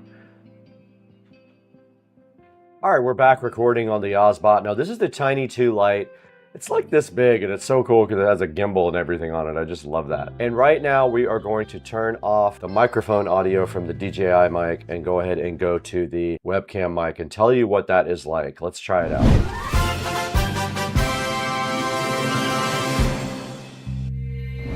All right, we are recording now on the OSBot mic. Now it has two omnidirectional microphones for you. So I want to see what this is like when I get up and walk around and if it tracks me, which it is doing. All right, I'm kind of far from the OSBot now, but I can see the level meters moving, meaning they are tracking me and looking at my audio. And my audio level's pretty good. I will not edit the audio whatsoever. I'm gonna put it raw directly on the track so you guys know what the OSBot Tiny 2 Lite audio quality is like without any AI interruption or anything like that. That whole clip will go in now. Now I did notice when I sat down, it didn't find me, so I kind of put my head in the picture. And then it did simply find me. Now I'm gonna switch this to sport, the tracking speed, and get up again. That's sport, and it is tracking me back to here in the SCSR office. It looks good so far. I'm gonna try to sit down. It's kind of what I was hoping for. It did finally find me. Again, all this audio is on the built-in mic. Now we're gonna switch back to my DJI mic. All right, now that we've looked at the mic on the actual OSBot, we're back on the DJI wireless mic, but let's go to the settings now. I want to show you guys the actual app and the settings. We're back on the OSBot Tiny 2 light, and I did add some lighting in here. We have 2 production lights right here. So we have one here lighting up my face. So that is what it looks like with very bright lighting. And we are on the DJI mic now, not on the OSBot built-in microphone. But here is the controls, and you can see here right now we are in the console area where we are in tracking mode, and we are in AI human tracking mode. And if you ever want to know what that is, you click on the question mark there, and it does show you what upper body, close-up, headless, and lower body look like. And I am on normal tracking, but I could do upper body like this. We can see if it does anything different. It did not. Headless. Made me headless. Lower body. It definitely did lower body. Let's do normal. And we are back, guys, just like that. We're back in the frame. That's pretty cool. Now, zone tracking is a user-defined range, so I can tell it not to track outside of a certain range. I've got the tracking speed on sport. You can back that down to standard if you don't like the sport mode. Now, AI mode. You can put it on hand tracking or group mode for AI mode. And then there are presets you can add, and I just added a preset, and you can actually update the initial state so it comes up like this, which I think I like that. Let's do that. So that is the initial state. And then when you scroll down below that, you've got your gimbal control. If you drag the joystick, you can manually gimbal it. Let's go back to normal tracking. And then you have your preset modes: wide, medium, narrow. That would be narrow. That would be medium. That would be wide. You have recording options. Also, you can actually record your streams. There's more output options here, so you can see the output options here when you are trying to record. Now, these are AI beauty shots, and then it shows you how to use them. You have to have the virtual camera enabled to use that with external software. And then we can go to retouch, and I have myself on retouch now for a man, and I can adjust my face, body, and my makeup. You could actually change your face shape, length, V-shape, hairline. You could do all kinds of crazy stuff with this thing. I've got dreamlike makeup on now. Just blur the background. Kind of cool when you want to do something that the background is blurred, and it is tracking me right now and my hands. And you can also do gesture controls for gameplay stuff. So you can tell it to, it'll zoom in if it sees your fingers do a certain thing. Zoom to 2x is you point up like this. There it goes. Dynamic zoom is this. I'm zooming the camera out with just my hands. And I turn that off, and we are back in the normal position. All right, we're back full screen now to show you some of the beauty stuff. Now, we can do picture quality priority or smoothness priority. Let's do picture quality. Now we're retouched. This is AI me with the OSBot. Fire, dog. Fire, dog.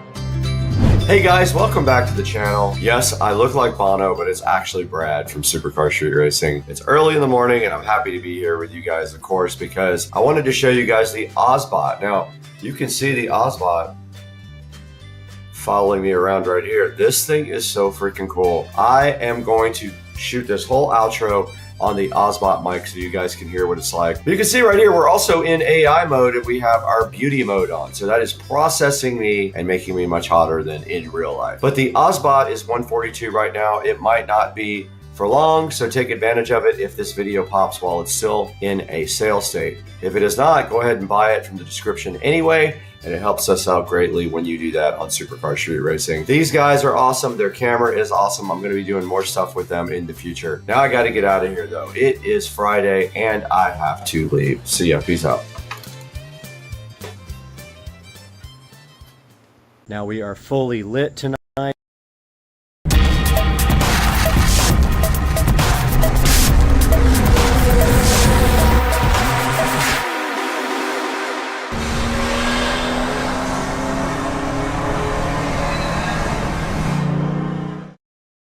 Alright guys, Supercar Street Racing back for another update on the same video of the yard. Now we are fully lit tonight. I wanted to come back up and give you a update with all the lights on. So let's start with the patio. We have the Govee lights on. We've got Supercar Street Racing on TV here. We've got our little string lights, which some of them need to be replaced. That is on my list of to do. We've got our torches lit. I couldn't get that one lit, so I don't know what's going on. Maybe it's out of fuel, but we got our torches lit. We got our pool lights on, all of our yard lights, and this is what it looks like at night. So I'll walk you guys around for a tour. We can see we have the lighting up here inside the sunroom. We have some LED RGB lights.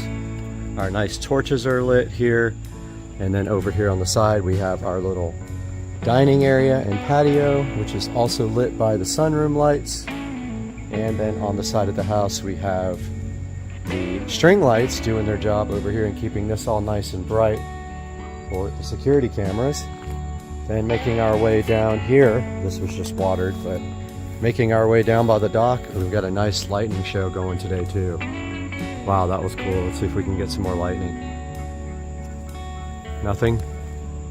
As soon as I go down, it'll come back. Oh, there it was again. We got a nice lightning show going on tonight. Maybe it's on the time lapse, but you can see here we got our yard lights on, lighting up the palm trees. We got our dock lanterns on here. We got our LED rope lights around the dock, and we have an alligator right there, which you can clearly see lit up. His eyes turn red on the picture. We have a very nice lightning show going on today. And of course it's not going to show it, but anyway, back to the light show. More torches and more yard lights we have here, and here's what the patio looks like from back there, and the pool with the Poolexa LED pool light, and our nice torch. And I wish we could get a little lightning show. Come on, hit us. There we go. Over here we have more tree lighting. Both of these palm trees are lit up. And our fence lights continue around with one more torch. And let's roll on by the fence. I do see a string that's out. These things don't last forever. I give them a month at the most. But we got a landscape light in our fish pond right here. I bought a whole new batch of these in case I ever want to upgrade the ones in the yard. And I also swapped out the LED lights with much stronger ones. Looks like that string is out. And then I wanted to show you guys the shed lighting that I designed.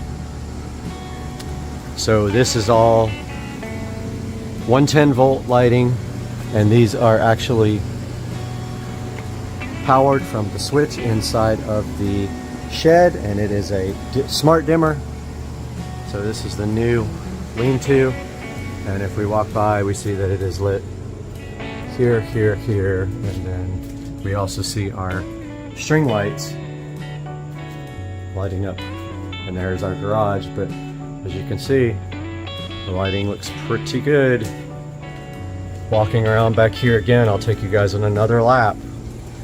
So as we're walking by the house, we have our single light here in our little Zen garden. We have our patio, and then our fence lighting, our landscape lighting. We have our torch as I cap this guy, which is not working. We have our pool light with our raft that I should have gotten rid of for the shoot.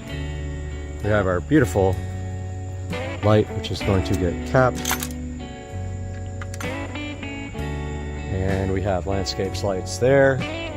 They're lighting trees. There, a lantern. They're lighting trees. Our dock lanterns.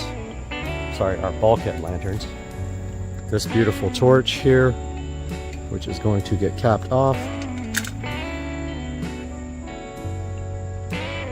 And then our fence lights and more landscape lights here and here. And one more of our refurbished beautiful torches lighting up our patio there ever so gently as we cap off this guy.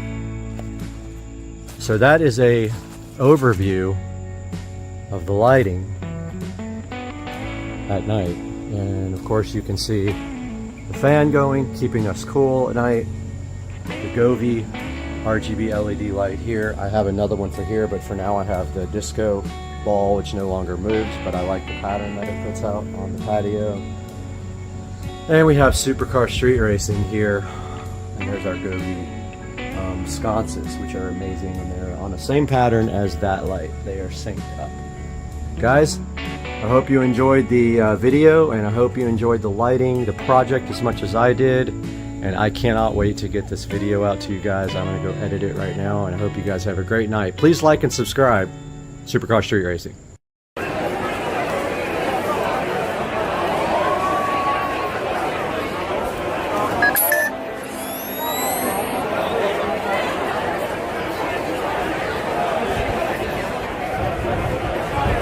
How long it takes. But anyway, yeah, we're gonna go to the supercharger and then try to find some food close by where we are. Headed that way, dude. Let's do it. All right, we're at the charging station. We're supercharging. We already got 15% battery in like 10 minutes. That's quick. And we're watching Supercar Street Racing on theater mode on the Tesla. Yeah, man. And we're eating Jack's Tender Bites while we charge. All right, we are driving down a random road, and there's a rocket launch happening right in front of us that we forgot about. You can see this. I don't know why we're dumb. We're literally in Orlando when the rocket goes up. Okay, we got to our Airbnb. Joe has the 110 volt charger. It gives you 1 mile per 30 hours worth of charging, but he's hyped. Oh my God, it fits. Touch the port. Plug it in. Let's see what happens.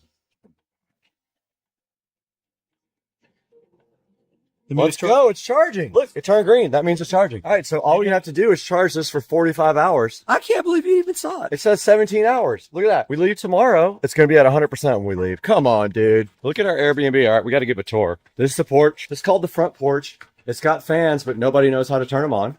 What else do we got, dude? Dude, complimentary waters. We got a backyard? Oh, snap. There's a big backyard back there, dude. He's got 2 closets. That's good because he's in the closet. Wait, is my memory foam? Let's go. I'm out for the night. Dang, son. If I could turn this on, I would.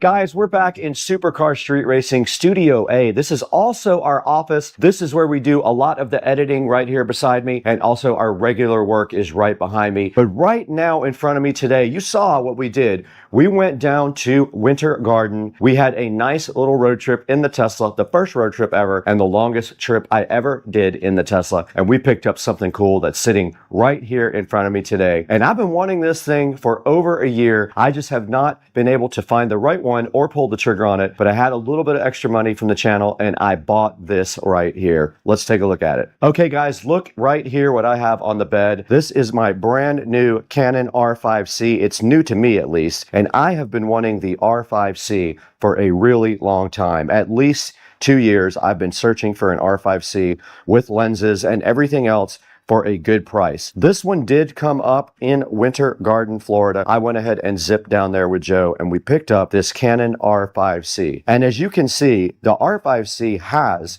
a lot of extra gadgets with it. It has a small rig cage around it, as you can see here. It's got the trigger pistol grips there. It has a manual focus control, which we are going to be removing. That is for doing movies where you follow somebody with the handle and you focus with this hand. I will not be needing that. It has